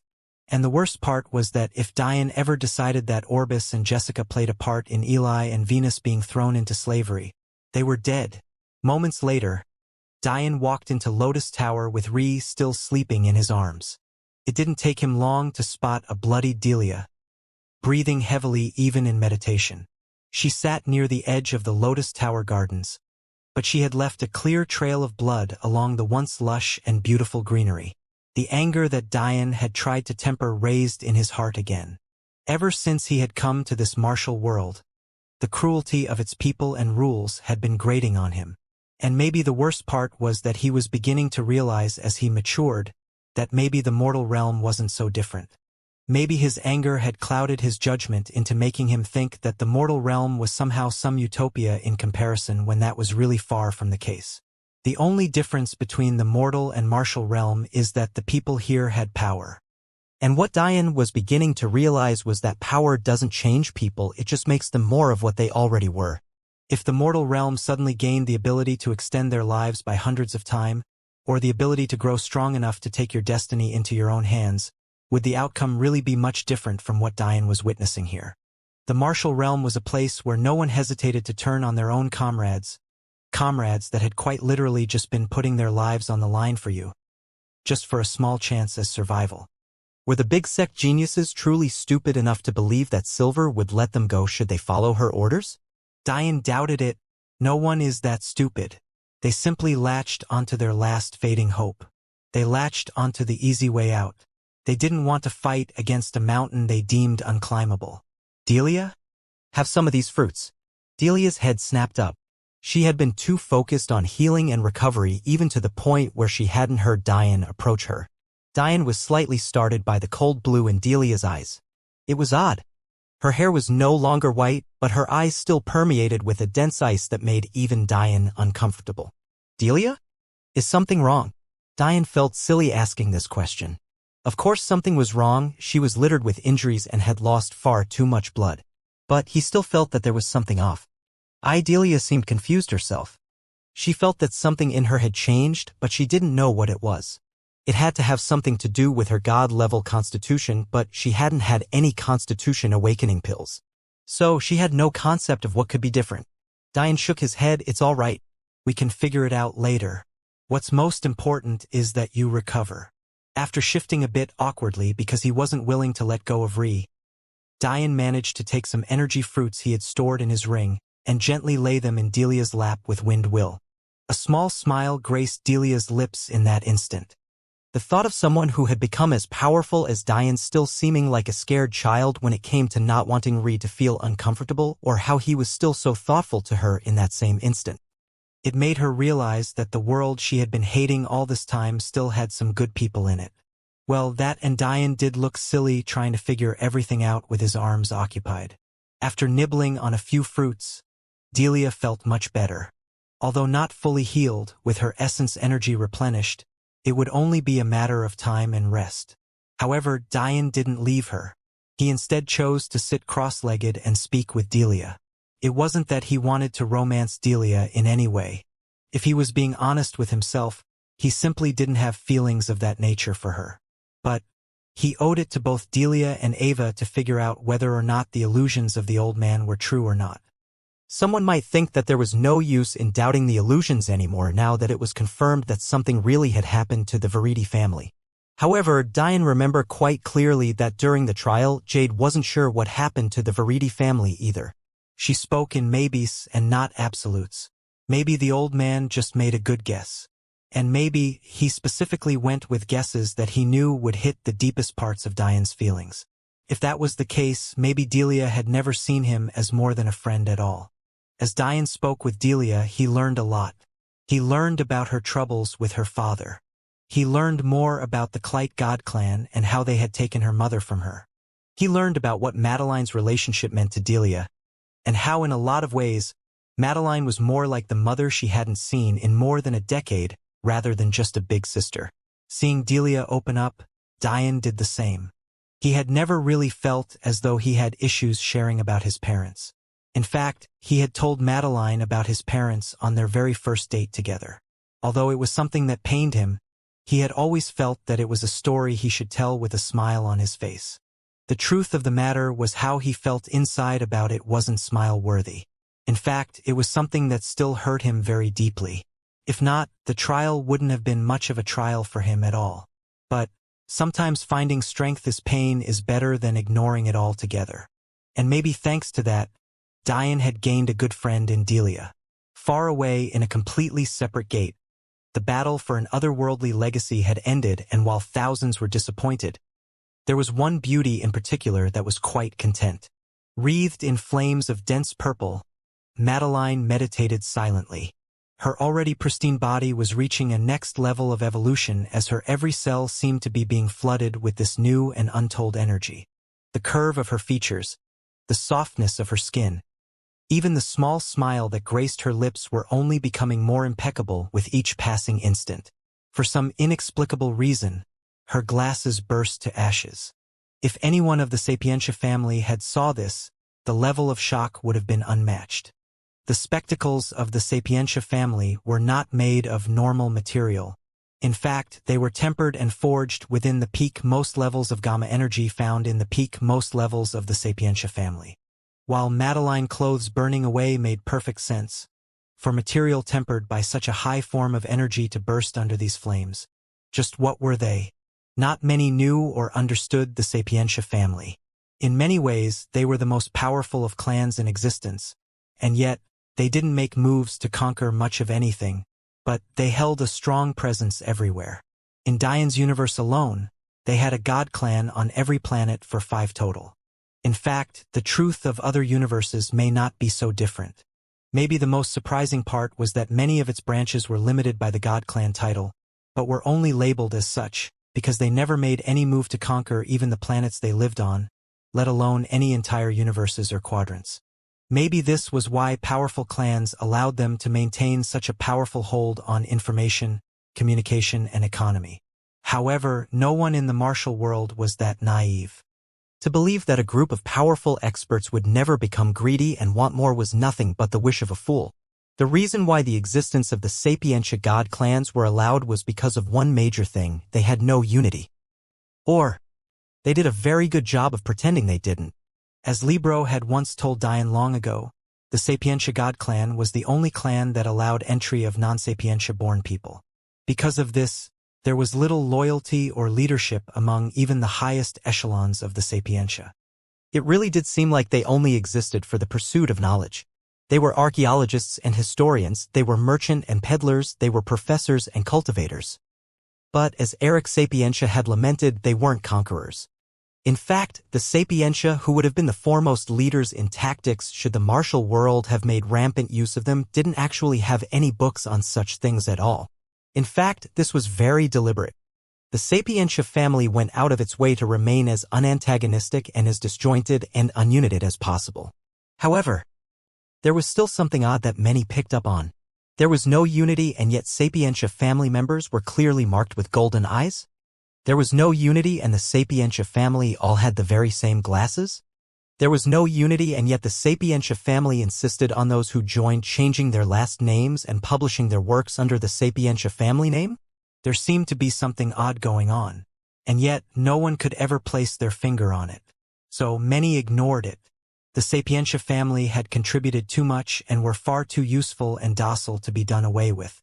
Normal cultivators didn't have time to refine their techniques as much as they would like to. They didn't have the time to explore and find better energy stone mines and sources. They didn't have the time to document or even care about history. Although some families could do these things on their own scale, no one could do it to the scale that the Sapientia did. So they continued to exist, keeping everything within their scope and foreplanning. However, now something outside their scope of understanding had occurred. Their Sapientia glasses had completely burst, and a genius that had already been near the heights of everything had reached an entirely new height. Madeline had fought hard for this right. She had climbed stairs that tested her will. She had been seared and singed with flames of red and frozen to the core with flames of blue. She had used her wits to jump through puzzles and loops, and in the end, she had made it here with only two other opponents to face, Prince Belmont and the third daughter of the essence gathering level. In the end, it wasn't Madeline's power that won. In fact, although she had thought she stood a chance against the two of them, she quite simply didn't. The third daughter of the Wuxia was already of the mid-levels of the essence gathering level, and she was a lower second-grade expert. Her use of ethereal permeation was nothing like the fighters Diane had faced. With years of training, she had managed to learn to perfectly fuse her ethereal permeation with her weapon of choice, an elegantly made fan. Her use of wind will and an odd blade-type will when coupled with ethereal permeation was enough to match even Madeline's first-level intent. If Diane had known this, he would have been quite shocked. He had yet to meet a single other person with the ability to fuse wills like he could, and yet here was a genius doing so with a will of the supreme law level. But maybe the most shocking thing was that Prince Belmont might have been even more impressive than the third daughter of the Wuxia essence gatherers. Some might not see why that's impressive. As a first prince of the royal god clan, why wouldn't he be able to match up to someone who was only the third best of King God clan? But Madeline thought different.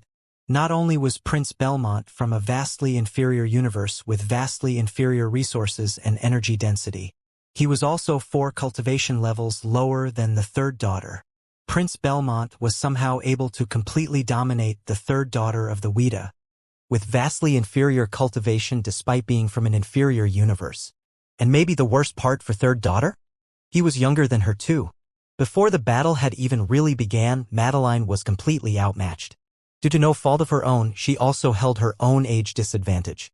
Madeline had only just recently turned 20 during this campaign, and yet third daughter was well into her 20s, and most likely already 30-plus years of age. And although Prince Belmont was only in his lower 20s, age disparity meant even more the younger you were because those were the years cultivation progressed the quickest. As Madeline's master had once said, cultivation drastically slows down even at the peak meridian formation levels. A genius could sweep through the foundation stage and the beginning of the meridian formation stages almost in their sleep. However, things began to change soon after that, and the first drastic change was with the essence gathering level. One could go from charging through meridian formation levels every few weeks to months, to taking years to fill even a single meridian with essence energy. This only gets worse with the sync cultivation levels where experts sometimes spend decades and even upwards of a century or more on a single stage. Unfortunately, this only became all the more exaggerated when you were in a universe as weak as this one. So, when Prince Belmont made near quick work third daughter, Madeline had been shocked. The truth was that Prince Belmont hadn't laid a finger on Madeline. Having been surprised by Madeline's power and ability to make it this far, he had been even more determined in making her his wife. In his logical view, even with his power, he needed someone powerful to stand by his side. As such, in an act of fake chivalry, he had allowed the women to fight each other first, knowing Madeline would lose. Then he defeated third daughter and stepped to the podium to accept his reward. However, he was rejected. A normal person might have raged at this outcome. After going through all of this and putting his life on the line, the legacy still refused to join with him. However, Prince Belmont said nothing, felt nothing, and showed nothing. It was almost as though this was an outcome he had expected. In fact, Prince Belmont only had a single thought before he thought to walk to Madeline. The Belmont family really isn't worth much. However, when he turned to look for Madeline, she was gone. A faint and imperceptible light flashed in his eyes at this realization. A legacy that had disappeared without a trace from the world had reappeared that day. The combination of the hottest fires in existence with the coldest embers. This was a legacy not matched by many and was the very basis of the Belmont family's lineage. And yet, it didn't go to a member of the Belmont family. Amethyst, the singular violet phoenix in existence, the only supreme beast of its kind, chose Madeline, the most important bloodline of the Belmont family. The bloodline and lineage that had kept the fires of their family raging for centuries was now in the hands of someone else. So, as Prince Belmont left the tower alone, leaving Madeline to the Xianxia family to head home first, his only thoughts were to let his father know as quickly as possible. Madeline could marry no one else but a Belmont. And that Belmont had to be him. It didn't matter that Amethyst didn't think his talent was worthy. It didn't matter that Madeline would likely soon be stronger than him. What mattered was that Madeline's virginity now held the key to bringing the Belmont family to new heights. Before, Madeline was the only virgin with a 100% access to her god-level constitution. That made her value unprecedented and unmatched since no one knew who Ree was or that she even had a faith seed. But now, Madeline was not only a virgin. She was a virgin with both a god constitution and one of the most powerful faith seeds in existence. As Madeline was being wreathed in flames, Diane sat silently meditating by a large bed in an inn. They had long since left the gates and were now stationed in a place called Arena City. The World Tournament was just a few weeks away, and with Earth hosting this time, there was no need to head back to the Elven Kingdom. Diane had opted to stay here. Partially because he wanted to get Ree into a settled environment as quickly as possible, and partly because he wanted to be in a place where he could see Madeline when she arrived. Little Lila and Zaire were chatting and playing on the edge of the bed. It was funny to Diane because he imagined the scene was quite similar while Ree was waiting for him to wake up. And it was maybe even funnier because he had no idea what children like them talked about for so long. They seemed to never leave each other's side. But that made Diane happy, as though he had a real family again. That said, right now Diane was focused on something entirely different. He had jumped forward in cultivation far too quickly and needed time to meditate on his changes. Although the awkward feeling he had subsided since his fight with Arios, he still felt like there were more things about his body he needed to come to understand better. The good news was that there was no need to consolidate his foundation. Although the set of meridians the old man had given him were no different from anyone else's, they had been tempered to perfection in terms of meridian formation standards. If Diane tried to temper any more with meridian formation level gamma energy, it would be a waste. And he wasn't yet strong enough to handle essence gathering level gamma energy. First, we understand ourselves. Then we wait for Ree to wake up. And then, Diane's eyes flashed with the black flames of his anger. They pay.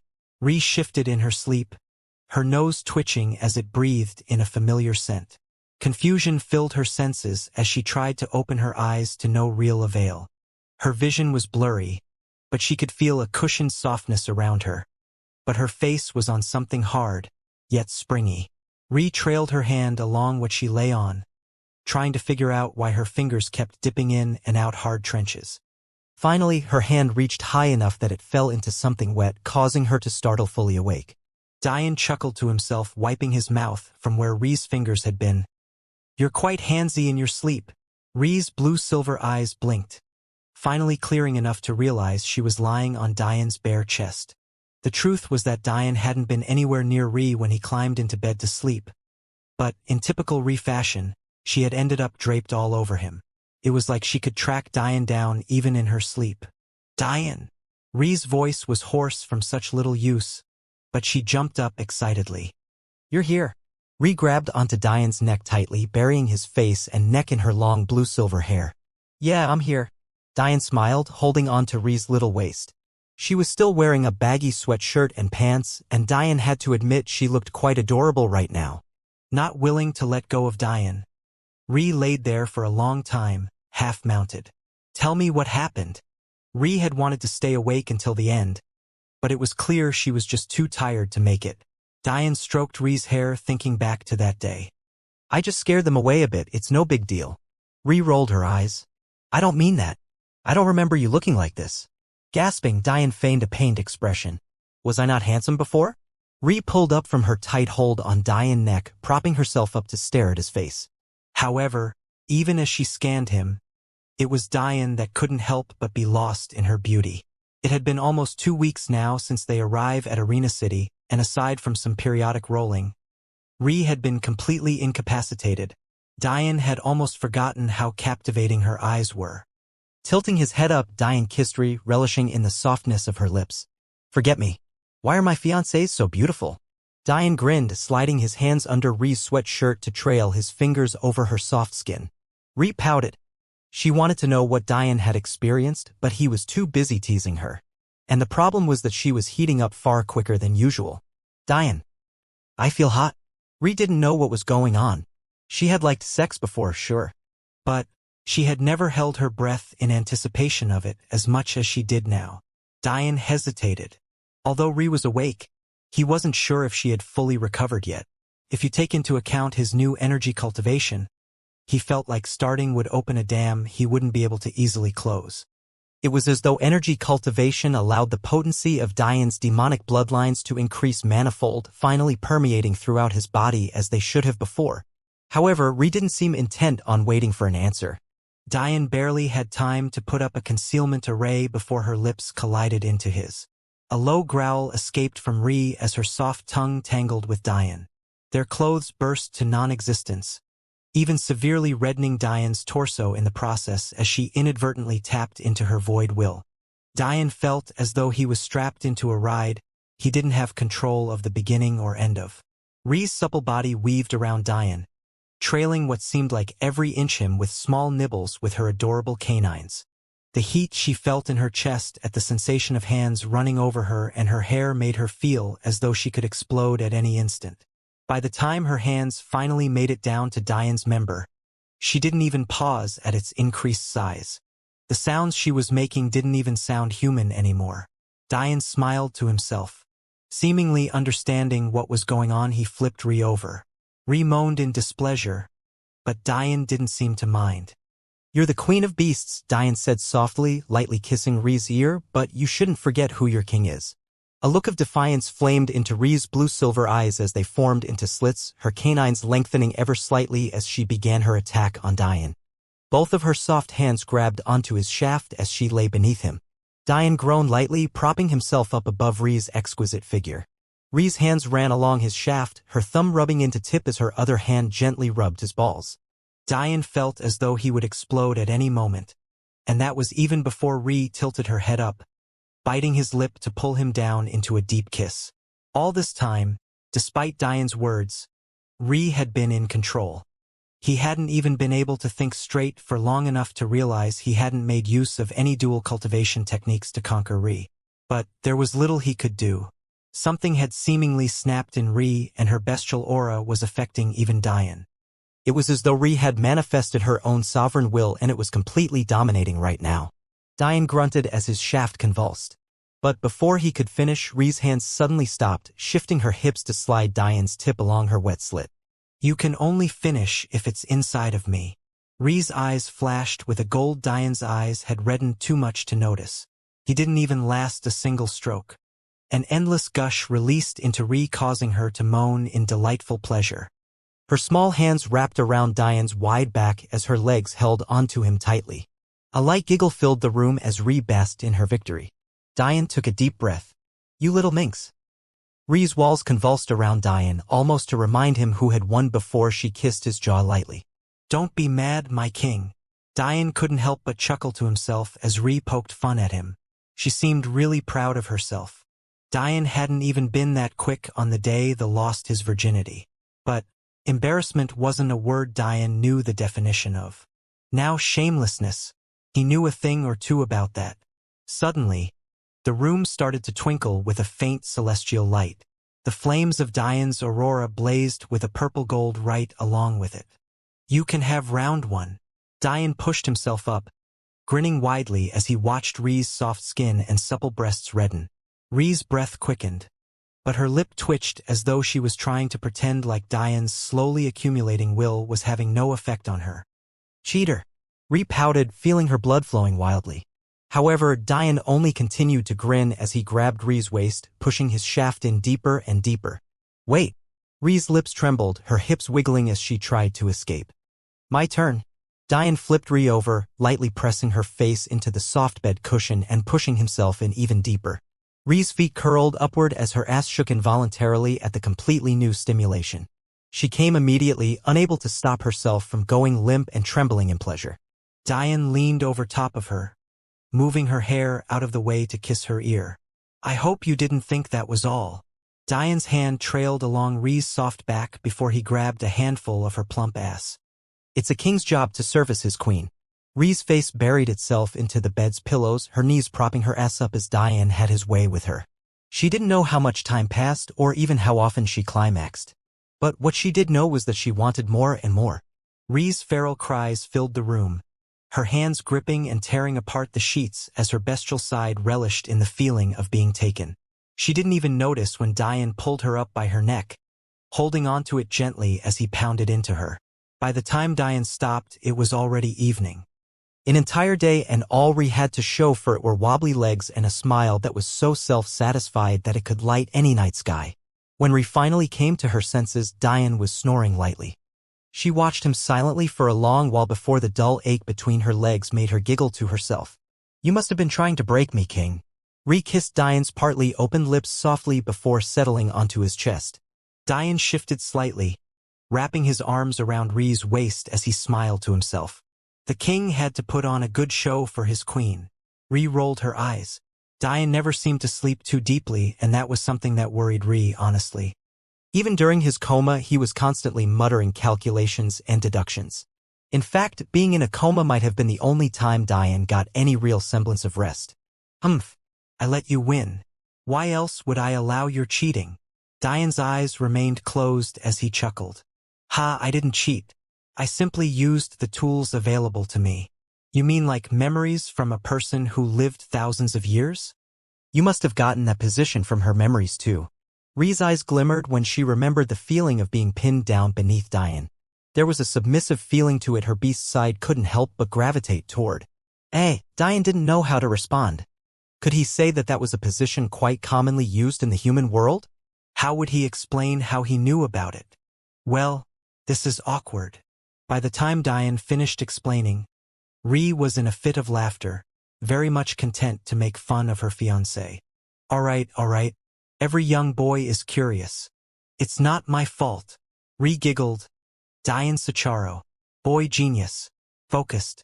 Driven. And a pervert from birth. Diane sighed. Fine.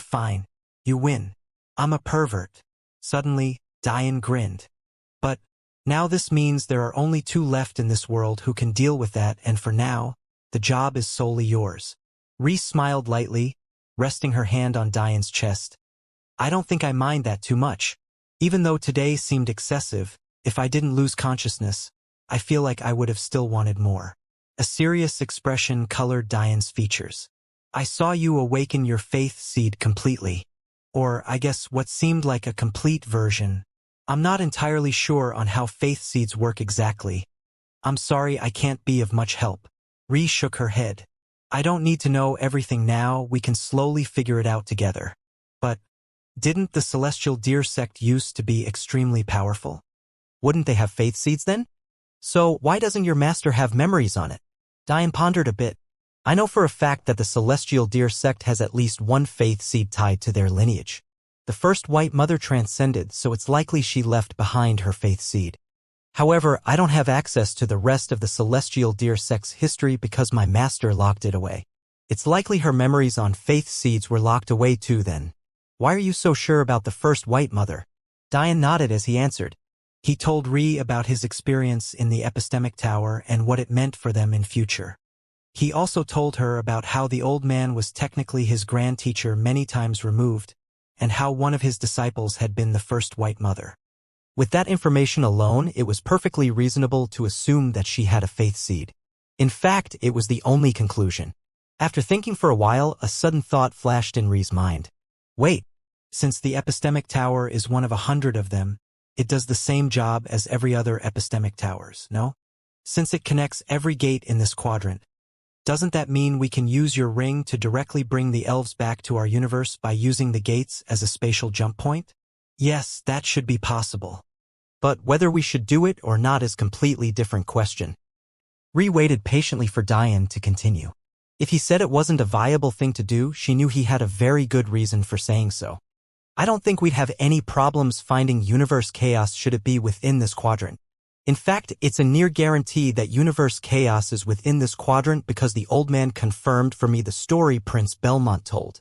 Amethyst fought the dark, ice and fire phoenix clans through chaos in this universe. For it to be like that, chaos must be relatively close. In fact, there could lie a dormant gate to chaos within our universe itself. After all, it's the only uninhabited universe in existence. For it to remain as such, the entrance to it is either hidden or ignored. There's also the possibility that it's too dangerous to enter. However, from my understanding, it's no more dangerous than it was for me to take Epistemic Tower. If it was out of my scope of abilities, Grand Teacher and the Demon Generals would have told me. However, our problem isn't in being able to find it. It's about whether or not it's smart to do so. If we go and reboot a dormant gate, people will be made aware. This is why the tracking and ranking systems work so effectively even across dimensions. There's someone or some organization powerful enough to keep tabs on these things, and it's important that we don't alert them unless we're strong enough to do so. And the obvious problem is that we aren't strong enough to do so. If the elves and us go to plant a flag in a completely new universe, we'd be asking for trouble. For one, we have no idea how many gates chaos has. But it could be very possible for us to have to split our already small population into even smaller groups. Secondly, remember this universe used to be extremely powerful, which means it's likely that the gate to chaos might even be a peak Dao formation gate or maybe even the peakmost half-step to transcendence gate. Even though it's possible to change the threshold of cultivation of a gate if you control all of its towers, remember that the dangers associated are set to match the cultivation thresholds. The dangers of an essence gathering gate would be nothing compared to even a saint gate, let alone a celestial gate or higher. Thirdly, although it's possible to teleport directly into chaos and completely bypass the gate problems and potentially avoid being detected, there is still another aspect of danger we're missing. It might be okay for a small group to go, but an entire population of people entering a dangerous area sounds like a formula for genocide. Remember, there's a reason the elves left that universe in the first place. My best guess right now would have to be that they predicted the fight amongst the phoenixes. However, that can't be the full story. Ri nodded. It can't be the full story because the ancient elven clans should have been at least marginally comparable to the phoenixes. Exactly. There shouldn't be a large difference between the elven kingdom of old and the phoenixes, and yet they still chose to evacuate. And maybe the worst part was that the family heads of the ancient god clans had chosen to stay behind, letting the younger generation and lesser families go instead. Ri sighed. So it'll take quite a long time, But Ri, I did think of something else. What's that? Ri looked up curiously. Your father is likely not in the universe anymore. In fact, it's likely that he's gone for your mother. Have you thought about how powerful the Kitsune are? Ri blinked. Supreme levels beasts. In fact, higher level supreme level beasts. They're likely past a king god clan level to begin with. An emperor god clan, maybe? Diane nodded before a spatial ring appeared in his hand. It was a ring he took from the dead fifth son, the young man from the Weta clan that Alatar killed. According to information I got from this, the only emperor god clans in this quadrant are the Ragnar and Pakel. Aside from that, the Sapientia god clans are really spread out and of various power levels. Then there was the Weta clan who were only a single universe conquered away from becoming an emperor god clan. And yet, I see no mention of the Kitsune. Ri's brows furrowed at Diane's words. The Kitsune weren't from the quadrant at all? Were they maybe a small clan that didn't do much conquering? Or were they really from an entirely separate universe? But then, how did Mom and Dad meet? Diane nodded. That's the question I had too. But as I thought about it, there was another problem I found. Your father is thousands of years old. And I would assume that your mother is at least hundreds of years old, if not thousands herself. And yet, you're only 18 just like me. A look of confusion appeared on Ri's features. Why was this important?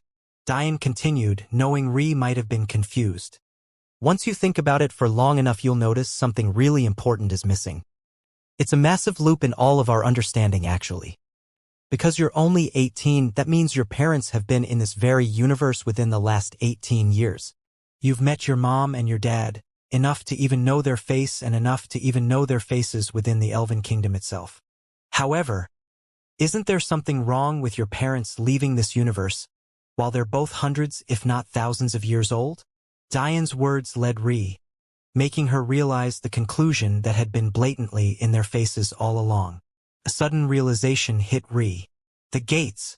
Their cultivation is too high to leave this universe through them. But what does that mean? Ri settled back down after her realization. As much as she wanted to believe that her parents had to be in this very universe, something wasn't adding up. Plus, they didn't know enough to conclude something like that. At most, they could know for sure that Ri's parents didn't leave by normal means. A sad smile surfaced on Diane's features. He didn't like seeing Ri in such a sad state, but these were things they had to talk about together. He was a hypocrite when it came to his loved ones. A lot of the time he wanted to carry all of the load and keep things buried inside, but he hated the idea of his friends, or his women especially, having to do so. His decision just months earlier to trust Ri and Madeline to fight on their own was something that still tore him apart to this very moment. He knew Ri was safe now because she lay by his side. In fact, he knew Madeline was safe too because on his way back, he used little Lila's help to find a spatial tear to her. However, he still hated having to find Ri in such an injured state, and although Madeline wasn't hurt when he found her, when he got a good look at the legacy world she was in, he had some pretty troubling guesses as to what her winning could mean. Diane sighed. What we do know is a few things. For one, if your parents are no longer in this universe, they didn't leave by the gates. No one within the last 10 years has conquered a gate, so therefore the cultivation of your parents would be too high to enter one. So, with that understanding, we've eliminated one possibility, but there are others. If we assume that your parents aren't here, then that means that there's some other novel way to travel between universes. Is there really such a thing? It doesn't seem likely. Diane nodded. Ri was right. If people could travel between universes just like that, then what would the gates be there for? And when you think about the fact that the gates were created by the old man, a person who had transcended and wielded unprecedented power, one would be hard-pressed to justify the existence of such an item. And it became even more unlikely when you considered how weak this universe is. But there was something nagging at Diane's mind. You're right. But there's something we're neglecting.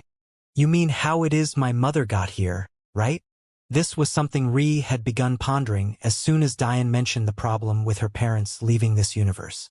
Because, if there was a problem with them leaving, then there was obviously the vice versa problem. Exactly. But that question leaves more questions than even how your parents disappeared. We don't know how old your mother was when she came here, so we have no approximation of cultivation. That means she could very well have used normal means to enter. The problem with that would be that there are no Kitsune here. Not that we know of anyway. So, if the Kitsune had come here, why aren't they here now? True. There's also something interesting about those questions. Remember when I told you that my master has seals on her memory?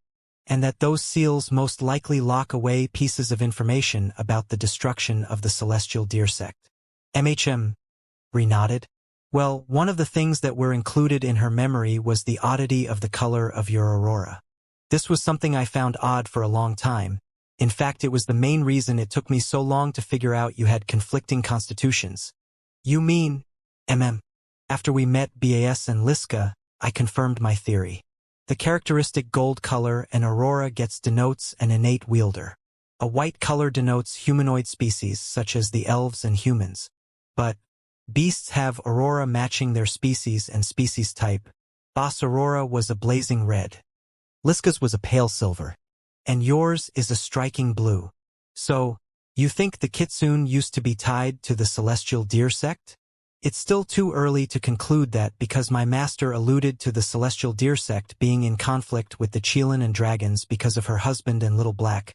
But, if it was true, it would make sense for a number of reasons. For one, the elves had an alliance with the sect, which means that if the kitsune were involved, that would likely be how your parents met.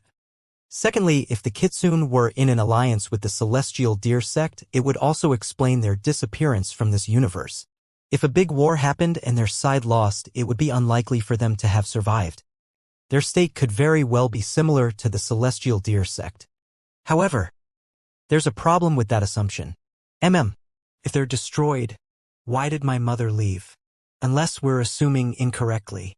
Diane laughed. That's a possibility. Because of the martial world, whenever a woman disappears and she's from a strong clan, I automatically think they must have stolen her to marry her off for political gain. Ree sighed. But that's just the sad truth. It happens too often.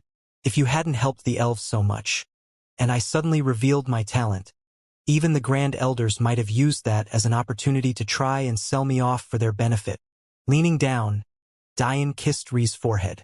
Well, that would be the end of them, now wouldn't it? A small smile appeared on Ree's delicate lips as she snuggled closer to Diane, very content with his response. But the truth is that my mother did leave before my father did. If it's not for the assumed reason, then what reason could there be? Although Ree didn't want to think it, she got a nagging feeling in her heart that made her uncomfortable. Did my parents leave because they didn't want to be with me anymore? I know what you're thinking. Well, at least I think I do. But you've told me too many great memories you have of your mother for me to believe that she left you just because.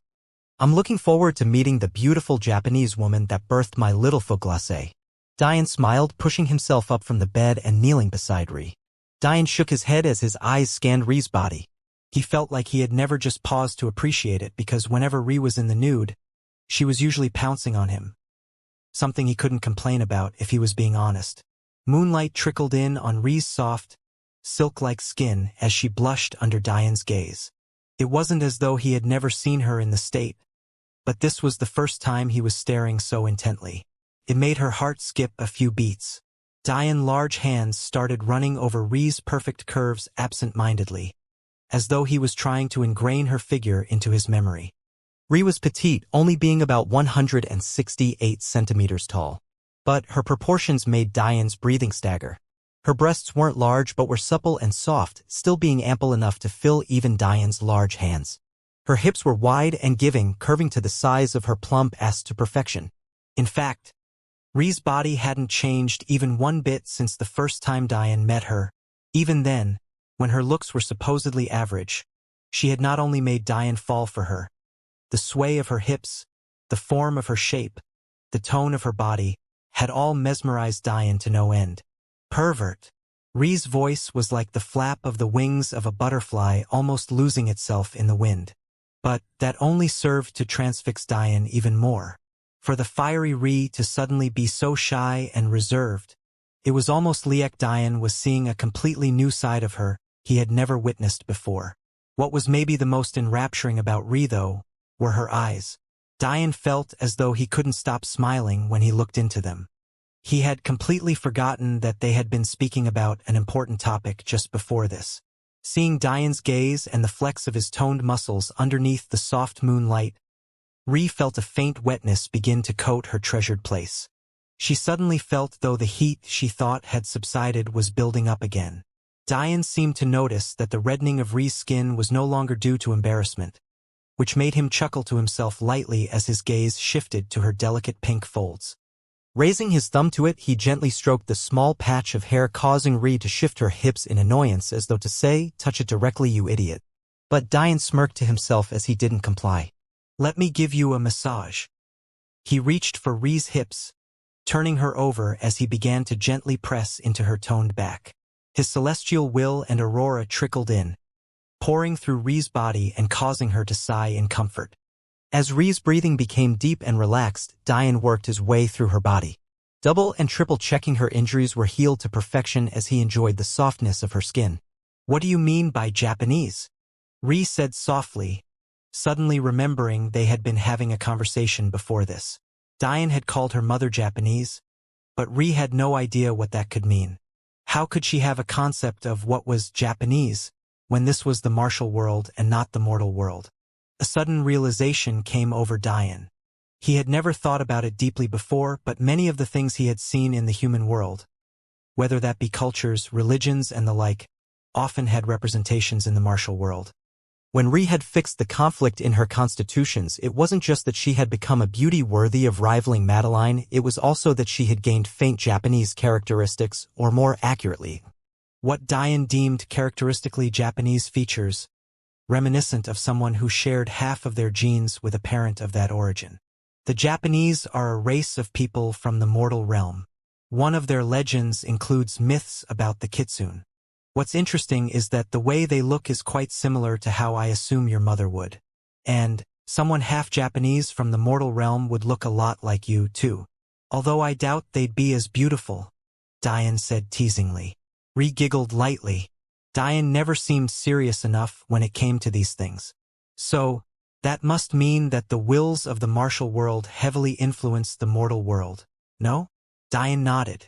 That's the best explanation. To share a culture, religion, and even some of the same facial features, my best guess would be that although the mortal realm can't cultivate, it can still be affected by the laws of the martial realm. This made sense to Diane. After all, Ri had once told him that part of the reason campaigns were fought was to spread your will. By doing so, your will thus became more powerful. So, if the kitsune had been here, or were powerful enough elsewhere to have their wills trickle into other universes, then it made sense for a portion of the mortal realm to be affected. Diane chuckled to himself. At this point, I wonder if us mortals ever truly came up with anything on our own. I wonder what were our ideas, and what was just influence from something high above our station. Well, you'll always have your technology. And technically, since you keep finding truth behind the religions and legends so many believe, doesn't that mean you're all technically right? A thoughtful expression appeared on Diane's features. All technically right, huh? Well, that's one way to think about it, Diane smiled. Actually, that's quite a nice way to put it. That said, Ri giggled to herself, if you find a martial clan who are more expert at the use of computers than you are, I think it would be about time to give up. Diane's hands continued to glide along Ri's back as he laughed. That would indeed be heartbreaking. If that was the case, would mortals have ever really done anything on their own? If even their best accomplishments were just thanks to trickle of will from powerful beings, that would be kind of sad. But you never finished your thought, Diane. Ri's back tensed a bit under Diane's fingers, causing him to slow his pace. If not for the reasons I thought, why would my mother leave then? Taking a deep breath, Diane answered. If I'm going to be honest, I don't know. I can only guess. If the kitsune were here before the destruction of the celestial deer sect, then it likely means your mother didn't leave for typical reasons. If Elder Dayu's reaction is to be trusted, the Dayu clan doesn't have any Dao formation experts remaining. This means that there shouldn't be anyone among the celestial deer sect's enemies that we know of that could rival the combination of your mother and father, which means the reason they left likely doesn't have to do with threats from this universe either. But there's just too much guesswork involved. I have no way of knowing if the Elder Dayu was lying or not, and I have no way of knowing if the Dayu are even the only clan we have to worry about. If I remember correctly, my master said the Dayu clan was just one of their enemies, and if you take into account how powerful a Kitsune Celestial Deer Sect alliance would be, then the idea of just one clan taking them down sounds absolutely ridiculous. Diane sighed in frustration. We just don't know enough. Although Diane didn't say it, there was something else weighing on his mind. The words that Elder Dayu left just didn't sit well with him. Even with the knowledge he gained from his grand teacher, the way Elder Dayu said it was as though knowledge of what happened would make Diane shift his allegiances from where they were, as though it would make him sympathize with the Dayu. If Diane knew that Elder Dayu had lost centuries of his life he had previously gained by having tempered his body with enigmatic energy of the Dao formation stage, he would have felt even more strongly about this unsettling feeling. Why would Elder Dayu risk saying something with such a heavy penalty unless it was just that important to him? So important he couldn't control his emotions even in the face of aging that much. The world was painted in grays. Was it really a certainty that Dian just happened to become the successor of a clan that also happened to be in the right? Would he feel the same way had he become the disciple of a Dayu clan member instead? Sure, he hated the Dayu not just because of the Celestial Deer sect, but also because of what they had almost helped happen to Madeline.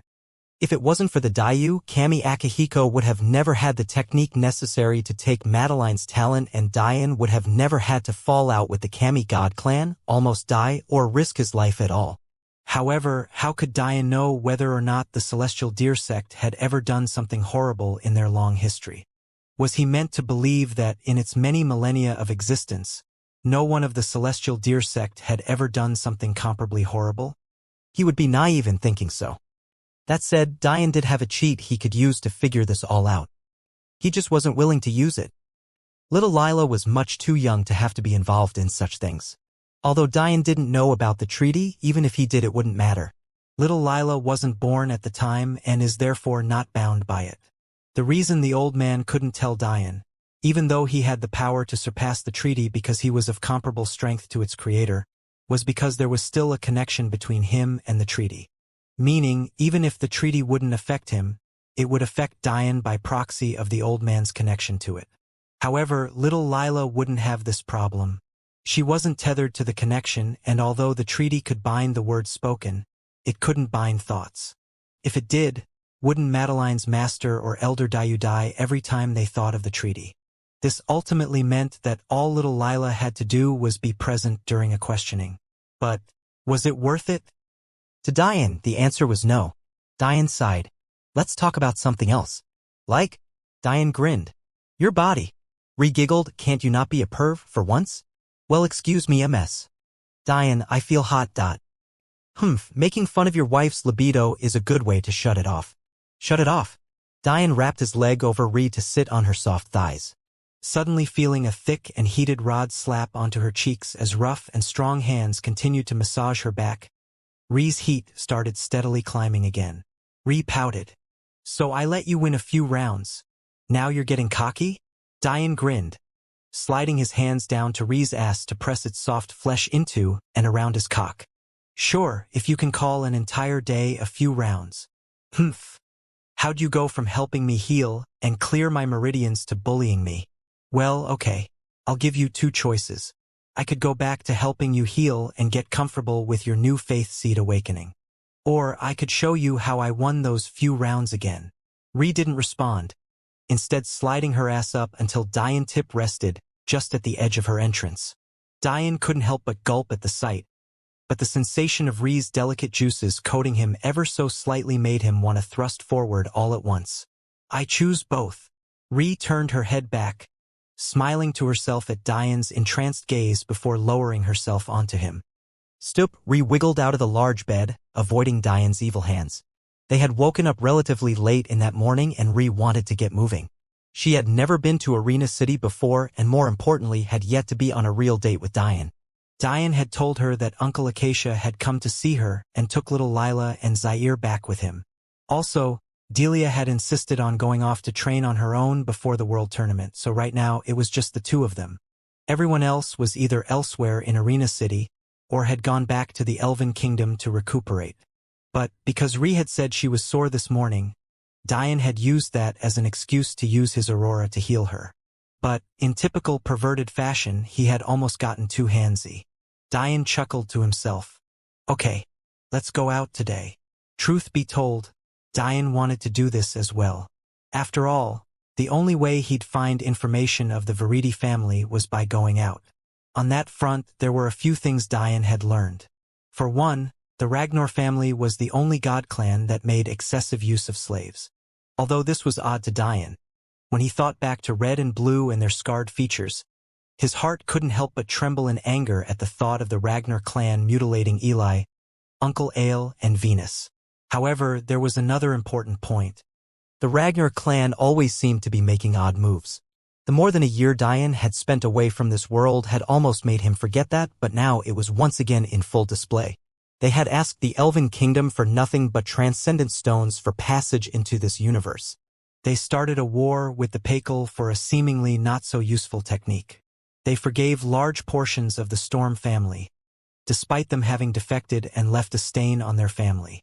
And yet, maybe the least covert oddity was their slavery trade. It wasn't that the martial world was on a moral high horse abstaining from oppressive slavery. But the Ragnar God clan was probably the only instance of such a relatively powerful clan dabbling in such things. That aside, Diane had learned another thing of importance. The God clans were situated near the center of the martial world, which was essentially a large continent of the side of the world opposite to the mortal world. Each God clan had a piece of territory surrounding the large natural moat of the royal God clan. Currently, they were in Arena City, coined as such for the massive chaos arenas they housed. Madeline had told Diane about these a long time ago. They were built by the Cavasitas God clan and were essentially places where warriors could fight for money, prestige, and a chance to join the Cavasitas clan should they want to. So it went without saying that Arena City was in the territory of the Cavasitas. But the reason Diane had settled here was twofold. For one, this was where the World Tournament would be taking place. Because of their love of battles, the Cavasitas also had the best facilities to host such an event. The second reason was that this was the easiest place to not be detected while investigating where the Veridi family were. The Cavasitas were not shy about their ties with the Ragnar family, so it was likely that some of the Cavasitas facilities were used to help the Ragnar's businesses. Also, with the influx of people coming to Arena City for the tournament, Diane's poking around would be less noticeable. It wasn't that he wanted to hide the fact he was here, and he wasn't scared of even the top elders of the Ragnar because of his puppets. But if the Ragnar knew what he was looking for, it might make the situation worse for the Veridi, and that wasn't something Diane wanted to see. Leaping up after Ree, Diane playfully tickled her shapely waist as she sent her mind into her spatial ring, seemingly looking for something to wear. Through her giggling, Ree slapped Diane's hands away. What do you think? Sweatpants date? How romantic it is for you to be taking me to a bloody arena. Leaning back onto the bed, Diane shook his head. He could tell Ree wanted to wear something else. After all, she had been fighting for months on end. It was very likely she wanted something as far removed from that as possible. I'll be doing the fighting, if necessary. In fact, I'll dress up for you too. I'm sure considering how popular the Chaos Arenas are, there's good places for entertainment seating. Ree smiled brightly. It seemed Diane always told her what she wanted to hear. Just a few months back, she had never thought she'd feel so good just by Diane letting the elves know that she was his. So, her heart fluttered at the thought of him doing so with the entire martial world. Although she was now told that she had become exceedingly beautiful, a small part of her was still attached to that old Ree. Sometimes she even wondered if she would trust Diane's love for her, had he not made it clear that he wanted her even before seeing her true appearance. However, even with those thoughts, Diane always seemed to settle her doubts. In fact, it was so easy for him that something Ree thought he was the true empath and not little Lila.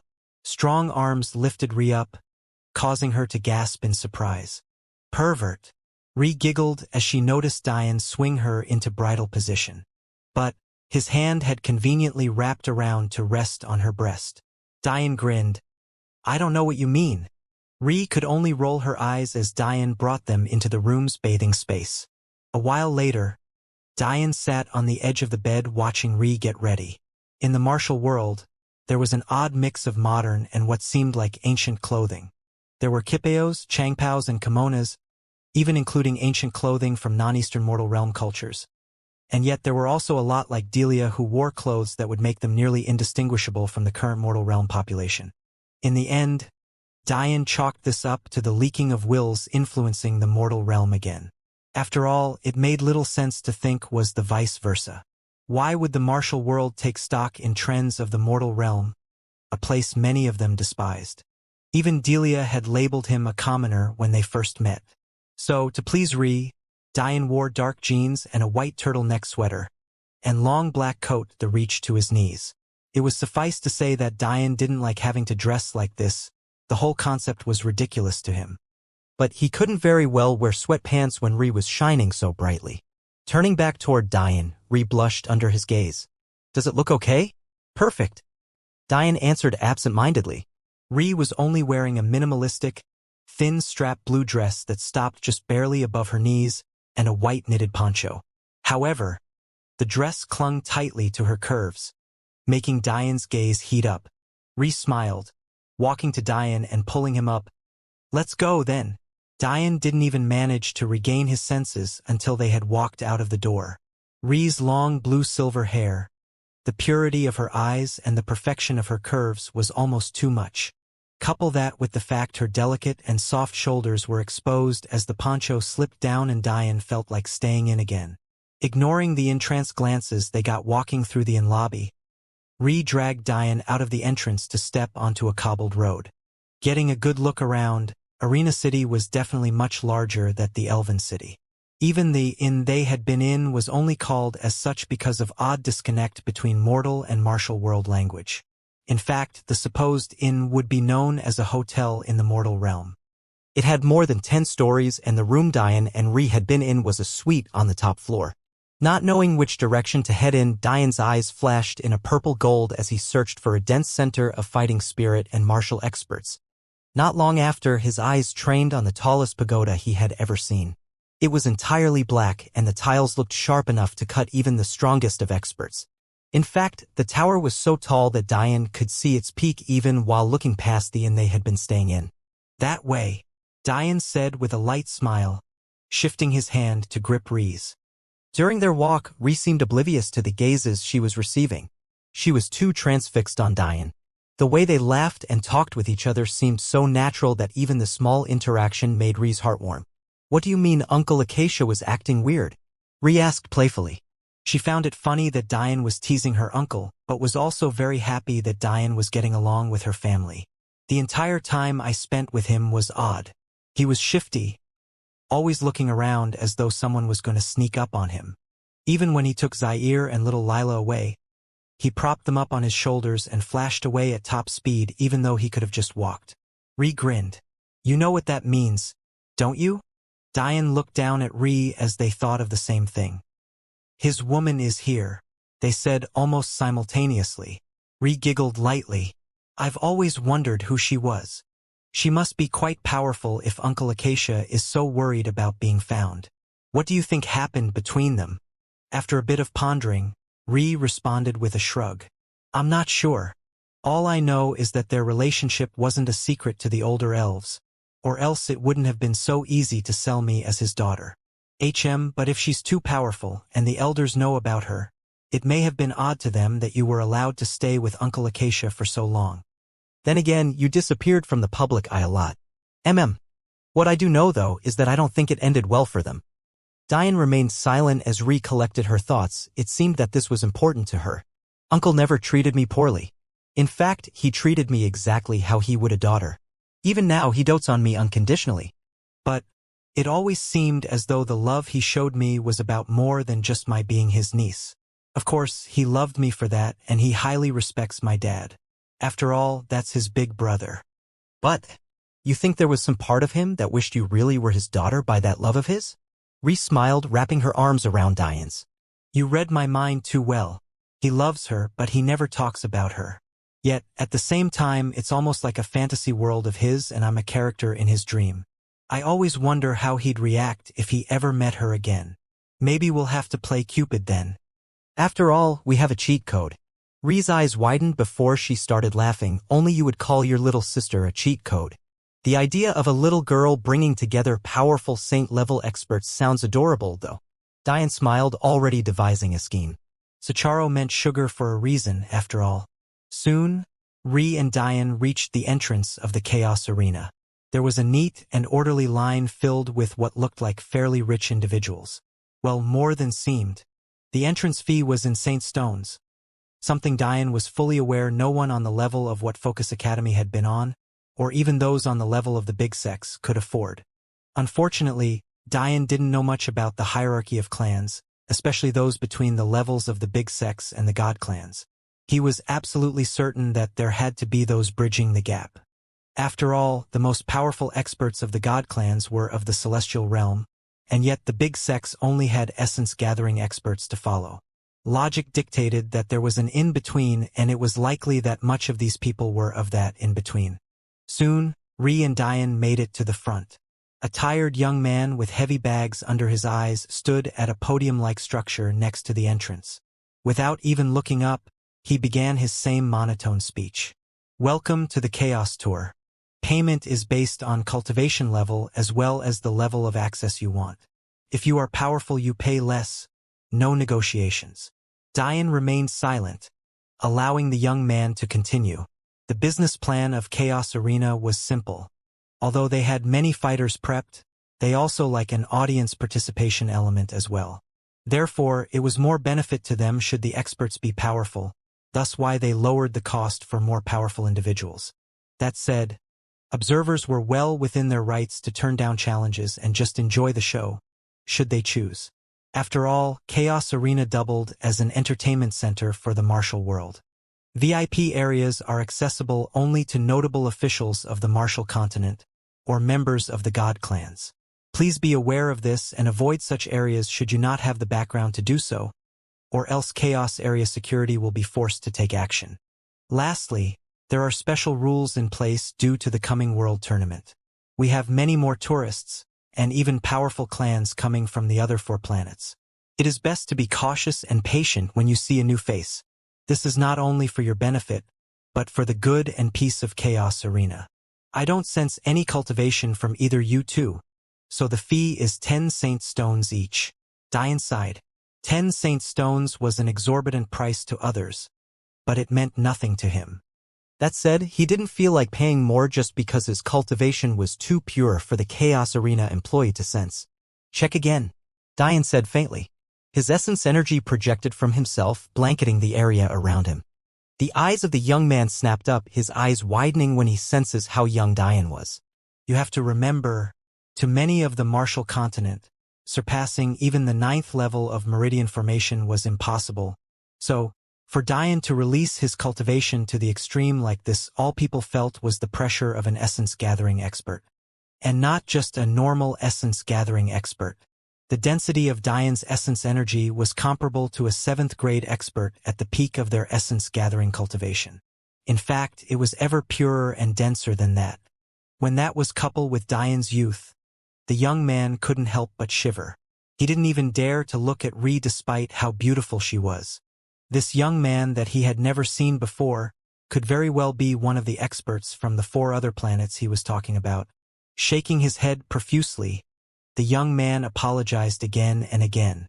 No payment, sir, no payment. I apologize.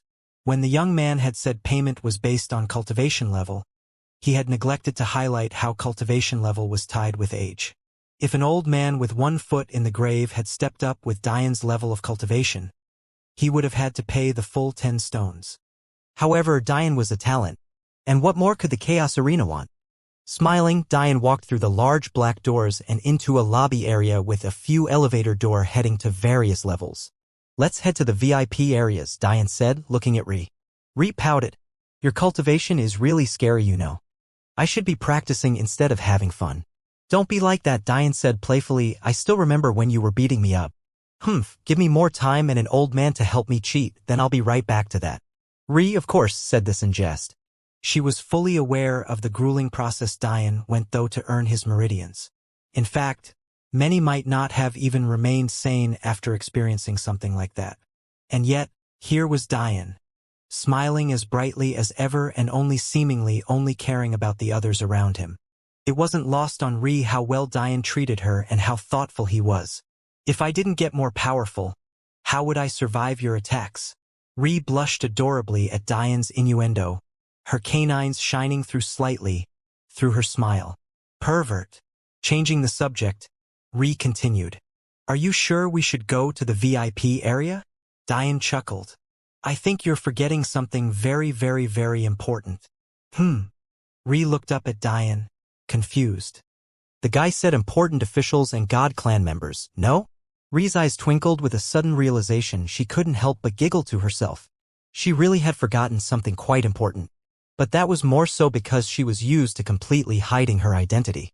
Who could be more of an affirmed God clan member than the princess of the Elven Kingdom?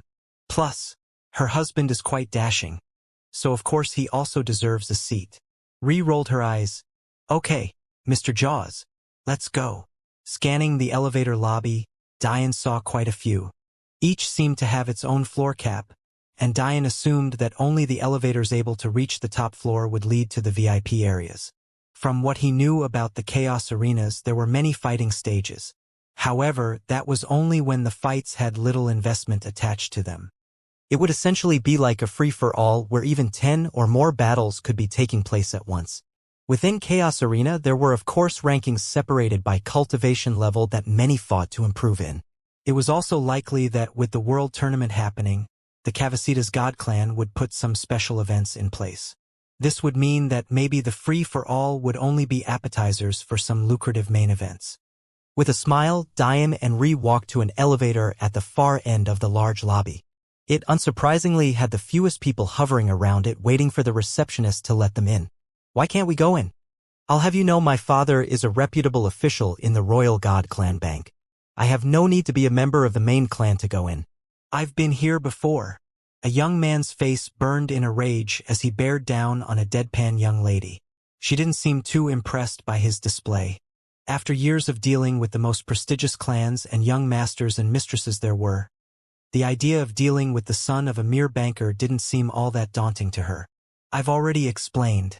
Unless you are among the top 100 cumulative rankers, or a +1 of them, you won't be allowed into the VIP area for the foreseeable future. The only exception is if you happen to have the cultivation of a saint, which you clearly don't. If you don't want to have to deal with our security, it's best that you leave."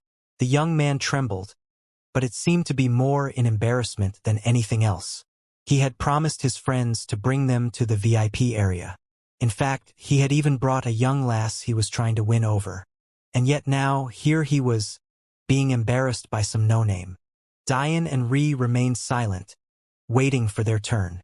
Although Ri had wanted to pull back after she heard the requirements, Diane simply winked at her, causing her to look at him in confusion. Top 100 rankers was already hard enough to reach. But top 100 in the cumulative rankings was an entirely different beast. The cumulative rankings took into account not just Earth, but the other 4 planets as well. Which meant, unless you were in the top 20 in your universe, it was unlikely that you'd make the cumulative rankings. The truth was that Diane had no idea what their rankings were. In fact, he hadn't even gotten a chance to ask Ri how the rankings worked. But he wanted to use this opportunity to see if he could catch a glance at the list. He was interested in knowing if he or Ri had done enough. Seeing that he wasn't getting anywhere, the young man turned back to leave, unwilling to have to deal with the Cavasitas family. Although the security would be low-ranking members of their family, they would still be a lot more powerful than he or his friends could handle. But when he turned back to see his supposed friends snickering behind his back, his anger rose to a new level. His fists and jaw clenched as he walked away, heading toward another elevator. Well, that was until he noticed Diane and Ri standing nearby behind him, chatting away happily. Although his eyes sparkled when he saw Ri, much to the anger of the woman he had been trying to woo, what he was really focused on was Diane. He, the son of a high-ranking man, had been forced to leave. And yet, there was this kid he had never seen here? At first, he thought that maybe Diane was from another planet. That would explain why he had never seen him before. But he sensed no cultivation from Diane. So, even if he was from another universe, there was no way he'd be in the top 100. Seeing an opportunity to relieve some of his frustration, the young man sneered. "Didn't you hear what the receptionist said? If I can't get in, what made you think it was your turn?" The young man puffed out his chest, seemingly trying to seem superior to impress not only his date, but hopefully pull Ri into his friend group as well. "Don't worry, young lady. Although I'm not allowed to enter the VIP areas now, there are other high-level areas that haven't been closed off to me. I can bring you to the sub-VIP layers." Diane said nothing, instead looking at Ri's reaction with amusement playing his features. She was his little faux glacé for a reason. This young man was digging out his own grave. "Fuck off." Ri glared at the young man before ignoring him and pulling Diane along to the receptionist. The young man could only watch with a stunned look on his face as Diane's shoulder just barely brushed past his. He hesitated, a look of embarrassment reddening his features as he went to reach out. But then, he suddenly felt like he had fallen into an abyss of hell. Diane shot a glance behind him as he walked forward with Ri, a faint demonic will dripping from him. The young man's knees buckled as he almost lost his balance. He didn't understand what was going on. Why did he feel as though the young man in front of him was unfathomable? However, he didn't get a chance to think of it anymore. Diane treated him as though he was just passing over a bug he didn't feel like going out of his way to crush. There's always a mountain beyond a mountain and a sky beyond the sky. It wasn't until that moment that the young man understood. Reaching the podium, Diane noticed a faint look of interest on the receptionist's face. She rarely saw men as handsome as Diane, but that wasn't what captured her. There seemed to be something deeper about him. A fact that wasn't lost on someone like her who dealt with a lot of fakes every day. However, when she noticed Ree's raised eyebrow at her gaze, she could only shift away from Diane with a faint red blushing her cheeks. Diane smiled, pretending not to notice that small interaction. Ree probably wouldn't normally be so territorial, but it seemed a lot of things had subtly shifted with the full awakening of her faith seed. A female beast would definitely be a lot more protective. Clearing her throat awkwardly, the receptionist began her introduction. As you probably heard, we aren't allowing non-saint experts in unless you've reached the top 100 of the cumulative rankings. Sorry for the inconvenience. Diane nodded before his eyes flashed in gold. Ree blinked, noticing what Diane had done. With her awakened aurora, and Diane not particularly trying to hide it from her, she had noticed him shift his tracker from himself to her, while changing the name back to Alexandria Acacia. Immediately realizing what Diane meant, Ree nodded. Can you check for us, please? We're honestly not sure. The receptionist tilted her head in confusion. Who wouldn't be aware of something so outstanding? Being among the top 100 was a great honor and something families would be pining over. Was it really possible for not one, but two people to be unaware of such a thing? That said, she had no way of knowing that Ree had spent the last few weeks sleeping and that Diane had been accompanying her. Ree couldn't check, and Diane wasn't in a mind state to care. However, the receptionist suddenly remembered a commotion that had happened after the end of the most recent campaign. There had been a few new names, but maybe the most shocking was that the largest leap in ranking history had occurred. And the worst part? No one had ever heard of them. That's right. It hadn't been one person with a record-breaking leap. The record had been broken by again and then yet again. More than 10 people had had unprecedented leaps, and many of them were unknowns. On top of that, it seemed that many of them were from this very universe, and 2 of them had names no one had ever heard of. Clearing her throat again, the receptionist asked a probing question. What clan do you represent? Ree brought her hand to her hair, lightly sweeping it behind her ear to reveal a pointed ear that may not have been as long as some other elves but was definitely much more pointed than it would be for a human.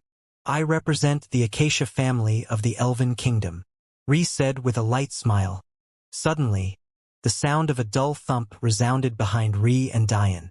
Looking back, Diane raised an eyebrow as he noticed the young man that had been annoying them beforehand had fallen to his knees. What's wrong with this guy? But when he looked back, he noticed that the receptionist had paled. What's your name? The normally calm receptionist seemed to have lost all semblance of her once cool personality. She couldn't help but shift her gaze away from Ree, staring at a screen on the podium she stood behind. Ree tilted her head in confusion, but still answered. Alexandria Acacia. Diane's eyes turned a gold flecked with red and purple for an instant as he scanned through the podium, and at the list the receptionist was looking down, quickly memorizing it. A light laugh escaped Diane. It seems my little faux glacé is quite amazing. The eyes of the receptionist widened at Diane's form of address. He gave the princess of the Elven Kingdom a pet name? Who is he? Could he be? I am sorry to ask this, but I need to use your tracker as confirmation or else I won't be able to open the elevator door for you and your husband. Ree smiled, seemingly prouder about her answer to the receptionist than she had been about the reactions she was getting. Ree had long since stopped calling Diane her fiancée. In the martial world, there weren't as many legal bindings on husband and wife, and usually only consummation was necessary.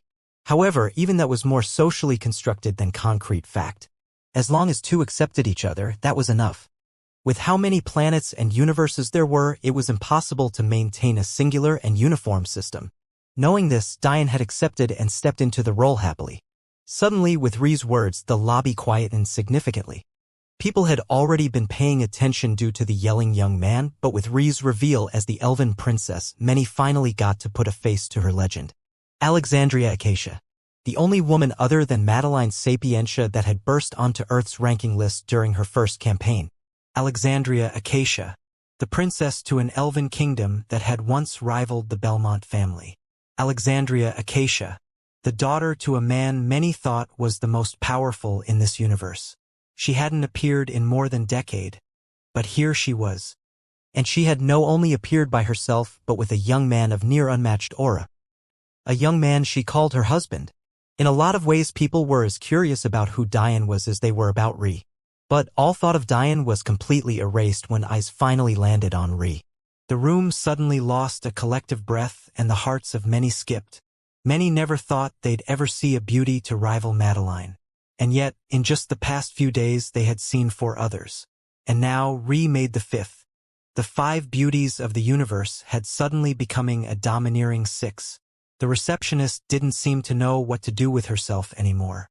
If Ri was in the top 100, that would already be hard enough to accept. But her rank? It just didn't make any sense. And for her to reach that rank after just a single campaign, it was unprecedented. Stories of this past campaign had been spreading like wildfire. In fact, the receptionist even knew the name of the young man, or what his name should be, Diane Sacharo. But his name wasn't on the list. Only Ri's was. There were so many stories about him, though. Were they exaggerated? Diane didn't seem to mind the receptionist's scrutiny of him. Only a few people knew what name he campaigned under, and only Ri knew what he had done to earn the rank he sat at now. With a smile, Diane brought Ri into the elevator, ignoring the stairs as the black doors closed and they began moving slowly upward. Unable to hold in her curiosity, Ri looked up at Diane with her blue-silver eyes, seemingly questioning him with her gaze. Diane grinned. "You want to know what rank you are?" "I want to know what rank you are," Ri said seriously. She was well aware that whatever rank she had was due to Diane siphoning away his deeds to her. She didn't like that. No one knew more than Madeline and Ri how important stamping his name down on the marshal was to Diane. It was Diane's goal to leave the biggest impact in memory of his parents. Ri didn't have a goal like that. She only wanted to find her father and mother to complete her family. Something like rank didn't matter to her. And yet, Diane had still done what he did. Diane wiggled his arm out of Ri's grasp to wrap his hand around her slim and curved waist. "I've changed my perspective on a lot of things," Diane said softly. "Even before this campaign started, I decided to campaign under the name Demon Sage, not to hide myself away, but to repay a man that gave up a lot for me. I owe a lot of people a lot of things, and although I won't take the Demon Sage as my master, I still feel the need to repay him by taking up his name." Demon Sage wasn't his original name. It was a title he gave himself in self-mockery. He was a man who wanted to do good but ended up sacrificing almost everyone important to himself to do so. I don't take up the Demon Sage title to follow in his footsteps. It's as a thank you for the reminder he gives me. A reminder that I'm still trying my best to remember every day. I want to save all those dear to me, but I have to do it the right way. I have to be reflective on the consequences of my actions and aware that maybe a win for me isn't necessarily a win for everyone else. Diane shifted himself to stand in front of Ri as the elevator continued to slowly make itself upward, sliding his hands to rest on her hips. "However, at the same time, I also don't want the people who I care for to get lost in the nonsense of it all. The points I siphon to you is nothing more or less than what you deserve. You spent months fighting with no rest, slaying tens of thousands of basilisks on your own despite your disparity in cultivation. I only gave you the points you didn't have a tracker to count for you." Ri listened silently to Diane's words, lost in the passion of his eyes as her small hands rested on his chest. "All right," she said softly. "Then what ranks are we?" A playful smile appeared on Diane's features. "My little Foglance is in the top 30. Ri blinked. "Top 30. Suddenly Ri lightly pounded Diane's chest with her small fists. "You liar. You said you didn't give me any more than what I earned." Diane chuckled. "I really didn't. I swear." What Ri had forgotten was how much the battle with the Fantas clan had swung things for degree of difficulty. Not only were the scaled elephants ranked highly in difficult beasts to kill, Ri had played a key part in taking down 11 of them simultaneously. Then, with barely over 100 other allies, Ri had survived the onslaught on hundreds of thousands of basilisks. In that span of time, those 100 had cut down the nearly 400,000 basilisks to a mere 90,000. And Ri herself? She had been responsible for the death of at least 20,000. Because of the focus the army placed on the demon generals, Ri usually had much more freedom to maneuver. But that wasn't even the most potent point. With Ri's void will, dealing with large numbers was vastly easier for than others. So, when Dian had come back to save her, those tens of thousands of basilisks he had taken out were all slid under Ri's name. With the additional boost provided by causing the retreat of the Weda King God clan, Ri might have gotten a slight boost, but not large enough for a drastic rank change. In the end, Dian had stuck to his word. He really did only give Ri what she earned. However, to avoid having to do this on a later date, he used the configuration of his own tracker to make on for Ri as well. Thinking of something, Ri stopped hitting Dian. Wait, if I'm top 30, what about you? You know what? Forget you. What about big sister Madeline? I don't care about you anymore, you liar. Dian smiled to himself, lightly stroking Ri's hair and shifting back to her side. Madeline is in the top 20. I'm a lucky man. Because this was Madeline's second campaign, her accumulated merits had gained her a higher rank. Every year, for every new campaign, some would retire and give up their high spots, allowing the young to slide upwards, thus resulting in a natural cycle that balanced accumulated merit and new merit. Ri rolled her eyes at the grin on Dian's face as the elevator came to a steady stop. The truth was, they didn't need to talk about Dian's ranking. The answer was already clear to them. Even if you ignored Dian's actions afterward, he had been directly responsible for the death of 400,000 enemy warriors in a single sweeping action. He had been the main reason the Lotus Alliance even survived for so to begin with. But then there was another even more important point. Dian had done something no one in modern history had done. He conquered Epistemic Tower. Alone. The tension in the Chaos Arena VIP area was palpable. With the prestige of entire planets on their backs, the top 100 cumulative rankers were almost in no mood whatsoever to be enjoying entertainment. That said, there were always exceptions to rules because despite the thick layer of apprehension, the room itself still remained quite lively. Planet Naiad, Planet Mino, Planet Nyx, Planet Deimos, Planet Earth. They were all approaching a once-in-a-century tournament and each was confident in their own victory. That said, Dian and Ri didn't seem to particularly care. They smiled as though nothing was happening and chatted with each other lightly even as they walked to pass the elevator door and to the entrance to find yet another receptionist. However, this receptionist seemed far past the norm.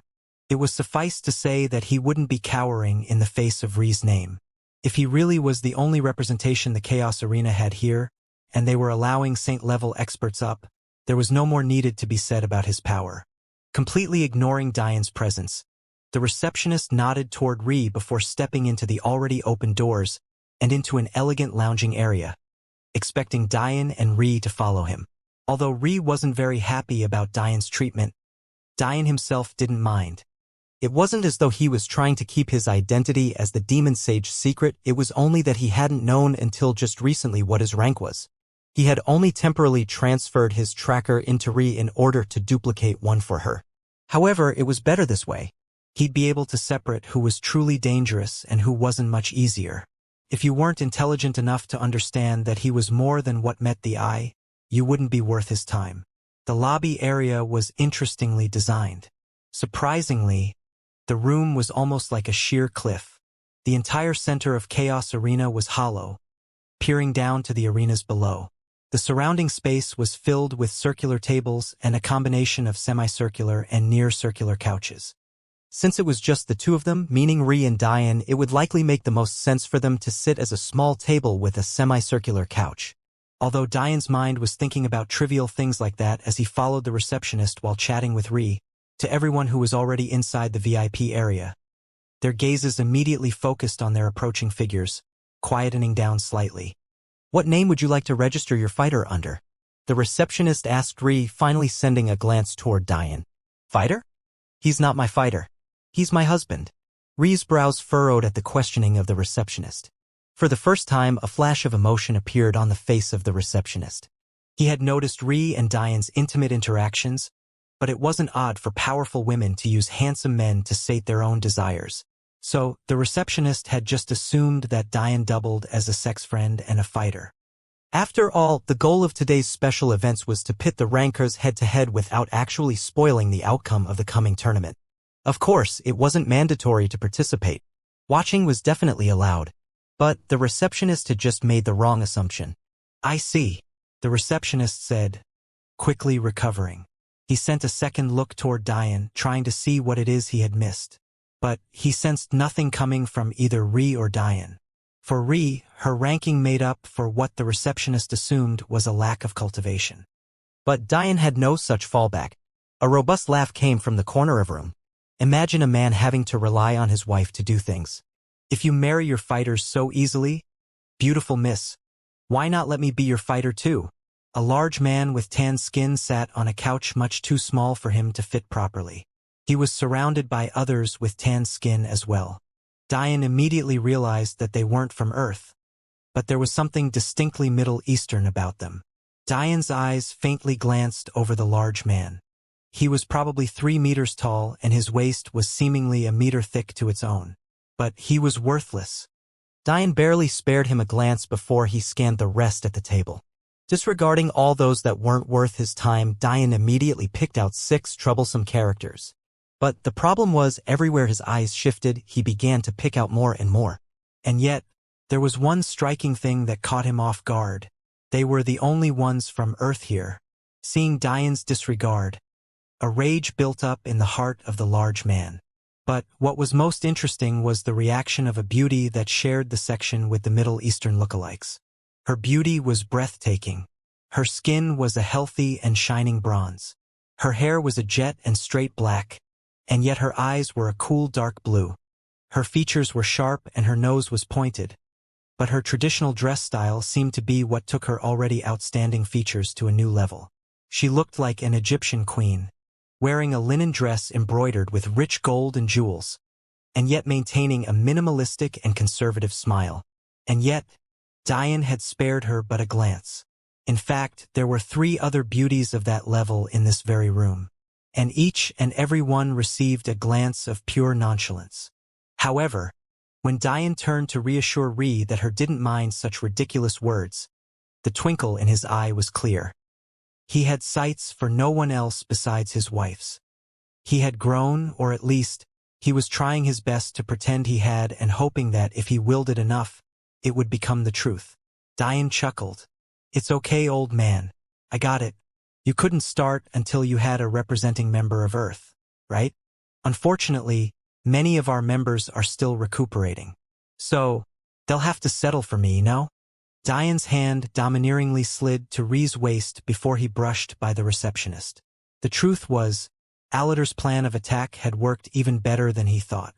Because of his provocation to Kagan, the first son of the Weta King God clan, the Weta had joined the attack on Earth. It wasn't just Lotus Tower that had an influx of essence-gathering experts sent to them. Couple all of that with the fact that Prince Belmont had just fought through a legacy world, and Madeline was MIA, and the members of Earth were truly having a poor showing. Inside, Diane was a bit worried about whether Madeline had received the legacy in time to leave the gates before they closed. But he reassured himself by hoping that the Avatar Amethyst had left behind would help Madeline circumvent the gates lockdown. All of this said, it was in the best interest of Earth's best that they rest as much as possible for the World Tournament in the coming weeks. However, that was just fine for Diane. Earth wasn't a place he had to trick himself into seeing as his home. Earth was his home. He grew up here. Regardless of how the other members of Earth treated him, it would be a cold day in hell the day he let anyone assume they were weak. "Don't mind me," Diane said lightly. "This is my wife's show and I'm only her humble fighter." Introducing Princess Alexandria Acacia. The large young man froze at these words because he suddenly realized who it is he had tried to provoke. Rank 27. This was a completely new take on things. With a ranking list consisting of only 100 people, Ri's ranking of 27 was nearly unprecedented. And what was even more surprising, everyone here could tell that she wasn't even 19 years of age yet. It really put things into perspective. Even if her husband was weaker than Ri, or so they thought, he was also just as young, being only a few months older than Ri. So, logically speaking, for him to be her husband, it was likely that his talent surpassed much of theirs as well. At least, that was what the intelligent warriors immediately picked up on. As for the more block-headed large man, all he saw was Ri's ranking and how he should have chosen his words better than he had. The truth was that although he wasn't within the top 100, he was still within the top 30 his planet had to offer. It was just that he barely missed out. So, when he saw a teenage boy like Diane looking down on him and completely ignoring his provocation, a rage built up in his heart. However, Diane seemed completely oblivious to his aura even as he passed by and led Ri to an open table where he intimately laid his arm out for Ri to rest her head on. It was at this moment that many noticed Ri's level of beauty. Because of the receptionist's questioning, Ri had been partially hidden, and thus no one got a good look at her until Diane led her past. A sudden look of realization crossed the faces of the four beauties. No wonder, they thought. But that just lit a competitive spirit within them. They had no real interest in Diane despite how attractive he was. To them, a young man not able to be in the top 100 rankings wasn't worth their time. But for a beauty that rivaled them to appear like she had and yet be ranked so highly despite being younger than them, that was definitely something to take note of. Seeing that Diane had taken hold of his job from him, the receptionist shook his head and began to speak. Now that we have a representative for each planet, we can begin. The truth was that the receptionist had been told that no one from Earth had planned to come. He had only waited this long to give the semblance that this hadn't been a planned absence. But, with someone so highly ranked having come, this saved Earth from a lot of embarrassment. Ri wasn't the most highly ranked they had, but she also wasn't too lowly ranked either. It was perfect. The truth was that there was no way the other injured Earth rankers could heal as quickly as Ri. After all, Ri's husband was one of the most skilled array alchemists on the planet, and even in the universe. With his constant care, it was no wonder Ri recovered so much faster. The premise of today's battles is simple. The crowd below is currently watching miscellaneous fights between people you all likely look down upon. However, we of the Chaos Arena are in business of entertainment. Keep in mind that there is no obligation to battle today. In fact, we have plenty of fights lined up that you will find of interest regardless of what you feel about the current happenings. Treat today as a friendly way to get a pulse on your competition. If you don't want to fight, don't. The receptionist turned to walk out of the doorway, but before he closed it, he smirked. That said, I think you're all a lot more competitive than that. With that, the door locked and the room shifted. Everything began to tilt and slope downward, continuing until the arena and noises below suddenly came into full effect. The loud blaring of the masses, the sound of the cries of agony and breaking bones and flesh, even the smell of blood suddenly invaded all of their senses.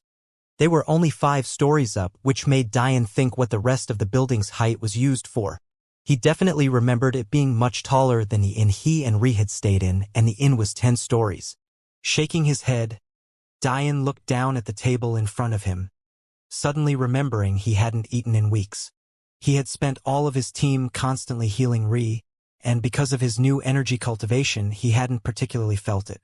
But he was missing the human aspect of savoring food. Hungry, Diane smiled down at Ri, who seemed lost for an instant, looking down at all the chaos going on in the arena below. Ri giggled, resting her small hand on Diane's thigh. Go ahead and eat, you glutton.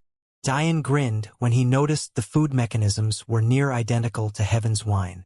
It dawned on him that even if he didn't have Iacus badge, he could essentially use his array alchemy to force the table to give him whatever food he wanted for free. But he found it much funnier to know that somewhere, Iacus tab was steadily growing.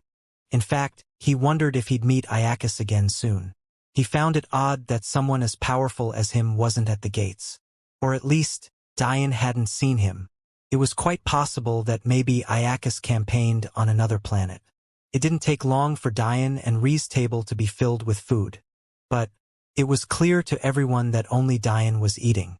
To the elite warriors, eating was almost something reserved for the inferior masses. If you felt hungry enough to eat, it meant you were either lazy with your cultivation, or you were weak to begin with. However, the more intelligent noticed something different about Diane's eating, causing their eyes to sharpen and look at him in an entirely different light. His digestion was perfect. That only meant one thing. His foundation stage cultivation had reached a realm of perfection only allowed by a peak-level technique. And yet, they felt no cultivation coming from him. They had no idea what that could mean. Of course, Dian had done this on purpose. He wanted to see who would notice how much fine-tuned control he had over his body. Those who noticed would earn the right to be on his radar. Suddenly, the beautiful Middle Eastern lady dressed like an Egyptian queen thought of something. "Yuta, go and probe him," she said through essence communication. The large young man didn't need any more prompting. He didn't know he was being used, but even if he did know, the commands of this young woman weren't commands he could ignore. Dian snorted playfully when he noticed who was coming over, but he didn't care too much. In fact, Dian was still scanning the area for any Ragnar clan slaves he could find. As of now, Dian could see among the 20 or so arenas below, at least 5 of them involved slaves fighting in one way or another. Some even had 2 slaves fighting each other. And when they weren't fighting, they were cleaning up after the mess of completely battles. Dian cared much more about this than the clown puppet now looming over him and Ri. Fuck off. Ri wasn't happy. They hadn't bothered anyone since they'd come, and yet here was this oversized bear of a man come with clear bad intentions. The young man hesitated at Ri's anger. He had been prepared to deal with Dian, but Ri was someone even he didn't want to provoke. But he knew it was too late to back down now, so he focused on Dian, hoping his allies would help him should it come down to a fight with Ri. "Can you even be called a man, hiding behind a woman?" Dian said nothing, continuing to scan the arena and eat the meat of what was definitely a heaven-level beast, much to his happiness. Seeing Dian ignoring him, the young man took this as a sign of weakness. "The weak have no place here." "I'd like your seat, so it's best you fuck off," Dian sighed. "I usually try not to judge people by their outward appearances, but you really are a brainless brute, aren't you?"